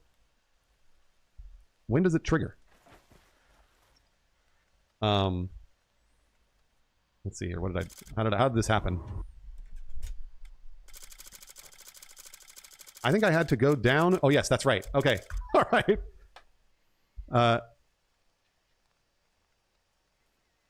Where is the button that I pressed for this? Memory fragments. How did I get to memory fragments? No, Axe 30, everybody else had these issues. Axe 30, literally everybody else did because I looked around and they all had the same issues. Everybody else was stuck generally in the same spots. I think like there were times that I got through stuff really quickly and other times people didn't. I don't know how I activated this memory fragment thing, but then you had to scroll all the way down to the bottom of the list and hit a button. And that started the memory fragment thing. Surprised? I'm not actually there. Okay. And that's good to know. Okay, so we got Kevin. That was a question. Oh no, this it's not a side quest. You can just pick up random things. It's not a side quest. Can you just pick up things? Yeah, you can pick up random things. Like there's a lot of stuff we can pick up, I'm pretty sure. At least when I was playing, I was able to pick stuff off of people's bodies. And there was armor. There was full armor sets you could get from people too when I played, but that was the demo back in Gamescom, so I don't know. But I don't know if that answers your question. Like that painting, we definitely could have picked that painting. And you could have stole it. It literally said steal. And he just didn't press like square or something, whatever it was. It's like, this mechanic pops up a couple more times because of this helmet you're wearing. One of the moments I recorded this. Jaded Darkness, yes. Yes. Okay, we'll skip this. We don't want to see what that is. Projects that scene back to the viewer. It's cool. So once I got down to the bottom of the... Talk to the child. Finally! I almost dozed off waiting for the magical child with the cat! My friend wants to thank you with a special gift for getting Gigi back. See you next time. Okay, skip along, skip along. Which is cool. I like that dedicated follow button. So you don't really lose the cat. Although you probably didn't lose the cat anyways. Oh yeah, you can loot blackberries and chickens and stuff. There you go. I just walked by some black. Another example, yeah. You can just pick up like blackberries and grasshoppers and all kinds of things. We saw him picking up the butterfly earlier. Berry bush or something. The Turginator, it's so I was speaking with the devs about the tutorial thing, and it was like they weren't telling me specifically; they were sort of telling everybody. But the tutorial sections here, where you're learning the abilities. Okay, sorry. I think stealing the painting, you have to put on the mask, which he may not have had when he was playing. Okay, that might be a fair assessment too. I didn't think about that. They wanted people to try a bunch of different things. They wanted it to sort of be not intentional and obtuse. So you end up sort of spending a good amount of time figuring out what button to press and when. I don't necessarily, that's not really my thing, but the black bars are because of the capture, not because of the video game. It'll be full screen. This captured widescreen for me, so they captured it widescreen for me. Did it have a good sense of adventure exploration? Yes, we're getting there. We're almost there, Stewie. We're almost to the point where I can actually say, this is where the game shines. We're almost there. There's a couple more mechanics they throw at you that you're like, do this thing, and I was like, it doesn't fucking work. Like I was like, they really throw a lot at you at the beginning, and then they also make it kind of obtuse. So you're like, we're like, okay, can I just go do something? Like, can I go talk to people? Well, and you know what? Like, even though this was only a couple weeks ago, they do change the tutorial. The tutorial is the last thing they'd build in a game. I wouldn't be surprised if they changed the whole start a little bit to make it a little bit more casual friendly. Because I mean, from what we've seen, he plays a lot of games, and if he was kind of struggling, that is definitely a concern. Explore. It does look amazing. It really does. It's beautiful. It's a beautiful video game. My gosh, it's beautiful. Get out of my way, Fox! That was cool. It's just a gorgeous video game that I'm never tired of looking at. I want to capture that fox. I'm going to catch a fox. Back in, I don't know if you guys have seen the leak of some Korean developers who were playing this. Apparently, you can get the foxes. You can build them up as companions, and one of them will evolve into a 9-tailed fox. And it has like crazy abilities and stuff. So, find a fox. You're hoping the obtuse nature of it isn't too frustrating? It was frustrating for me, but hopefully now that you've watched it, you won't run into those things. Here's another mechanic that they wanted to teach you. So you speak with a child. So I think I lantern on this bad boy. You can move things. So we're learning how to lift. Learning. Okay, I'm wondering if it'll give you that L1 observe in the bottom right every time you look at it. I think that's I'm assuming that's what's going to happen. Yeah. But Kevin, wow, this game has a lot of variety of things to do. You said you played it. I'm so jealous. Yes, and that was back in Gamescom in like late August, September. And I have been just so jealous of all of these content creators playing now because I know it's a good game, and I'm super pumped for it. Like I've been looking forward to this game since a long time ago. But you haven't heard about the fox. Yeah, Kesar. I mean, obviously that was an unconfirmed leak. So, the translation, who knows if it's accurate or whatnot, but, and it might not have been a real developer, but a lot of the other stuff that they said came true. And that was from like 6 months ago. So you can press triangle and circle on the target to use nature's grasp, and you can lift things up. Now, I don't know. This is the skill tree, by the way. I don't really take a good look at this till the very end, but I don't really know exactly what you could lift and when. You can lift an object to move it or clear an obstacle. Press triangle plus circle to lift an object. Press X repeatedly to lift it quickly. Well, I was like, do I shine my light on that thing? I was like, what? Where is the prompt? Because I was like, clearly I have to lift this wall. Clearly I got to lift this wall. How do I do it? I'm looking through the skill tree here, trying to figure it out. Oh, there was like a little bar. He just has to hold it. He just has to I think I hold reloaded the save even. This is controller on PC because that was the only thing they'd allow me to play with. I was like, can I just climb over there? Let's see here. What else? What else did I look at? Oh yeah, I tried the grappling hook. That didn't work. Okay, let's skip along. Well, there he was. has to skip along his own footage. Got it. There we go. There. Okay. Wait, I saw it for a second. I was like, oh, there's the prompt. Oh, you just got to be really close. Okay, so you got to be right up next to it. And this was one part that I actually did not enjoy also when I was playing my demo at Gamescom. You had to take these flags, and they were broken down, and this is how you like put a banner, and it actually like claims a territory. and it was knocked down on the ground, and you had to come over, you had to levitate it, and then you had to grab it, and then you had to place it. And all three of those button interactions were different, and they just didn't feel clean and smooth. And it seems like this is the same situation, and they didn't really solve it, because he clearly had a really tough time getting that to work. But if the fox isn't real, I'm blaming it on you. Please do. You gotta be right there. You gotta be right there. Got it. All right. So that was another thing too. Is like sometimes the prompt would. It's not. It wasn't. That's not a puzzle. This is a puzzle, and this made sense to me. I was like, oh, okay. You just press these buttons, and eventually, all three of them have to be pushed in. Can't handle puzzles, Lamau. Oh man. Hopefully you'll be able to handle your timeout. It's, like I said, it's not a puzzle. That's just an obtuse game design. Oh, so did he just time out a guy because he made fun of him? Ouch. Ouch. Dictator of his stream. It's just not really, it doesn't really clarify.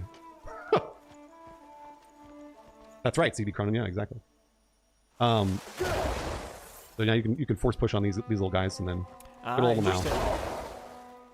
Yeah, that's not a game puzzle, that's just game design. That's their choice for game design. So. Okay. And so like that's a puzzle right there, right? That made sense. I just have to use force push to push those. So how do you do it? And so like that's their choice for. So now you can force push on these little guys and then. So it starts with what center out. So now you can force push on these little guys and then good old Lamau. Yeah, that's not a game puzzle. That's just game design. That's their choice for game design. So. Center, right, left, easy. Okay. And so like that's a game puzzle. But me trying to figure out where the prompt is on the wall is not a game puzzle. Yep. Further away. We'll skip along. For sure. There's hundreds of hours of content. What else we got? You can upgrade your stamina, yeah. Day, no one ever gets caught. And now this is me just picking up side quests and doing them. Interested? No character creator. You're this character. Drag any in right. No character creator, only character customization. More leaning into the exploring and doing your own thing. Yeah, the again, like once you learn those abilities, I'd almost never use them. You'll get whatever amount what's written on the notice. Obtuse game design means not immediately obvious. Too, if you bring in the bastards. Not immediately obvious. Very like convoluted, weird. Is this vibe like Witcher where you have an overarching main quest with a ton of side stuff? Yes. Yeah. Witcher is. Okay, we've seen this. The Elden Ring as well. Elden Ring's a good comparison, but Elden Ring, there are game mechanics we haven't seen in Elden Ring, but not. Whoa, this one has a bounty of 12. That's huge. Okay, so that's like 12x the other one. Has a bounty on his head for running away from murder. Okay, interesting. Because here's the better thing. I was always wondering, like, is it worth it more to capture people and then bring them in? So this one would give us 12 coins, and I'm assuming the other guy who is only worth 1. It might be better just to kill him and loot his body, because he might have better loot than is worth just 1 coin compared to this guy, which is worth 12. Maybe it's better to actually bring him in. I'm assuming that that's something we have to try and figure out. Where is it best to kind of do one or the other? Nearly as many. Elden Ring is like, what do you do if you need to get past an area? You fight. That's what you do. It's not like you use your magic powers, to lift a wall or move a tree or whatever. You just fight. No, this is a single player game. I don't. Why would they ever add monetization to this? I don't think they're going. We've already checked it out though. Beautiful. We'll skip along. I think you got great fight. If you haven't seen this, somebody wants to watch it. So this is learned his skill. Since he's a boss, I learned his. Yes.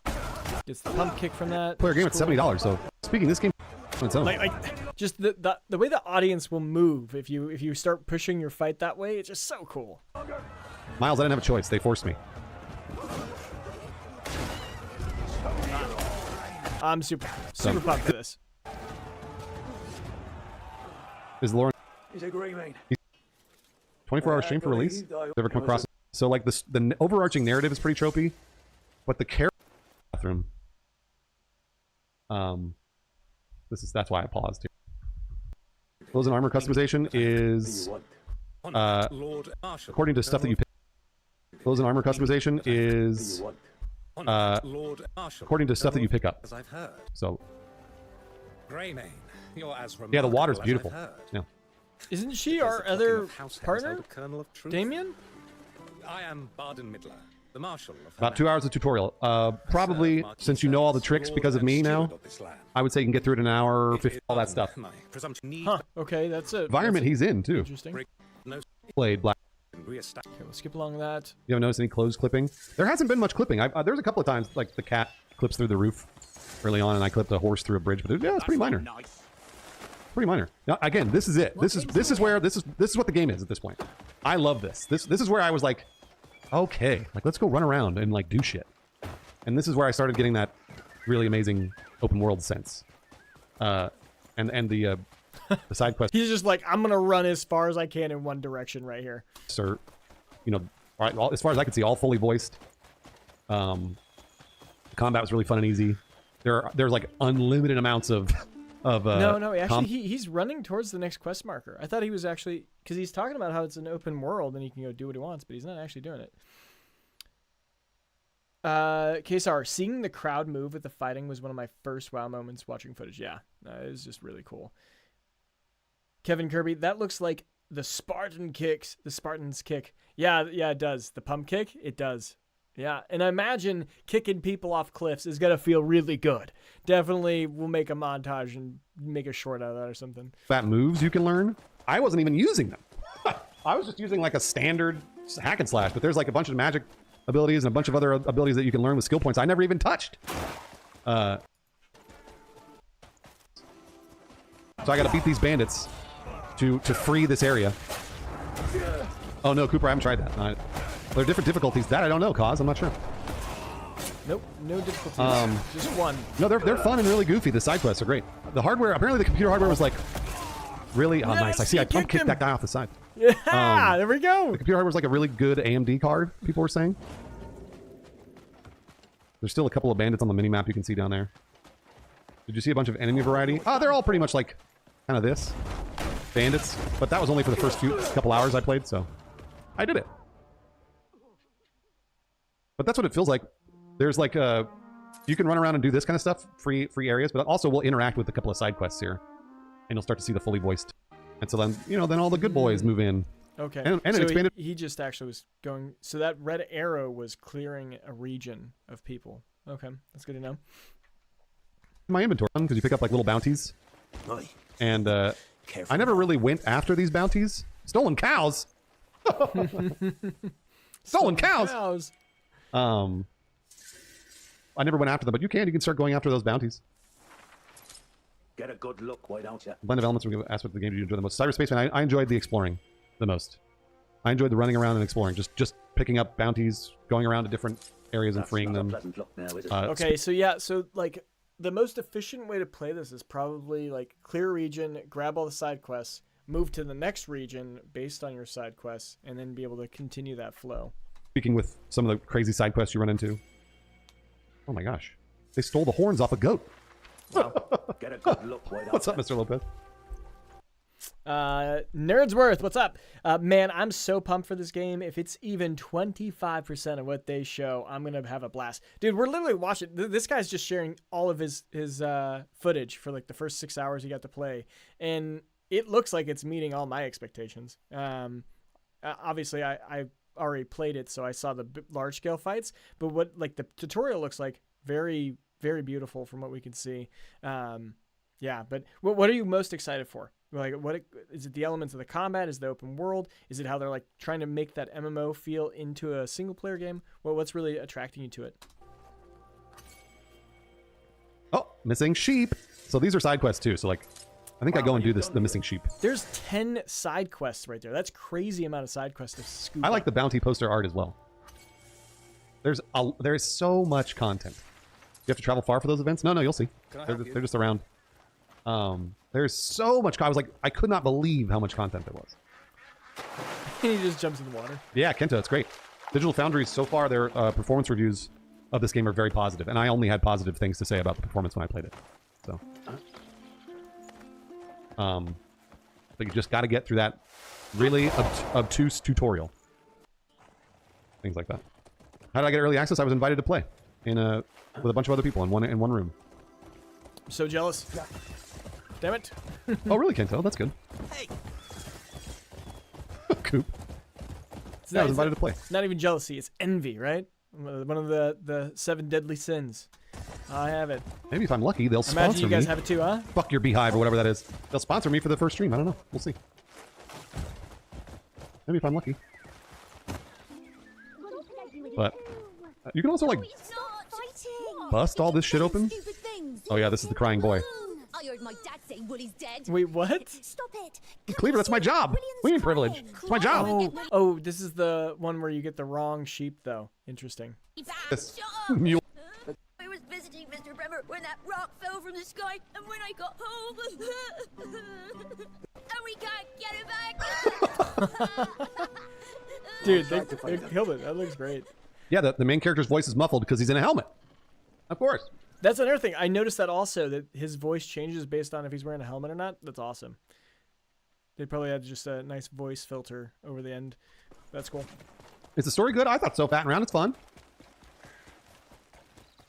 Cry about a missing sheep. Across the river to blame. Side quest, so like listening to the actors cry about a missing sheep. Across the river to blame. Me. Who are you? I was just looking. It gives you a quest marker, though, for that. I'm not sure I'm a big fan about that. Oh, but it just says get information. Okay, so maybe that was just from random men. But either way. Cry about a missing sheep. Across the river to blame. Me. Who are you? Oh, and then Kesar, tough to say what I'm most excited about. In general sense, I like the open world, create your own story games, and this looks very rich in that. Yeah, that's definitely a key point. Vittoria, I was trying, yeah. Ha, that's quite the feat. But what got me, and this was the biggest part of the tutorial, was trying to take over this area, and you're in this big, large-scale like combat to attack a castle. That was just epic. And then being able to take the little regions as you move along, that was something that I just absolutely loved, and it got me fully hooked. So that's what I'm super pumped for. Just taking over the whole map. Because I'm assuming main storyline, we're only going to do like maybe 25% of all the regions. But like when I played Assassin's Creed Brotherhood and I beat the game, I ended up 100%ing that game because I just found it so satisfying to go to like every tower and beat all of the people and take over each tower. I thought that was super fun. And then you just had like the missions that you could do with your assassins. That was super cool. We see that again in this game also. This game just looks like a combination of like everything I've ever wanted in a game. I mean, I just can't wait. He was amazing. Well, what brought such a Can you lock or fine adjust the warrior camera here? distance? I never tried. I don't know. Might have stolen a sheep. Don't know about stealing sheep, but there is a bandit camp just across the river. All right, we got to go find Wooly. I wonder if we even need These to side talk quests to were really these guys. directed too, by the way. Remember I was talking about how the tutorials were really obtuse and weird? These side quests were not. They told you exactly where to go. Where, like, you walk straight up to whatever spot was on the minimap, and then most of that stuff triggered right away. So it's a really interesting change. So I was like, oh, well, now I can just, now it works. Now I just go to the area and do it. And like, look at all the wildlife and the water and the flowers. Yeah, it's great. Every time he says that, it really does just remind you how awesome this You game can is. climb pretty much anything. There are really no boundaries on these walls. Very much like, you know, Breath of the Wild or... So I think it's not binary. Plus, oh no, you know what? I know it's not. Oh, he's got And the reason I messed know it's up. not is because you can hover. Master Shock me too. Oh, I was about to say he's I got dead. wrecked. Yeah, he I got absolutely wrecked. So when you die, you get an instant revive at 30% health, but you have it looks like that's consumable, or revive at a checkpoint. So I had an instant revive. I'm at 30% health. And you just get I he gets didn't killed again. attempt to even use a health item. I think trying to use a health item. I don't know if there are different difficulty levels because I didn't check. No.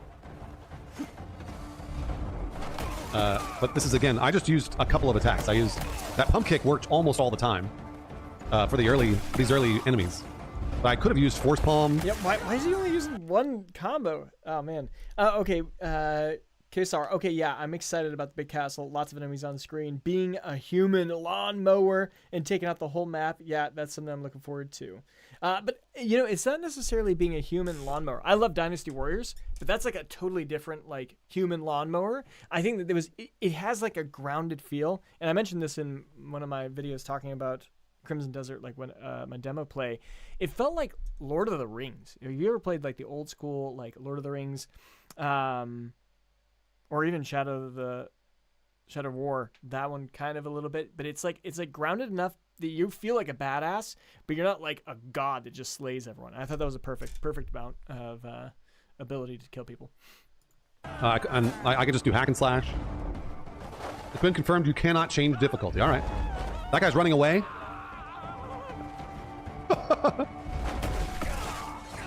That guy was running away booted him off because he saw me kill his friends. That's pretty cool. That music kind of sounds witchery. Yeah, I never really... I didn't, like, there were a couple of fights that were difficult, but I didn't really have too much of a problem there. Yeah, CB Cronin, there's lots of really cool, like, impacts into trees and walls and stuff. You can kick people off of cliffs. Iron ore. The combat is incredibly deep. I really just did not even get a chance to... So you got cloth pieces, you're getting ore from the bandits. Those are all pretty helpful, I'd say. It's funny, I was having so much fun playing the game, I didn't even look at the new skills or different magic abilities or the different combat moves and things like that, because I was just having so much fun. I was like, can I open this chest? There are too many combat skills. Yeah, there are. And so it just said steel. There are almost, maybe it might be a little too much for people. And he broke it, and it looks like he wasn't able to grab anything. Nothing was showing up, but I wonder if he would have used L1 if you can pick up or not. It'd be very interesting to know. It might be a little too much. Oh, I just did a crime. That red circle is I committed a crime. Huh. And so I guess if somebody sees it, my wanted level goes up. Come on, Wooly. Let's go. Okay, walk back. Once you get past that tutorial, man, that's a real strong barrier to entry. I was like, can I bring in my horse? The answer is no. Bet you they are. Because I'm carrying this stupid sheep. But yes, the game does respect your time very much so. Do you think casual gamers whenever you want? Your Greyman's always drunk. Oh yeah, he's gonna take me. He's gonna take me to a guy who claims he's a Greymane. And today, This is on PC. Mm-hmm. Yeah. here, they should. I don't think there's a first-person view, as far as I know. Good day. That's me talking to a stranger. I built trust with them, by the way. Can you play the whole game first-person? Let's see. What else they got? I could be wrong. It feels to me like it's meant to be played in third-person, but... Whoa. That's cool. There's a camera mode. They even capture time-lapse, see how lighting changes with time level. Yeah, that's great. Oh, one minor complaint about the day-night cycle. The night cycle's a little too dark and lasts a little too long. I don't know if I can... Yeah, I wonder if that's going to be something that's going to turn some people off. Unless there's a rest mode, I'm sure some people are going to get really annoyed with that. But the rain in the darkness looked epic. I'm sure you guys saw that too, but there are some really cool night interactions. I know Dragon's Dogma 2 got dark, a little bit too dark sometimes. It was like, damn, it is dark in here. Adjust that, but the game was very well... I really like how it actually has like number of days, so you can kind of see how long someone's been playing and how deep they are in the game. Optimized. Hey Rhea, hey. There is a first-person camera. I saw someone doing that, like walking through a tower at some point. Are you gonna play in first person? Do you prefer first person, or are you a third-person player? Yeah, it played very well. I very rarely... I don't think I ever saw frame drops, like ever. He's lost his cattle and his home. We should be comforting What? the man. Rhea, you can carry animals while... Okay, that's crazy. I didn't think that was possible. I wouldn't have tried. Okay, that's really interesting. Kesar, agree about the rain. I've seen that you can sleep in a bed. Skyrim Fallout style. Okay, Fallout style. Yeah, that's good. Yeah, definitely something to speed up the cycle. But you know, that's their thing, and I really hope they do something like Final Fantasy, where when you're at nighttime, only certain interactions can happen at night. I really hope they have that. I feel like I've watched an interview where Will said that there wasn't any difference between night and day. You can do everything in the night and everything in the day, but it'd be really cool if only at night there's some stuff we can do. Kesar, the first-person camera is cool, but you can't fight in first person. As soon as you start fighting, it bumps you into third. Gotcha. Rhea, I do prefer third person, but the first person is mostly for exploring and scenery. And I imagine it'll make the L1, like, trying to aim, because that L1 does seem like a little bit tough to, like, move around, but maybe it's just something we gotta get used to. We can sleep in any bed. Nice. You'll notice when I use that lantern, it shows the quest marker above their head. But if I don't use the lantern, I don't know who to talk to. Oh, okay. So the lantern shows you the quest marker. I didn't know that. That's a new tip for me. Okay, lantern to show quest marker. That's cool. Sure to bring him back. You'll see. People were saying it was running on a really powerful AMD video card. I don't know if you can rest and switch day-night, cause okay, we'll skip through these. I never want to hear. No, it's great. Voice acting and motion capture is fantastic. I don't think we've. It's a good card, but yeah. I don't know if that was the machine I was typing. His cows were stolen. I have to go find his cow. Yes, I've seen a footage of a guy carrying the exact sheep on the horse. Okay, nice. Cows.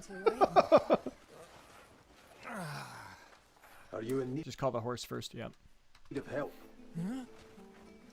Yes, please. I've lost everything. I need all the help in the world. Damn, he's ugly. They did a good job of making some ugly characters in here, huh? Here, there, and then bandits took every last one of my cows. Oh, this is the guy that lost his cows. Solomon Okay. has put trial after trial before me. Is that your Okay, sir, I didn't realize that about the lantern. Good to know, and cool that you don't have to see the quest marker all the time. Yeah, I agree. That always kind of takes you out of the immersion when you see a quest marker over someone's head. So it's kind of cool that that's the thing that triggers it. And it's probably localized, right? Like the lantern light has to be pointed on you. And I'm not even sure it's a lantern. Maybe it's because it's darker that the lantern automatically points up. It's just holding L1. house?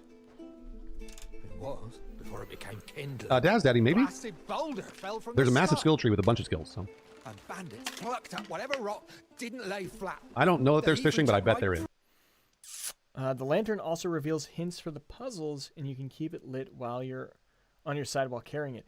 Oh, that's key. If the lantern also reveals tips, that would be... Maybe that's something that could help a lot of the casual players that might struggle with these first couple puzzles. Precious That'd be interesting. cows, every one of them. Brigands plundering a home. What is this game about story-wise? Any idea why? Not even the Reality is crumbling. Dude, we gotta get rid of our helmet, though. You can't wear this helmet all the time. The heck's happening? But you're the only one damn cows, but that can stop it. they took their fists to my face, demanding more and more. Oh, Just look what they his face is beat up. Okay, I thought he was sick or like that's just his face. No, he got messed up. did to my face. Hey, calm down. I'm not asking Sort of, for Kento, yeah. much. I'm just trying to get by. Please help me get my cows back. Please. No, Stormrix, they're like... No, the skills are... You get like magic skills. So much.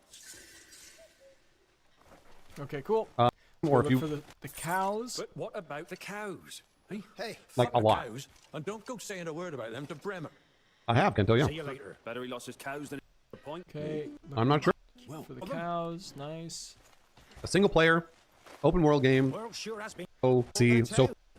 I love that we This can is PC follow. only? No, it's on... I think it's on console. I love that we can follow on.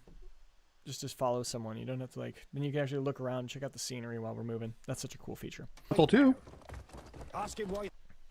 Okay, Rhea saying it seems that you can defog areas surrounding towns by ringing the bells in the bell towers. Oh, so then it'll give you like quest markers and other POIs that we can travel to, kind of like in Assassin's Creed. Yep. Okay.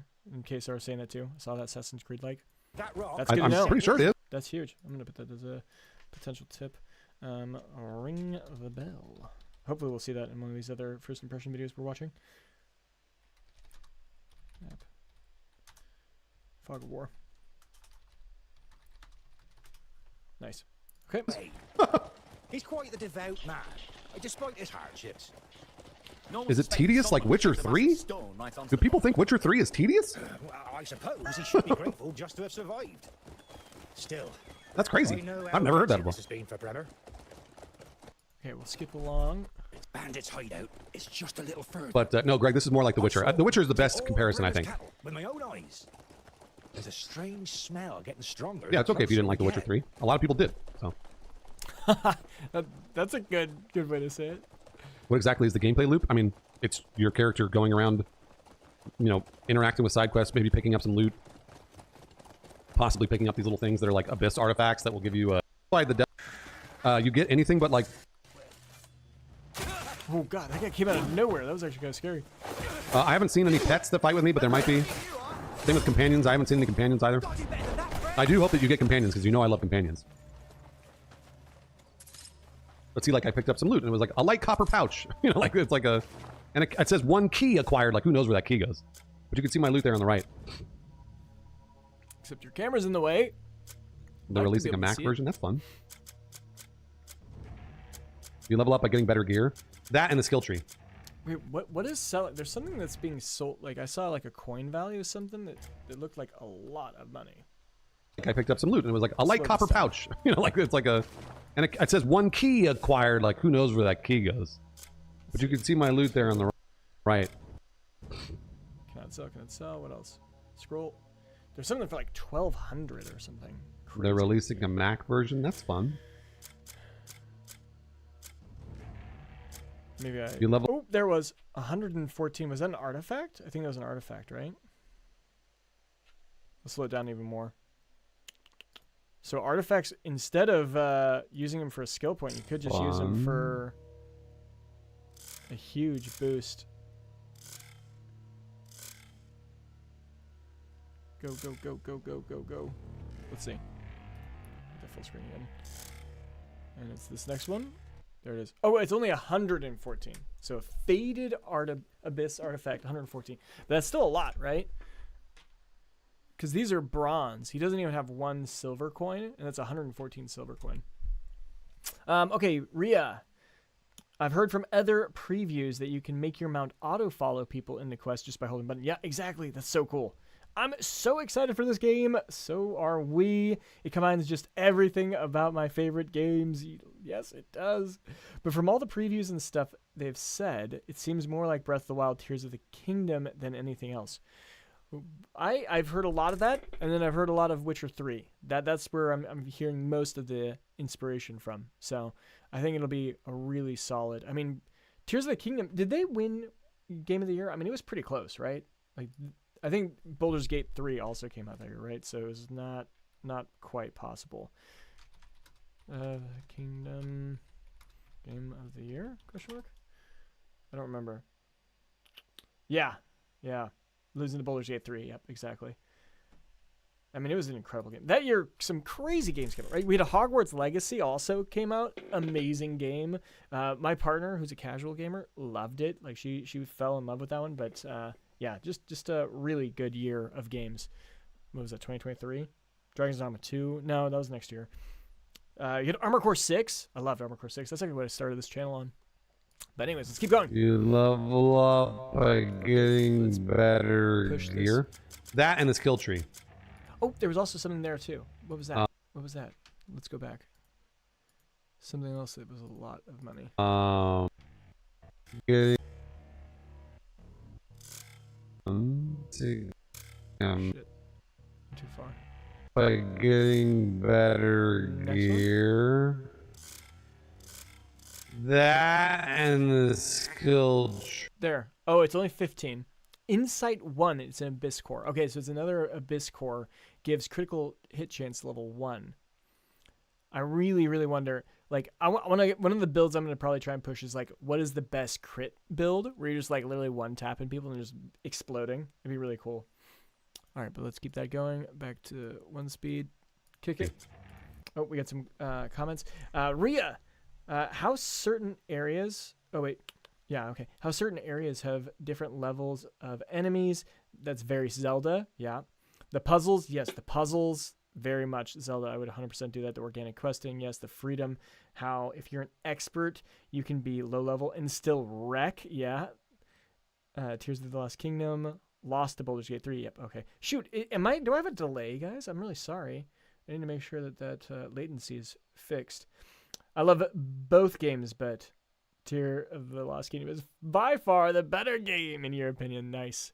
Yeah, I think if how old are you, Ria? Or actually, you don't need to answer that. But I imagine that some people would like it, especially the younger audience, like Tear of the Lost Kingdom more, and then older audience likes Baldur's Gate 3. But I mean, everyone I think loves Zelda. Yeah, there's a skill tree as well. No, it's not a Souls-like. This is not a Souls-like game at all. Yeah, that's the one thing I think is very clear. No one is comparing it to Souls-like anymore, so that's like gone. I think that's good too because that would scare away a lot of casual gamers. Maybe some of the boss fights are a little difficult, but I would say that if you've got a number of skills, then you could probably just go in and work the boss, you know. But I don't think it's not an Elden Ring where you're gonna spend 2 hours on a boss fight. Oh, he got an artifact from that. Why did he just get an artifact? Is it because he's used his pump kick so many times? Maybe he mastered pump kick, so then he gets his artifact back. Is that what you were saying earlier? Someone was saying that earlier. I think it was Kesar. Let me know. Ria, you're 27? Yeah. Right on the cusp, I would say, of loving both games, and that makes sense. The combat. Kesar, I've never played Zelda games. What's wrong with you? What? Oh man, I got when I got my Nintendo 64. I got GoldenEye. I got Mario Kart, and then I got Zelda. And those three games have kind of formulated my life into loving all three genres of like racing games, shooters, and action adventure games. That's why I have 3 different channels covering all of them. But, okay, what else we got? Which I'm glad it's not Souls-like. I'm burned out on them personally. Yep. Kesar, just emulate them, my G. Yeah, you definitely probably could. You could probably get them all for free. Pretty easy. Artifacts sometimes have mini quests you need to accomplish to unlock them. Okay, that's awesome. That's so good to know. Okay, new tip. Need to finish subquests. Okay, so I wonder if he now unlocked... Because the one thing I also noticed, when he did that pump kick just now, he kicked 3 people with 1 kick. So I wonder, one, that was probably the trigger to accomplish the quest, and now maybe his pump kick got stronger? I don't know. We'll see. Yeah, the combat is sort of Arkham style, but again, it's real hack and slash. You could turn it into a parry fest. That sort of thing, but I didn't really ever need to in my first few hours. And Ria, I've played every Zelda game. Yeah, I mean, my sister, who's 27, her favorite game is Twilight. Because, like, that was the first game that she, I think, bought with her own money. And, like, she played it on the Wii, and she beat it. And it was, like, one of, like, her early, games that she beat. And she just felt really good and really proud of it. And then she went and beat it a second time. And that was just one of her favorite ones. But you love all genres mostly. Nice. I love action, so this game stood out for me day one. Nice. Agree about Souls-like. Happy this will be a break from that. Yeah, nice. You arrogant pig swill. There's like, you see that big boy? He had like a really big ass hammer. Someone picked up a street cat, and the dev told them if they build the trust up with it, it'll loot items for you after fights, so you can get pets, companions. That's cool. Sir Fanny, yeah. Oh, he just mentioned that the companions will loot the bodies for you. I think that's going to be really cool. Definitely cool. So are we supposed to just like literally grab the first cat we have and just literally carry it everywhere and just keep petting it until we mold into our cat? Just steal someone's cat? Or a dog? Or the fox, right? Dude, if the rumors are true about the fox and we can make like a 9-tailed fox, that'd be so sick. Ria, I'm obsessed with close quarter combat. Nice. JHP, out of curiosity, has she ever played Stella Blade? She said she plays almost every genre. Oh, there you go. Question for you. There's a million combat options. I actually haven't played Stellar Blade. I really want to see that game. Are the jiggle physics that ridiculous, or what is it? Is it a good game in general? There are a million combat options. Like, and we're talking a million. I only have like, I use 2 or 3 abilities at most here, but there's so many. I didn't need to use anything else for the longest time. So I have to remember in my first playthrough of this to try and level up things faster so that I can attempt to use more abilities. Shadow of Mordor, I guess, sort of, but Nataki, I never played Black Desert, so I don't know. L1, sir. Hold I've L1. seen a dev video of one of them playing with only wrestling. Again, I was like, maybe I can loot these watch camps, that. and the answer is no. Oh yeah, this is another one of those times that was like, trigger a memory, and I'm like, shine your lantern around the area where it reacts. The objective is shine your lantern around the area where it reacts, and I was like, oh my gosh. All right. Just hold L1, my sir. Here we go. Okay, we're gonna skip around here. Let's do. Still have. Oh, this is another. There you go. I don't think that's a translation issue. I think it's just like. Oh, this is another. Oh yeah, you know what? Here the problem was. My lantern was equipped, but pressing the button that you would normally use for lantern, which is L1. Oh, okay. Would if you had a weapon out, it wouldn't work. Ah. So I had to figure. Okay. So he was running into an issue there. Okay. We can't judge him, everyone. We can't judge him. Figure out how to get my lantern. But what do we got? Kesar, I'm totally getting a cat. Yep, nice. Yes, I have. I didn't think it was amazing, but it was fun. Nice. Pretty decent character action game with a mediocre story, in my opinion. Turn back. I'm pretty sure people don't play the game for the story. Am I right, JHP? What did you play that game for? And then you start to see, oh, there it is. There it is. Okay, so we're good. So it's like what it's trying to do is get you to reveal a cutscene. The map is huge. Yeah. Okay, that's kind of cool. I do like that. How does mouse and keyboard feel? I didn't play with mouse and keyboard. I played with controller. I hope that issue that he just ran into about trying to have a weapon is not going to cause more issues. I didn't have a choice.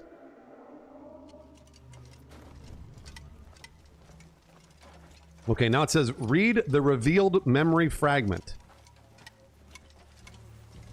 Boy, oh boy. Okay, now you go in your inventory. You go in your inventory, right? And you scroll to that visions. Dual type of right? skills? I don't know about on you. Let's see. There are ranged combat options. Oh, wait. Yes, there. I think it's the start button. Yeah, start button. Okay.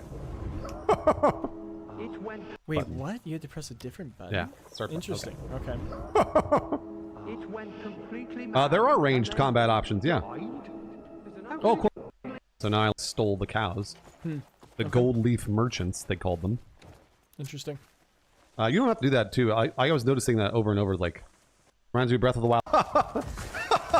I'm glad I did that on purpose. I'm glad I did that. I thought that would be fun. Oh, interesting. So you learn a whole bunch of information just by coming by. I was like, it's learning a lot as he's walking through areas. Like, what is this? Level achieved. Asperia level 2 achieved. What is that? Is that the horse? Like the horse leveled up? That'd be interesting if our horses can keep leveling up. Questions or comments? The way people are saying they're struggling with the controls reminds me of Red Dead 2 impressions. Yeah, many people complained and felt that they were too complicated also. What's funny is the English voice actor in Crimson Desert was the protagonist for Stella Blade. Yeah, exactly. Damien and her voice, yeah. I think that's why a lot of people are also excited too. Yeah. Yeah, some really good voice actors. And you guys weren't here earlier, but Kesar and I were talking about how voice acting in this game just looks incredible already. And if we compare that to like, we were comparing it to Octopath Traveler, which was just terrible. Really not that good. The minimap behind Sparse makes me so happy. Tired of the gold path and yellow paint. Honestly, it still a little bit shows too much to me. I was actually thinking it was showing me too much. Like, it was showing you, oh, go talk to these guys, and then they'll give you the next quest marker. I was hoping it'd be even less, but for general points of interest, I think it's been pretty good. Either way, I mean, I guess it kind of makes sense. Like, let's take that woolly sheep one. Maybe the kid would have said, hey, talk to those guys. Maybe they know something, and then you go talk to those guys. Who knows? We'll have to fill that one out. I can't wait to do some fishing. All right, we're going to have a fishing guide for sure. I'm going to catch every damn fish in this game. It's more sandbox based. Oh, Bizzleman, I liked what I played. Combat looks more fun than The Witcher 3. Yeah, maybe. Oh yeah, it's like defeat the enemy. So I was like, what? Like, how is he not stopping to go fish right now? Like, I'd be like, I don't care about bandits. Let's go fish. I want to see what the fishing is, especially if like you're doing a quick review. I don't know. That'd be something I would have done. I've played Stellar Blade many times, so there are parts where I disagree with her opinion, but since she answered, no argument. Nice. Maybe I missed something actually. Oh, okay, since she answered. Yeah. Where are the enemies? They're up there somewhere. All right, what else we got? I think so, Lang Low, yeah. Yes, I think this game is 70. Like, again, if this game looks like a game that you think you're going to enjoy, there's going to be just an insane amount of combat. Or, I'm sorry, an insane amount of content. So the content there is easily worth $70, 100%. Yeah, it's really dark. It gets really dark. Easy day. $70. Easy. I wish that it wasn't so dark. I mean, he said, what, 200 to 300 hours is what he's estimating already? Let's go. That's what we want. That's what we want. I should be playing Marathon tomorrow. My goal is to play Marathon. I was supposed to play Docked as well. Oh, has anyone played Marathon yet? I was thinking of doing that, but I'm like, I have to watch the first impressions first. Well, but there should be Docked and then Marathon. Thank you very much, Troll. Look at this glorious pile of shit. Load of bollocks. Thought I'd stumbled onto some easy loot for once, but what a fucking waste of our time. Wait, who the hell is this an action adventure and not an RPG? I think that it's also an RPG. But apparently the devs are they don't want to call it an RPG. There's a massive skill tree with a bunch of skills you can level up.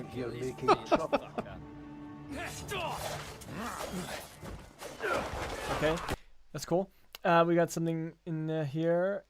I'm neutral on fishing. Did too much of that in real life when I was a kid. Didn't like it then. Don't care about it in video games.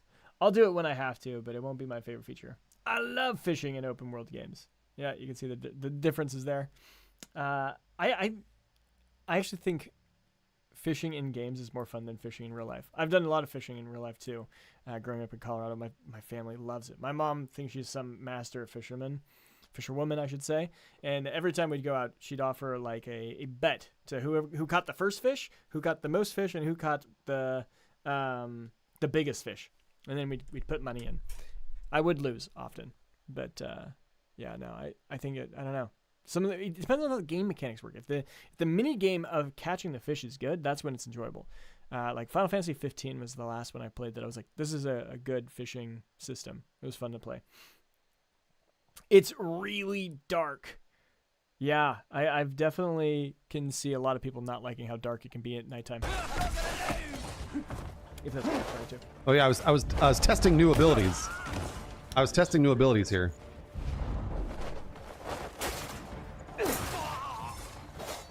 All right, we killed those dudes. Shine my lantern. I was like, well, I have my weapon out. How do I get rid of this weapon? Yes, I will show the skill tree. I think it's at the very end. Barley. I dug through the skill tree at the very end because I was like, I wonder what abilities. Okay, cool. But his camera will be in the way. I wonder what abilities it's got, and it's like just a boatload of them. That'll be sad.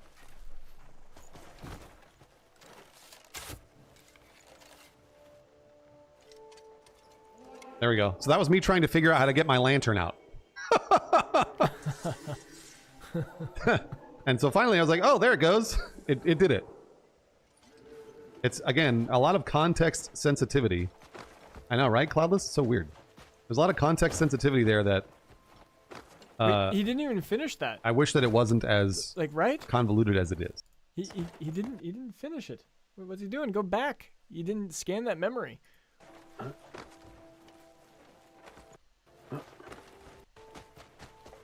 It's true. I hope he can find. Do you have a one-liner to describe this? AAA Breath of the Wild? No. It's like The Witcher 3, Dave. Did you really? Well, It is not like Breath of the Wild. From what I've seen, using the abilities that you have, like you can't use every ability everywhere, if that makes sense. Be all right. You can't use everything to like manipulate the physics of everything. Maybe you can. Thank you for your kindness. And I Okay, we'll skip this. It's just a quest. did level up for that. I think not an RPG. If I, you know what? Maybe I am getting XP. Is there an XP bar? Why are they calling it not an RPG if I just leveled up? True. I mean, now you got a leveling. I didn't think there was a leveling system. I thought everything was purely based on your equipment. That definitely changes things, in my opinion. Okay, what do we got? I grew up fishing too, lol. My grandmother's favorite place to fish was Stone Mountain Park. Where's Stone Mountain Park? Is that in Colorado? And I just don't know about it. Kesar, I'm really interested to see how darkness affects gameplay. Part of me loves it because it's so unusual in games. Part of it is a bit intimidated. Part of me is a bit intimidated. We'll see. I love how dark it gets. Yeah. This game could be divisive. I could see it being divisive. Some people just love other elements, but it has so much to it, and you can just decide what you want to spend your time on. Maybe it won't be. I'm happy with everything I'm seeing so far, though. In these previews, you see how different people played too, to the point where many people missed entire areas or features. Yeah. Okay. I can't wait to see more of these. As you said, we got all these up. Skill up. Insert Richie. Epic plays. I got so many more to go through. There's so much content. Oh, and it's awesome. We're only like, I mean, obviously this one's huge. Like he has a 3-hour long. This one's crazy, but this is really cool. Tour expansion. You know, I keep trying to fit this narrative for you guys of the fact that it's not an RPG, but I keep running into things that are RPG-like.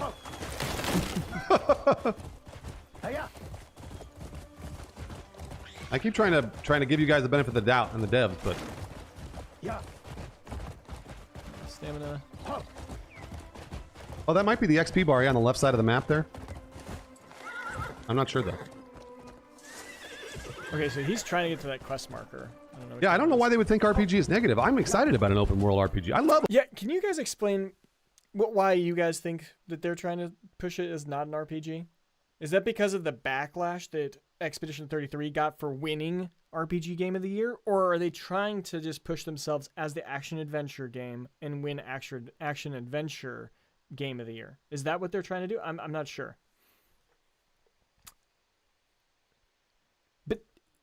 Is there XP? Because like there was, we've seen level up on the side, and is this an XP bar? What is this bar on the left side? If anyone knows. Oh, you just rewound it. You didn't see him level up. Okay, so it's not XP. Oh wait. Okay, Rhea, you're in Georgia. Hey, I hear Georgia's got some great outdoors too. I've always wanted to check that out. One YouTuber said that when they played, they couldn't kill civilians, but you can. You just need a mask. Yep, I've seen that too. JHP is saying, yeah, not RPG, RPG-like. Okay. You level character in action games, still an RPG. So in an RPG, is it you need to create your own character and actually add skill points to like your health and everything, and you decide like what makes it an RPG? I don't understand. I guess I'm pretty stupid for that. The story exists, but the main draw of the game is getting distracted from distractions and exploration. Oh, because the main aspect isn't the RPG. So would you guys say Expedition 33 is an RPG? Open world action RPGs. That's awesome. All been locked off. Did you cut them off the bar now? Why would someone? No, your health bar is the red. Okay, this is their side quest. Left of mini. Nope. So I don't know what that bar on the left side is. Oh, what is it? Oh, he's saying it's not XP on the left side. Nope. So I don't know what that bar on the left side is if it's not XP. Took bloody everything. Ah, that explains it. Right? Makes you want to go back and play KCD2. KCD2 is great. I would say that is more immersive and We're bound to get caught sooner or later. maybe too convoluted to do things that I wish I could do more often, like swinging a sword and shit. You were robbed. Whereas this game feels a lot easier to do the fun stuff, like explore. Very interesting. calm down. I'm not here to cause trouble. Oh, here, let me make full screen. KCD2 like kind of stands in its own way a little bit. When you're strong. Oh, and what do we got here? Lots of people answered. Sorry, guys. We got an RPG would imply that you have agency over your character's progression, choices, and expression. That bar is the reputation status. Ah, on the left side. Okay, reputation. Or I'm excited by that. Oh, did I miss something? Yes, excited for the distractions. Me too. I am too. Good call there, Kesar. RPG Light. Hey, that maybe that's a good way to call it. Let's start calling it RPG Light. All right, coined by JHP. Like that. The way you skill up in game is finding skill point items by exploration quests and bosses. Okay, instead of just like general XP. Yeah. The core mechanics would have you revolve around building specific stats and builds with progression points. Okay. And then you do not have a narrative with choices, and Cliff is the only playable character. Do we not have narrative choices? I'm really not sure. Like, are there any branching, or is it solely a linear line? And does that actually still mean it's not an RPG? I feel like growing up throughout my whole life, like you got like very linear, like JRPGs. Are they not classified as an RPG? Or is JRPG its own thing where it can have the RPG, but it's actually a very linear thing with no real agency over the storyline? I'm loving that. I'm loving it. We're getting off topic with this, but that's all right. You do not have a narrative with choices. Yeah, okay, sorry, that one. I'd say Expedition 33 is an RPG, but not a turn-based RPG. Hot take, maybe. Okay, that is good. Parry or die. You know, I did agree with you until I watched this video. There's a guy who played, didn't parry a single time throughout the entire game, except the one time you have to do the tutorial at the beginning, and then he never parried again, and he was able to beat the whole game. So it is possible, and he played it on the hardest mode too. So it is something you can do. You just have to grind so many levels, and so he had like infinite pictos that actually worked. It was pretty crazy. I loved Expedition 33. Rhea, it's essentially an action adventure with RPG elements. Expedition is an RPG, yes. RPG is such a nebulous label now. Hard to define, but I think has the gist. You have no agency in the narrative. And say Kensu? Ah, man, I'm messing up your name. I'm sorry. But you have no agency in the narrative choices or how you interact with the NPCs. Linear, the adventure, exploration, etc. is the main point of this game. That is true. You're right. I guess you're right. If you're going like, what is the main element of this game? It's not the storyline. It's not the actual linear aspect of it. That's like only 7 to 20 hours or whatever it's going to be. And then the other 200 to 300 hours is more the exploration and action. Okay, that's fair. JRPGs are more of a variant in the traditional sense. Yep. From JHP. Rhea, it can still be linear, but it's the way the systems are focused. If you don't have choice, you make up for that by having choice. Wait, sorry. It can still be linear, but it's the way the systems are focused. If you don't have a choice in the story, I'm assuming, you make up by having a choice in the mechanics and your character skills and progression. Okay.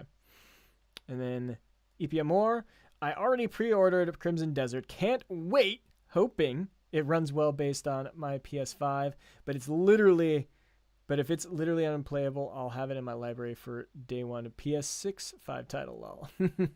Yeah, there you go. Rhea, in an hour, PGE by end of your playthrough. Wait, what does it say? In an hour, PGE by the end of your playthrough. Your style should be basically solely on your own based on the build of your character. I'm not sure what that means. I'm sorry. In an hour, PGE.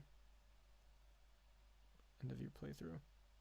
I'm sorry, Rhea. Not sure what I know there. KSR, I pre-ordered as well, and I feel great about it. I'm on PC, so you don't have the concerns of console players, but fingers are crossed that the PS5. Yeah, I mean, I've heard that at PS5 it's running fine. I'd actually think that the Xbox is where I'd be scared, because I haven't seen any good stats around Xbox. That's where I'd be kind of scared.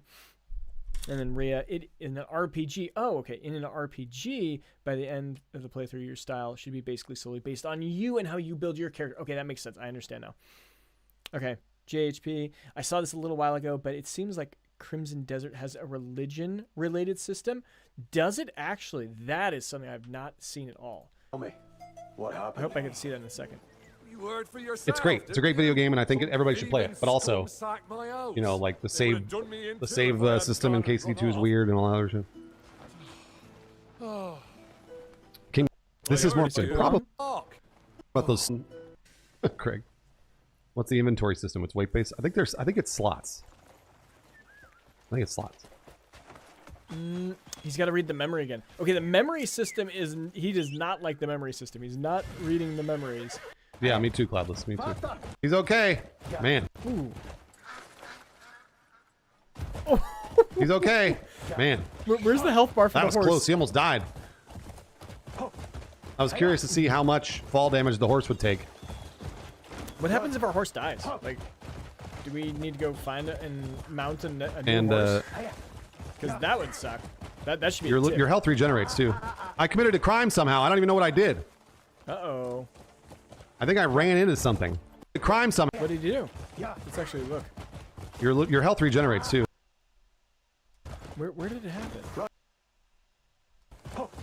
I was curious to see how much fall damage the horse would take.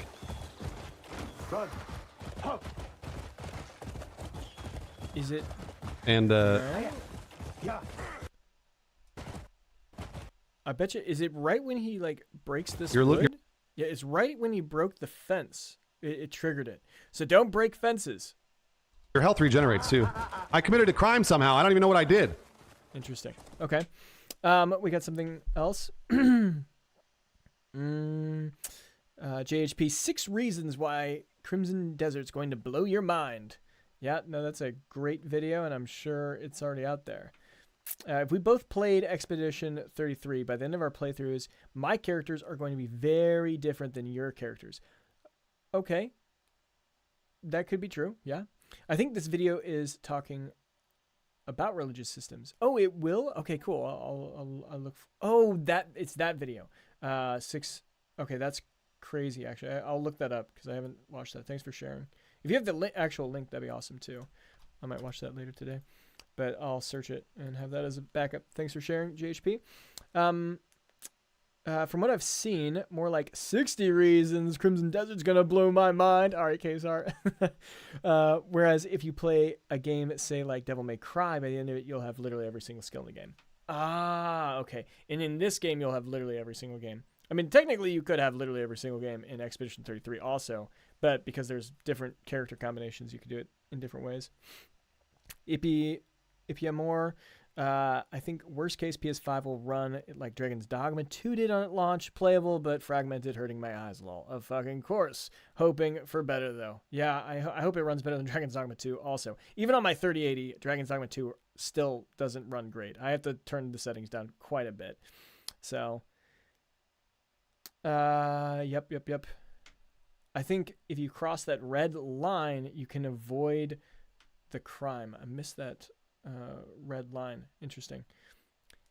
His camera is covering the crime listing. It should show.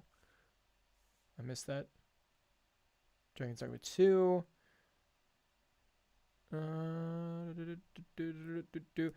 Oh, okay, yeah. Dragon's Dogma 2 did do some updates that I think would have fixed that from what Ria was mentioning there. Link would be great. Couldn't find 6 reasons why. That's no worries. I'll look for it myself. It seems like YouTube links are automatically cut off, but that's the title of the video. All right, thanks, man. I think I ran into something. Go.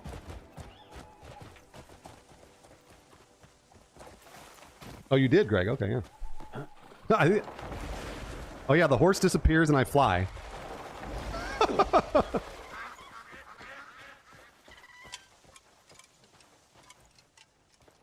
So the game performance-wise is fantastic. My gosh, it's so good. I had no problems with performance, and this is recorded at 4K widescreen. So this looks like another memory. I don't know, thing, Grim. Right? I'm not sure. but it doesn't seem People, to be the devs are apparently calling it an action adventure, but to me this feels like an open world action adventure RPG. Okay, let's speed this up. Oh, loot tickler. I don't know. We'll see. We'll know in a month. There's some of the skill tree. So there's like the magic ability there, force palm. Except your camera's covering them all. And then there's focus, which I don't really even know. Enter a state of focus causing time to slow around you. Oh yeah. So where my camera is, I'll do this later. But where my camera is where the video is of the skill. Good. He'll move it. Then we can actually look So, like, at all the skills. Yes. You can level up flight there. That'd be awesome. And then you can level up your combat there. So this is the combat section of the tree there. Here, I'll move this stuff. And I was curious to try it. / you know. Oh, okay. Senkosu. And there's a description as well. You So you told can me about the red line behind his see. camera that shows the listing of what his crime is. The UI for the skill tree is really easy, yeah. There's a bunch of different, again, combat moves I didn't even try. I didn't even attempt to use them. Did you bring cohorts?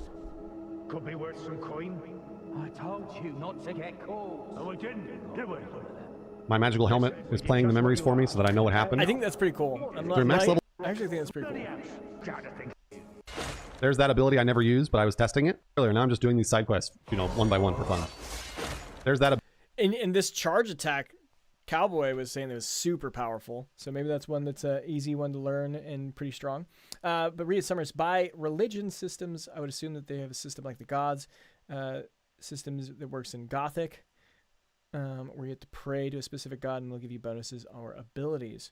I think the area inside that red line is the crime scene, and if you get out of it, you won't get caught. Ooh, yeah, that could be good. There's smiley face. Someone's going to do some illegal activities in this game. And then Rhea, or like in Skyrim, how you choose to worship various gods. Yeah. Okay, so our action RPG makes me think Diablo or Path of Exile. I don't know any game called action adventure RPG, or am I just behind times? Very possible. That could be interesting. Ability I never used, but I was testing it. Little focus leaf on the bottom left. And I was like, maybe I can climb this cliff. Is combat closer to Witcher 3? Yeah, yes. I think it is like Witcher 3. Yes, there's magic. There's hack and slash. Alpha. I wasn't. And again, I just wanted this. This day-night cycle's too long. So if there's a way to wait or sleep or something, man, that'd be so much better. Slowpoke. Track the bandits down. Slowpoke, I would wait a second. Slowpoke, I never know. I would wait for the reviews. Control Warrior, I think it was played on an AMD. To play mouse and I'm loving the voiceovers, and they got great script writing. Even though this was translated, like I think they've done a really good job so far from what we can see. And I will at launch. So.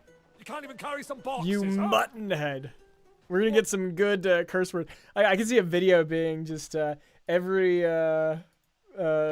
new slang word in Crimson Desert, but we'll see. What is this anyway? What is this? It's a pretty sum. You found this with my stuff? Is it not yours? Of course it is. Here, your reward. Thanks for everything. Can I rate it? No, I can't. I can't rate it. This was a preview. I would never rate anything on a preview. Huh. Yeah, I leveled up. Look at that. That was worth a lot. For name. I think that was worth like two silver coins. That is a really good side quest to do real quick. There is a way to sleep. Yep, I've seen that. That seems pretty important because it would definitely seem like a thing to do. Once again, I imagine that there are some actions that if we don't do within a certain amount of days, we might miss out on a quest, or maybe someone dies because we didn't do something fast enough. I kind of hope that's how it plays out. Probably not, but if they implemented that, that'd be cool. Like if you don't get here in time, there's like a whole thing you missed out. So, Rhea. Wait, no, actually, Seikensu is saying you can sit down and meditate the time. Oh, you can sit down. I've not seen that yet. That's cool. That's definitely good. Oh, and I skipped Kesar. Climbing the cliff in the dark. I love the way the lantern light plays off the cliffs. Yes, the visuals in this game are just incredible. Well, I haven't played it myself. I don't understand the Witcher 3 combat comparisons. The game has way more going on. I'd say it's more akin to something like a character action game. Even though it isn't one.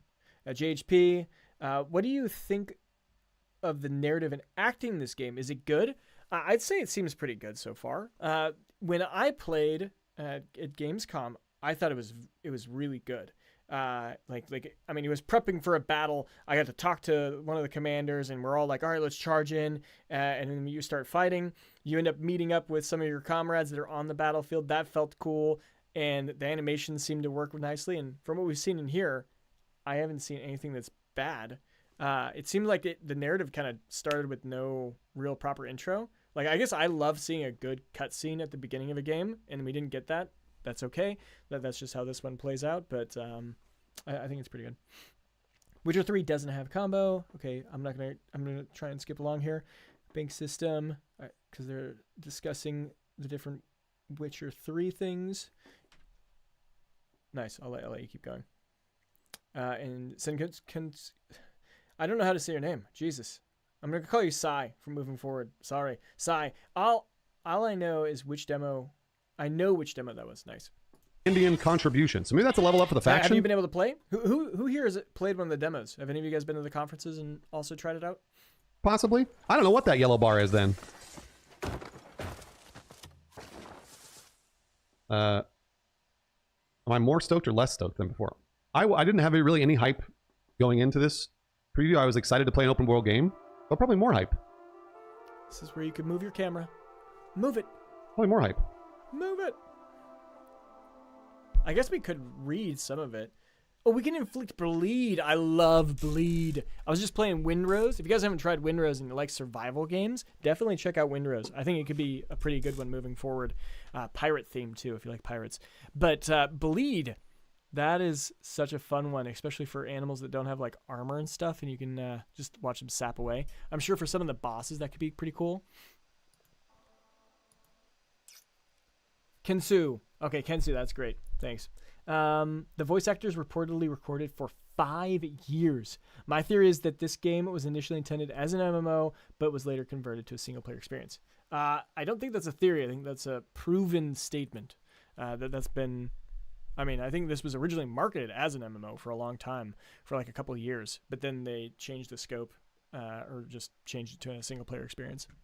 They might recommend controller because of all the different button combinations. Yeah, I mean, I will play that with mouse and keyboard. I don't mind the button combinations for mouse and keyboard either. But this is the skill tree again. What are you guys going to play at? I know I already asked the stab ability. Kesar, but I'm going to be playing on controller, I think, at the start. See if that feels good, and then move to mouse and keyboard. What do you guys think is going to be better, mouse and keyboard or controller?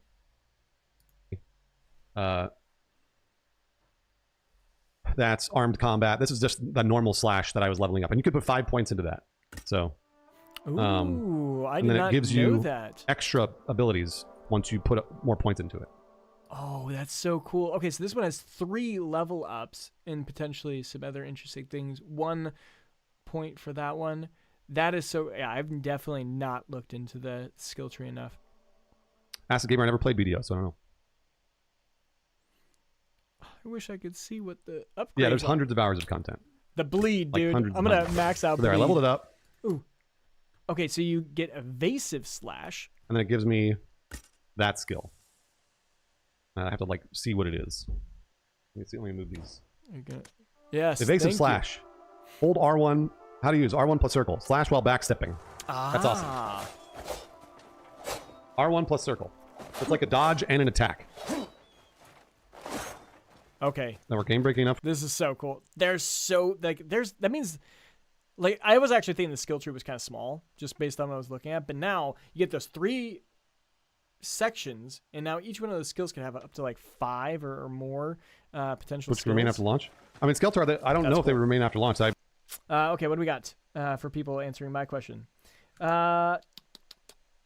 Okay. Like they're basically all offensive abilities. Okay, I think they're talking about stuff with Witcher.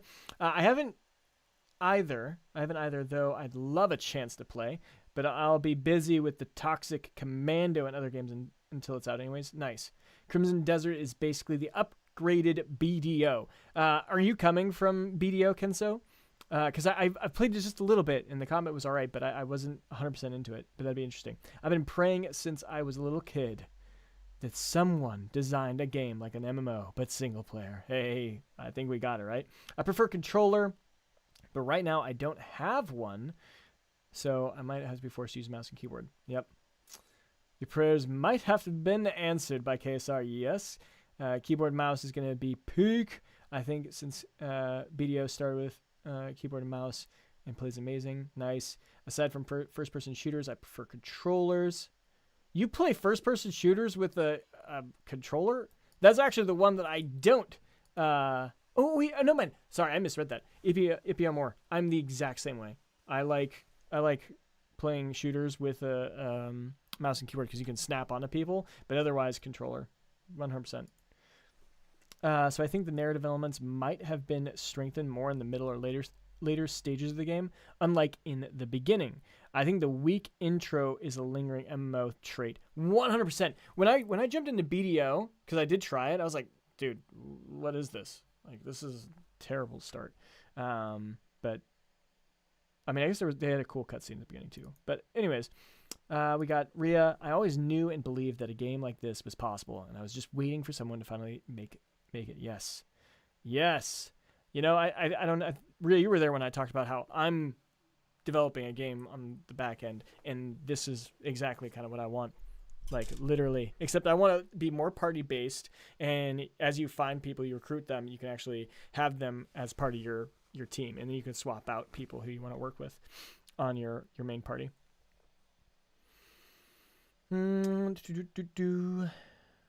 I think the story might actually be a sleeper hit. I hope so. Well, we'll see. I played BDO from 2018 to 2022. 4 years of BDO. Yep. Yeah, mouse is just precise by comparison. Also, by the way, you can call me Epi. Okay, Epi. Let's do it.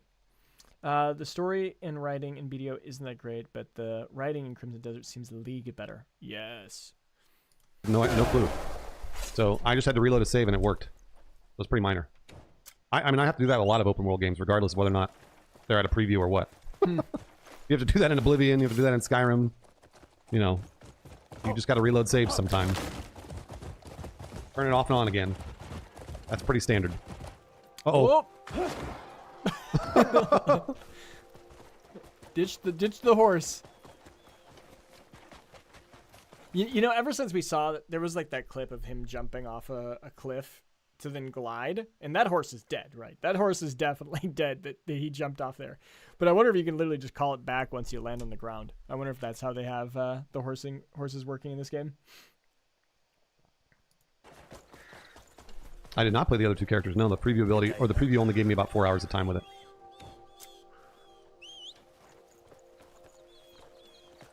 So I only played as Cliff. The inventory, I think the inventory is slot based. Horse is back. I don't know if it died. I found a wall I can't jump over.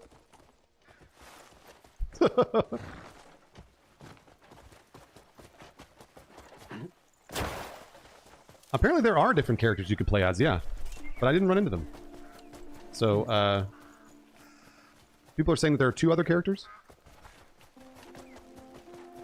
They did not, Nightwolf, no. This is pretty crazy that he doesn't know anything about this game. And he just played it. That's awesome. And we get to see someone who's not like a diehard fan like most of us in this chat. Also, okay, Rhea Summers. Also, for people playing, saying they don't see the Breath of the Wild comparisons, how? No, there's definitely. I don't know anyone who's saying it doesn't have those comparisons. In fact, the way Will Powers in his interviews describes the difficulty is exactly like Breath of the Wild or Tears of the Kingdom. Yep. It gets harder as you progress because the different areas you explore will have even stronger enemies there, which will require you to have better gear and abilities. Honestly, I'm so happy that they went with a static system than something that scales with your levels. I hate games that do that. Absolutely hate games that do that. Epi, I tried to love Oblivion Remastered, but I had played the original so much back in the day I couldn't go through the full playthrough, and I sunk a lot of time in without moving on. I'm right there with you. Literally right there with you. I got it, and I actually got it refunded. I was like, no, I'm not playing this Oblivion Remastered. I couldn't play it. Yeah, that's crazy. Oblivion was so crazy when it came out. It was so good. I had an older brother who played Morrowind. I didn't play it at all for some reason. And then when Oblivion came out, I got it and I fell in love with it. That was like my first open world game. Absolutely incredible. Yes, the weather system. Maria is mentioning they confirmed that there's a weather system, and I'm curious to see how they implement that. I'm very, very excited for that.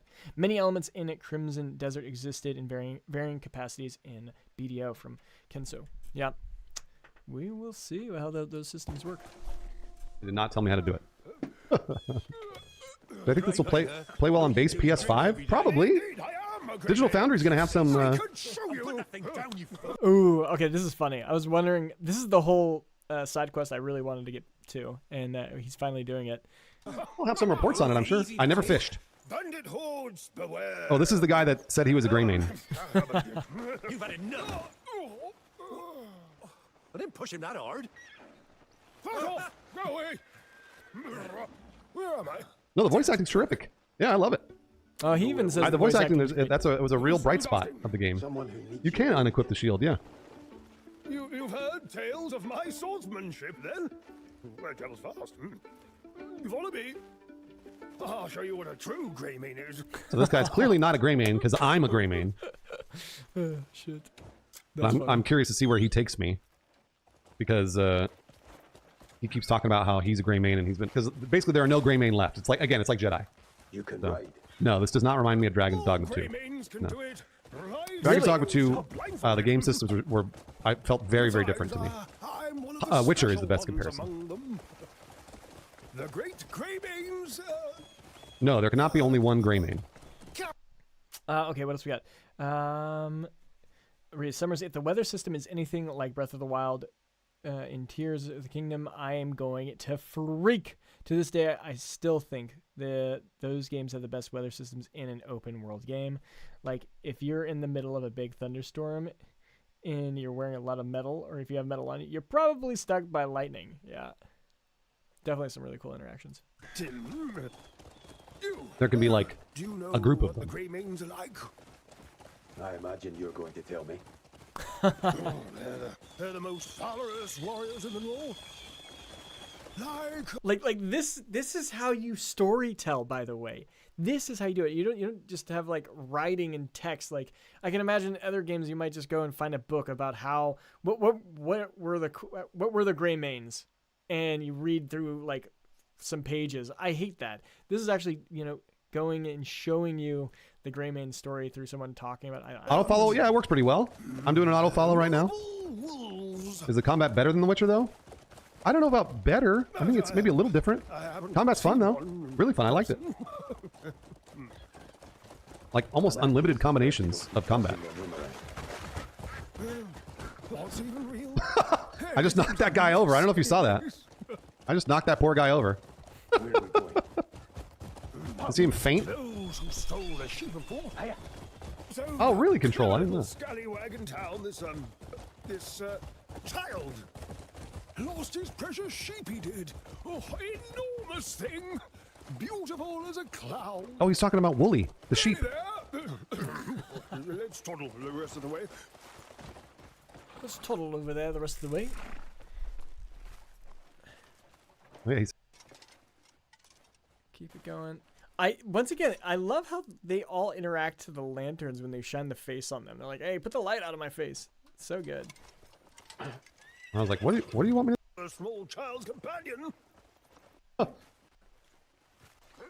AoE on some of those attacks too. And also you can kind of see, like that guy, holy shit, that dude is flipping out. They sometimes will throw out an attack that's you can't dodge. Oh, I'm sorry, you can't parry. You can see like the red sparks. Can you hide the helmet? I don't know. I'm not sure.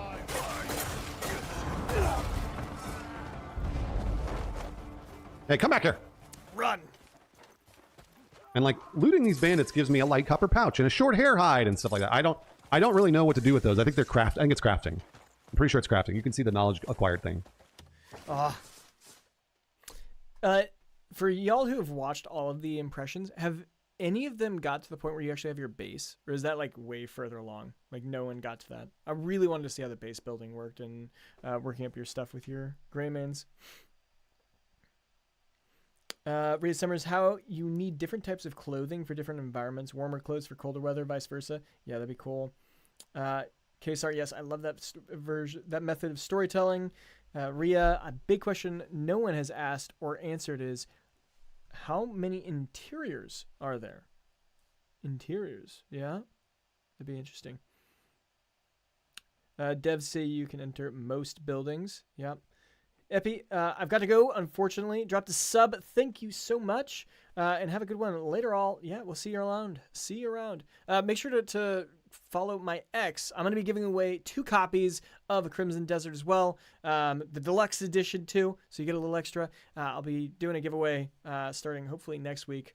It'll be on my X, and then it'll go towards the, I think, 17th or 18th. And then I'll pass those codes out to 2 people who win. So thanks for joining. All right. GHP's getting off too. GG, good night. Thanks for watching. GG's. And not sure, but okay. Arquez might have made it. Okay, so he's the speedrunner of the content creators that got out there. Haven't seen any base footage from content creators yet. Okay, KSR. Yep. It looks like Dragon's Dogma combat. It really didn't feel like it to me, but if it looks like that to you, it totally does. fine. It doesn't feel like Dragon's Dogma combat.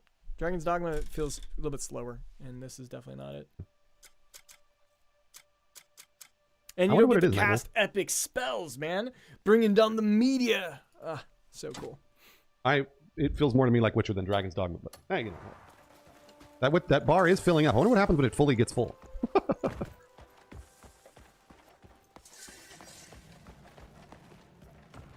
The heck, these people just steal sheep? Like, this looks gory. Like, this is crazy in here. Spend an hour making a really cool looking head on a body and then immediately covered with a helmet. Felix, yeah, there's no creating a character in this game. Stamina management, is it really something you pay attention to? Yes, yes. When you start to take on groups of like 20 or 30 enemies, you need to manage your stamina.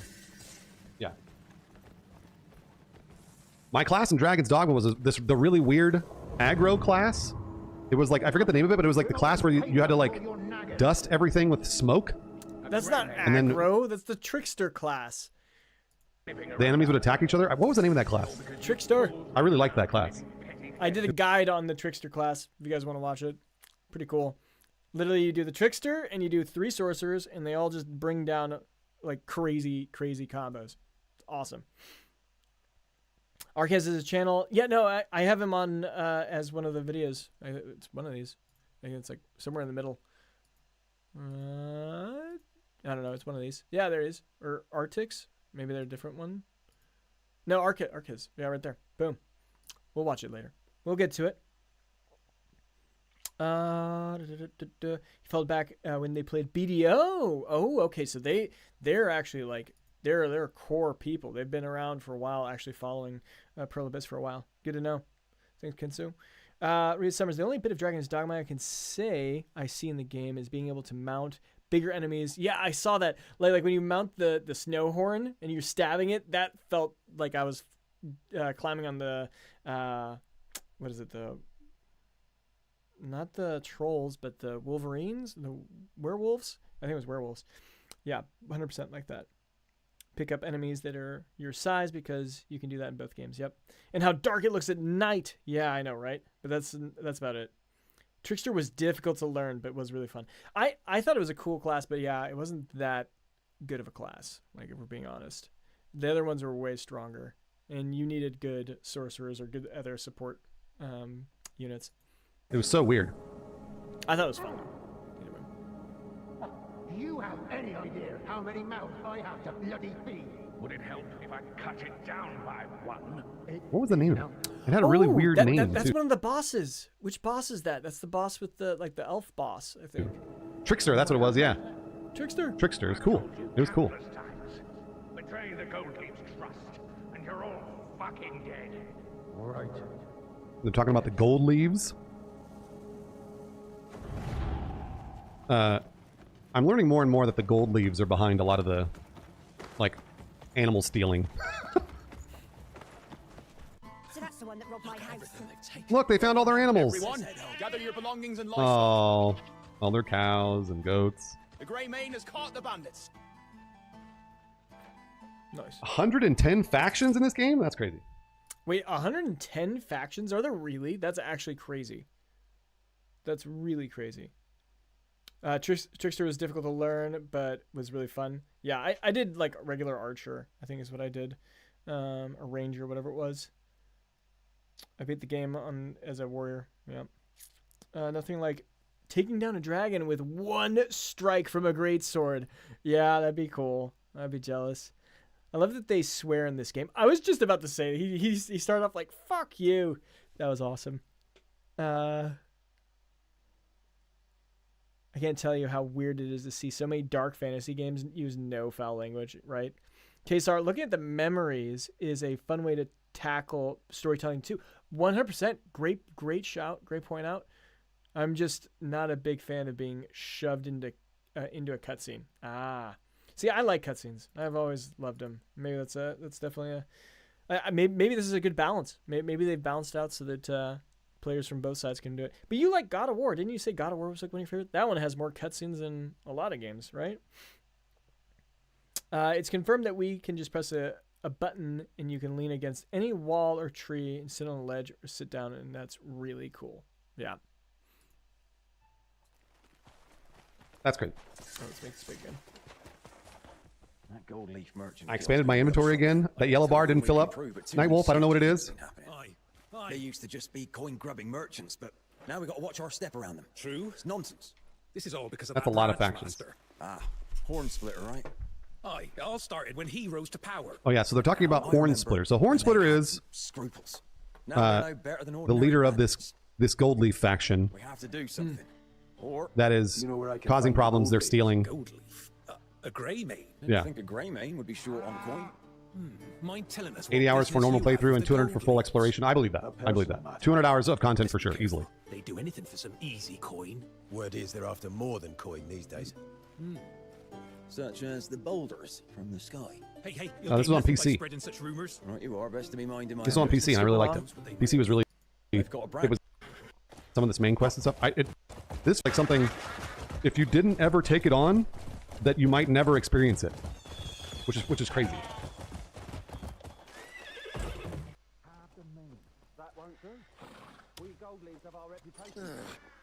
It'll only lead to unnecessary bloodshed. Are you just going to stand by? All right, these are the gold leaves. Oh, they're not. They're kind of like they look like goblins a little Yeah, bit. they're more like goblins. Listen to the words of this fool. Seagear. Shakatu, please, see reason. Believe me, I do have a plan. We can't afford to wait any longer. You're causing this town a lot of trouble. Uh-oh. Grey Mane. That was like that's like a badass like intro. You're causing this town a lot of trouble. Yeah, that's gonna perk your ears up, especially if you're a little goblin. He's a Grey Mane. Yeah, right. You're not gonna want to mess around with them. Rhea, no, Kesar, God of War and Red Dead Redemption 2 have a lot of cutscenes, true, but the way that they take you into those cutscenes is so cool, not jarring, not disruptive, that I have a problem with this. Yeah, that's fair. There was this one creator who played the game, and he genuinely believed that all side quests and stuff that he was doing was part of the main story, and that it was all disjointed. Oh, that's silly. That's kind of funny, though. That means that the storyline and the side quest is good enough that a content creator get lost in them, though. That's good, right? He didn't realize he had free will to go anywhere he wanted. He was going everywhere. A new quest that popped up thinking it was part of the main quest. Wow. Has that guy never played an open world game before? He's only played like linear storylines before? I don't know. I understand your anger at such injustice. No, the voice acting's terrific. But if we're guilty of anything, it's merely complicit silence. We've never committed any evil ourselves. How about the same water cooler talk effect Elden Ring had where everyone was comparing experiences? Me too. I love how they have accents in all these different factions and different players. This is so good. Yeah, me too. Shakatu did everything in his power to stop. Oh, Shaka 2 is an NPC from Black Desert Online. Oh, well, there you go. Well, there you go. Explained in due time, and the true monster revealed. I was wondering why his name was underlined. Did you guys see that? Like, his name kept getting underlined. Yeah, depth. Me too. I'm pretty sure we make him the leader of the Gold Leaves, right? When we beat the boss. What's the matter? Come on, Quest. calm yourself. He's all right. Tell us what happened. Somebody's house is on fire. He wouldn't hand over the Sky Stone. Damnable bastards. Hey, let's not let our tempers get the better of us. What we need most is manpower, so I'll call for the guards. Gotcha, Indril. For now, take a deep breath. What happened? Bandits are headed to the healer's house. There's no one to stop those bastards. He refused to give them what they wanted, so now they're going to set it ablaze. Oh no. Looks like they've already got to it. I mean, I'm like trying to skip the dialogue part, but then I keep getting sucked in, just like wanting to listen to what is happening, what is the storyline, what's the quest. That's showing something there as well. The content creator was like, "Why am I cleaning a chimney? Because you chose to." Gosh, I'll have to watch that one. That'll be funny to point out. But you know, I do have to give him. I mean, I back him up a little bit. The first main quest was like giving coin to a beggar. Like, why would we give coin to a beggar as a main quest line? That felt a little disjointed to me.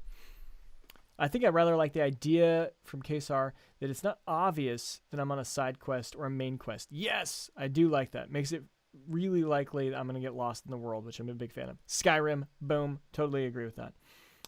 Rhea, I love that as well. He complained about it, lol, which was really shocking me. Hey, some people don't like it. Some people, when they get too lost, they can't play the game anymore. Then they just feel like, what am I supposed to do? They have decision paralysis. That can happen, and that's why the Golden Path has existed for so long, because some players can't handle that. He was blaming the game for something that he did. I also like that side quests are a way to expand your inventory. Very cool idea. How do we expand our inventory with side quests? I'm curious on that. Kensu, the chimney one was a fun quest. Yeah, that is so cool. That really is a good side quest for sure. Rhea, this story seems so interesting, and from the little stuff I've heard buzzing around from people who played it, they said it's actually surprisingly dark. I want a dark storyline. Caveman, please help us. As far as I know, I don't have any skills that will put out a fire. What did the bandits want? She said it's some sort of boulder that fell out of the sky. Oh yeah. So people keep talking about these boulders that fall out of the sky. Give me skill. So this is an example of an ability that you need to use for this side quest that didn't really work. And this is kind of where I was running into problems, like running around attacking things, enjoying side quests, fighting, you know, learning memories, etc. Was working relatively well. But don't worry, the horse is magic. But yeah, don't worry. No horses when they asked were me to start using harmed magical abilities to like lift things, like basically using the force, is when I was like, okay, so there you go. You can literally throw your horse off a cliff and then just resummon him. Magic. Sometimes they work. Sometimes they don't. That was in there perfect. Goose, the hype train is all set to go. I'm going to give away a copy of Crimson Desert on PC or console if we get to the end of a level 12 hype train. I didn't know you were here. Thanks. Mining. I'm excited for mining. Hope we find some cool stuff. Got the copper. Did any of them get to the crafting system? Because that'd be sad not to display that a little bit too. 3 more people to start the hype train, Gooses. Especially since they're trying to come off as this MMO. I feel like they would have showed a lot of these, like, let's say, side professions. Because the profession systems are massive in MMOs. So I'm surprised that's not something that they're trying to push more. Very, very interesting. There's base building. Yeah, I mean, you can see the fire. I'm probably. Seems like the game has a lot of that stuff. So this game has everything, guys. Mining and crafting. Ew. Is anyone inside? Piss meter, guys. The fire is... Okay, I've seen this before. Easy. Oh, and there's a I got a timer. prompt. I didn't realize there was a timer. I love it when you actually have a timer for time-based events. Like, that is so cool to see. Okay. Yeah, I love that idea. It makes it even more worth it. I'm sorry, I forgot what that was. Oh, the side quests expand your inventory. Yeah, I just didn't know. I don't know how that works.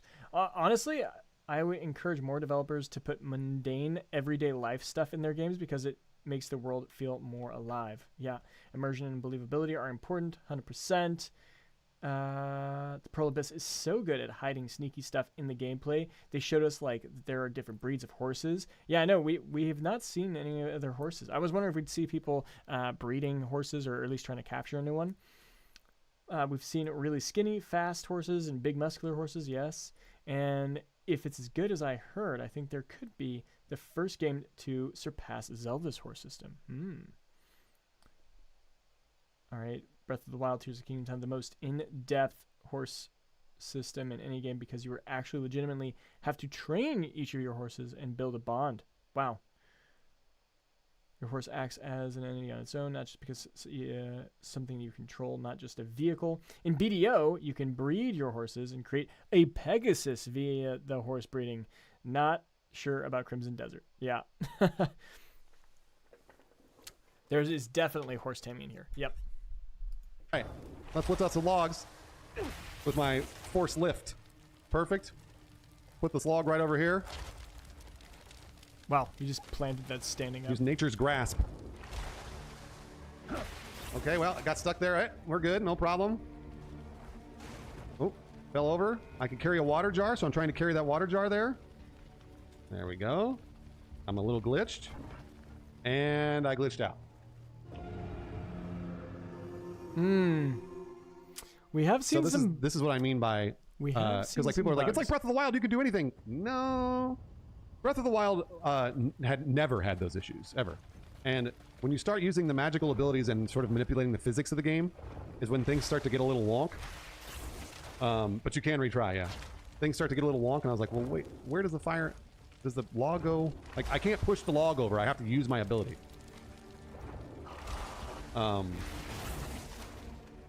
So what happened was I was supposed to... I just hurt myself, by the way. I don't know if you saw that. Okay, I can move this oak barrel, I guess. That's all I need to do is just get in there like that. Yeah, Breath of the Wild and Tears of the Kingdom are magical video games. They're like... Those are video games that they will never be made for another 10 years. Like, we'll never see another game like that for another 10 years. Just here. And you hear that, Rhea? These games are trying to make them, and I appreciate that. So it feels like this game has everything, but there's some walk to it.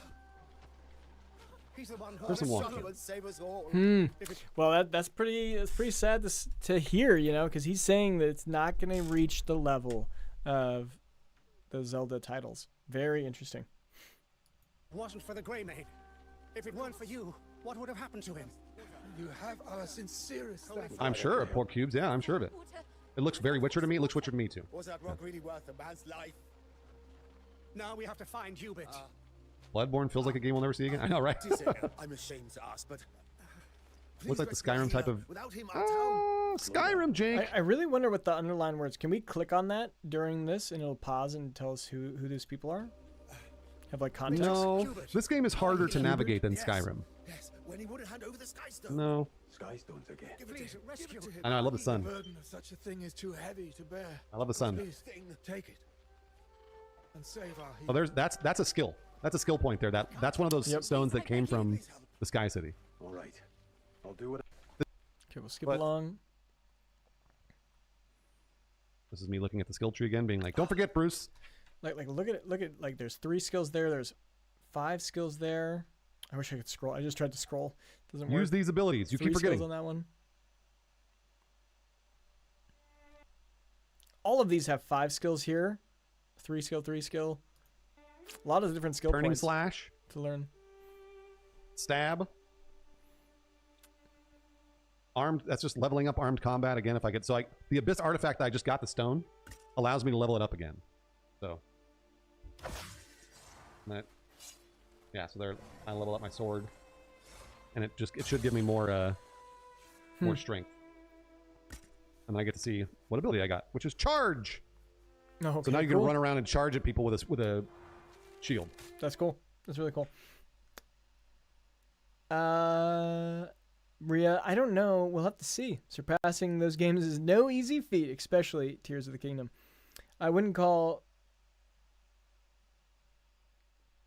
Oh, okay. Well, you guys have your discussion. I think Because I honestly never played Breath of the Wild, so I don't know. I don't know. Yeah, there it is. That's the charge.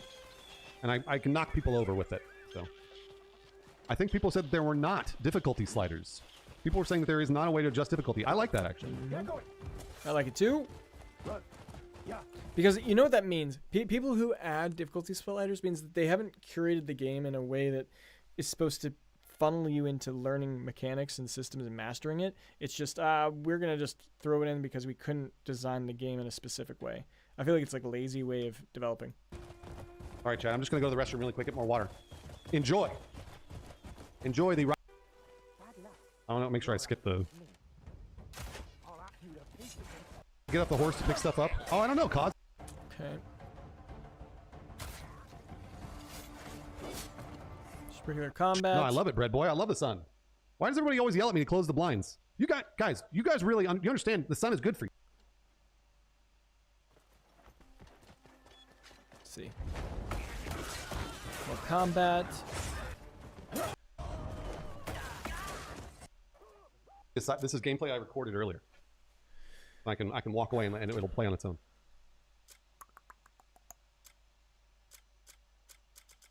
The yellow bar is increasing.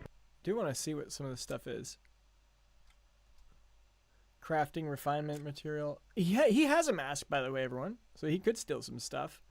I think maybe none of the content creators knew that you needed to wear a mask to steal things. I mean, does it say on the mask itself? This is gameplay I recorded earlier. Let's see. I can walk away and it'll play on its own. He scrolls over it in like 2 seconds. And stop.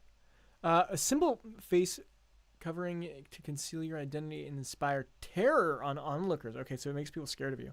It provides you anonymity you need to commit violent acts. Okay, so if they read it, maybe someone could have done it.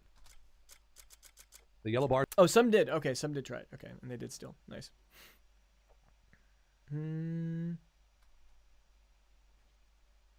Is increasing per kill. All right, so then you are kind of leveling up. Well, that sounds to me like an RPG. Wait, did we level up?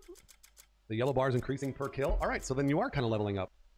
Wait, yeah, he had to have leveled up at some point. Where was it? Others don't. Right here. What happened when you got this? And then some of these enemies, like, they die in one shot. There, I'm using my charge. That's what it is. Some of these enemies die in one shot. Artifact obtained. You do level up. You get an artifact every time you level up. All right. That's a skill point right there. Shot. Others don't. Others are stronger. So. No, I love it, Bread Boy. I love the sun. Hey, Rhea, thanks for joining. Love the thoughts on stuff. I didn't read your last couple messages on Tears of the Kingdom. Sorry about that. But no, it's awesome. Thanks for joining. See you next time. Why does everybody always yell at me to close the blinds? Guys. Okay, skip along. But hey, whatever. I think I do it too. I can't remember. I'm also getting hungry. I need to. After this video, I'm gonna go and eat. And then I'll be back in like an hour or so. Ooh, I got lucky there. Yeah, you can climb anything just like Breath of the Wild. I wonder if I could have used that grappling hook too. I haven't tried that grappling hook. Well, this is a really nice area. Like totally, like this feels like a Colorado mountain plateau or something. Looks nice. Don't forget, Goose, the hype train's all set. If you want me to give away Crimson Desert. Oh, failing a mission. Has died or left. We can fail a mission. The target has died or left the escort area. Head back to the starting point to begin the mission again. But we can begin it again. A little bit disappointed with that. But okay. The escort area. Head back to the starting. That's a glitch. That's a glitch because I don't think the target died. I think we're. Must you drag it out? This is on PC. Oh, no, he's just. And I'll give it a go. I can only use it on one guy though. That the green flash is a focus boost for my horse. What are these? The little leaves you more in that little leaf. I don't think we've seen that. The little leaf on the bottom left gives you more magic. Nope. Nothing important there.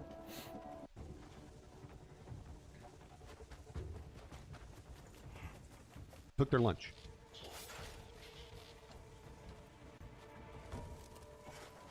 And that pump kick, man. I think you could probably walk around and stealth some of these guys, or use a bow and arrow. But I didn't really want to. Oh yeah, there's the charge attack. A slash ability. I never fought any giants, but I would imagine you probably do. The visuals are very impressive. Yes. Oh yeah, this is so stab. Stab is an ability that I learned here and started to use often because stab adds bleed. Mm-hmm. And bleed's a pretty good damage over time. Nice. It is adept. Yeah, Good. it is. Bleed is a thing. I'm just That's showing awesome. all the gameplay adept.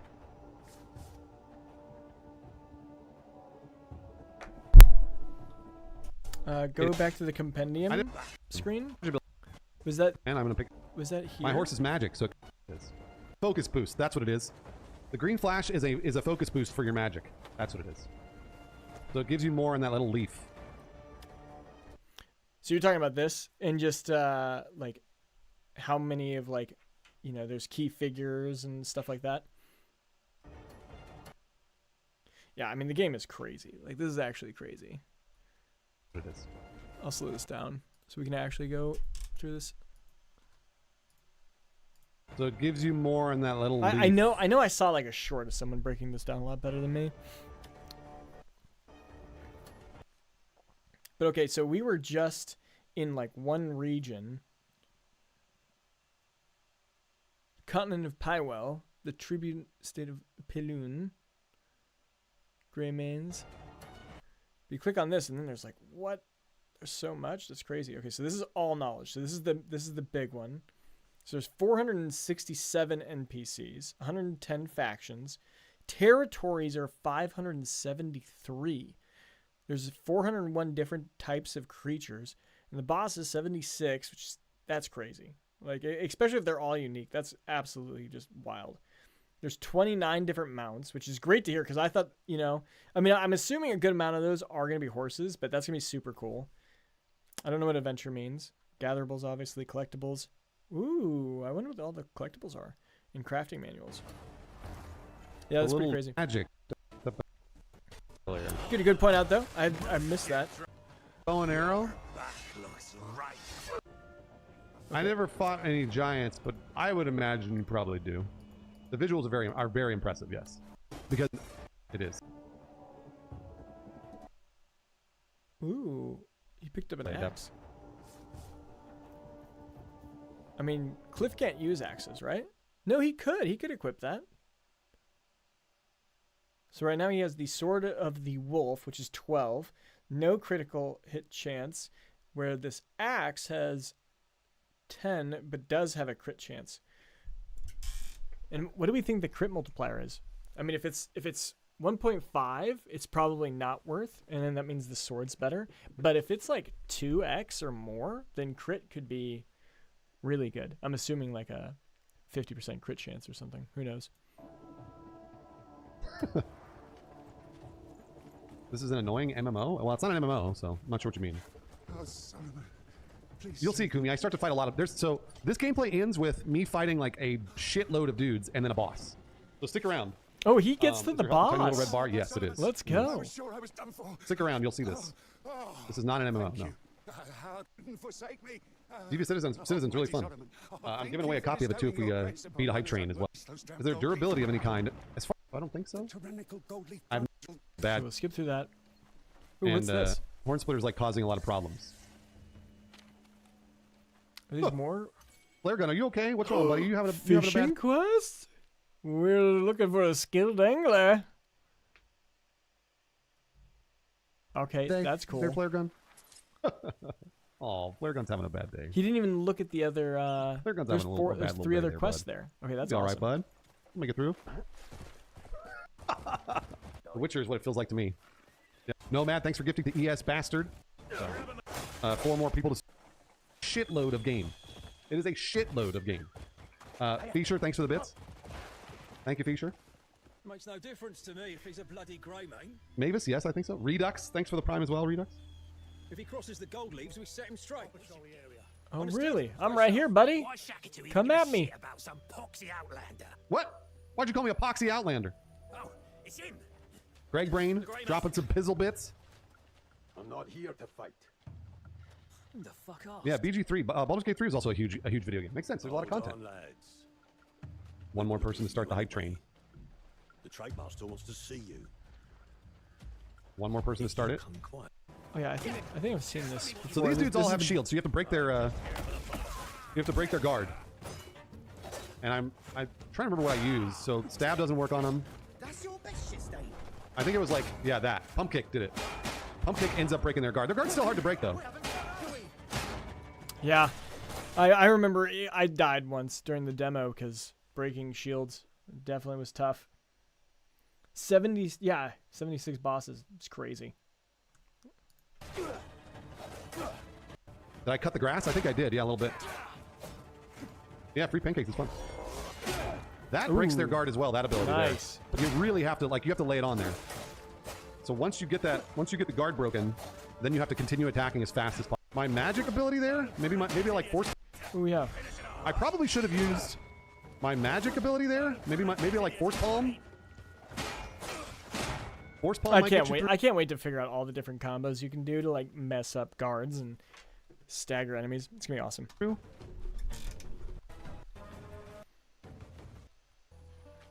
In a treacherous world, often the One more person to start the hype train, Gooses. I beg forgiveness on their behalf. I wonder who How did healing and health feel as a resource? Yeah, I felt like I had enough. There, you have a lot of healing. You know. Why? Oh, we didn't kill them? Interesting. He manipulates the gold leaves to commit. Don't stop him now. Okay. Yep. Keep going. Now we go fight the boss. I picked up a longsword. I just randomly picked up of the hype train. Where? Thanks, Slayer Demon. Can I we picked up a equip it? longsword. I just randomly picked up a sword there. That was not. He doesn't even look at it. Man, look at that. It looks beautiful. I know. Your efforts here. It does look good. Aid the people of Hernand. Just absolutely And beautiful. Certainly ingratiate you to the Marquis Circus. A very generous man.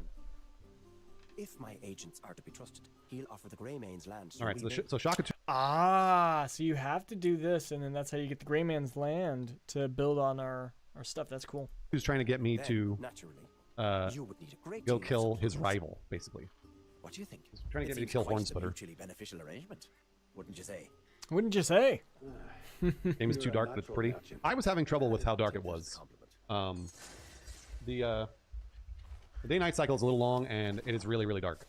So. Okay, there we go. Pause. So the long sword has 14 attack damage. That's a lot. Currently we have the pickaxe, but we know that the sword... No, it's actually not much, because the sword had 12. So that's actually not... It's only 2 more, and I'm assuming it's super slow, and you don't have the shield. So early on, the longsword's probably not great. But we'll see. Obviously, with Damien, maybe she's better with it. Maybe she gets additional benefits. It doesn't have a crit multiplier either, unlike the axe. I think I'm looking at that longsword. Yeah, I'm looking at the longsword. There.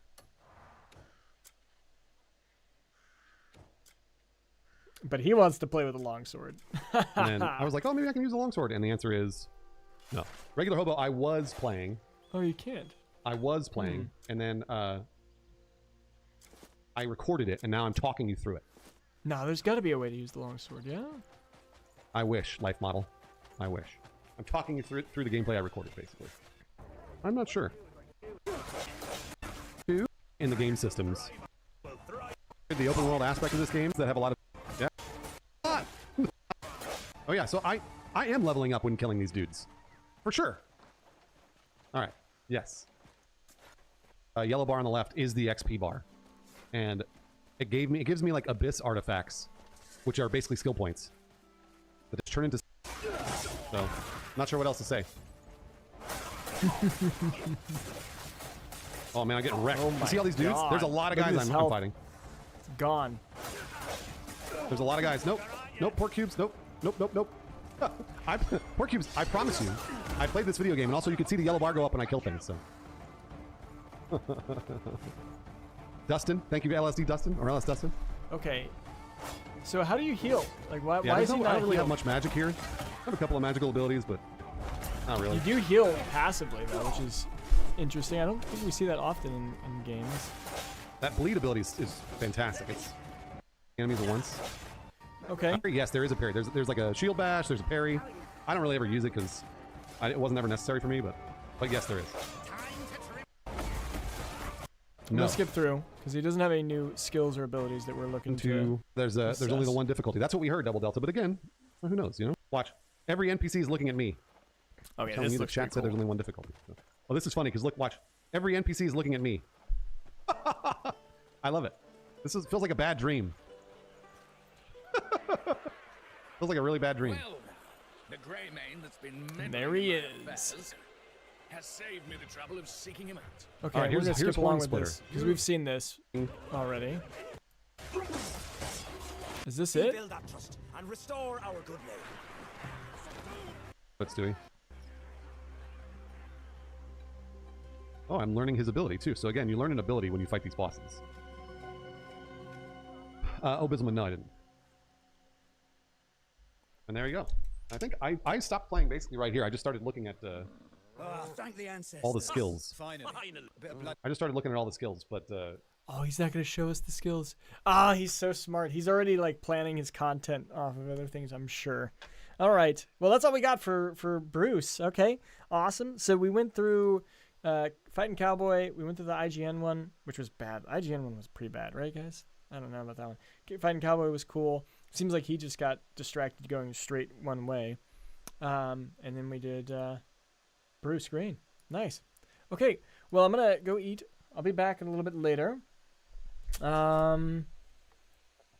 But Kesar, you said that you can heal by crafting, buying food items. Don't know why he's not using any. Yeah, that's definitely something he probably could have used to optimize this thing.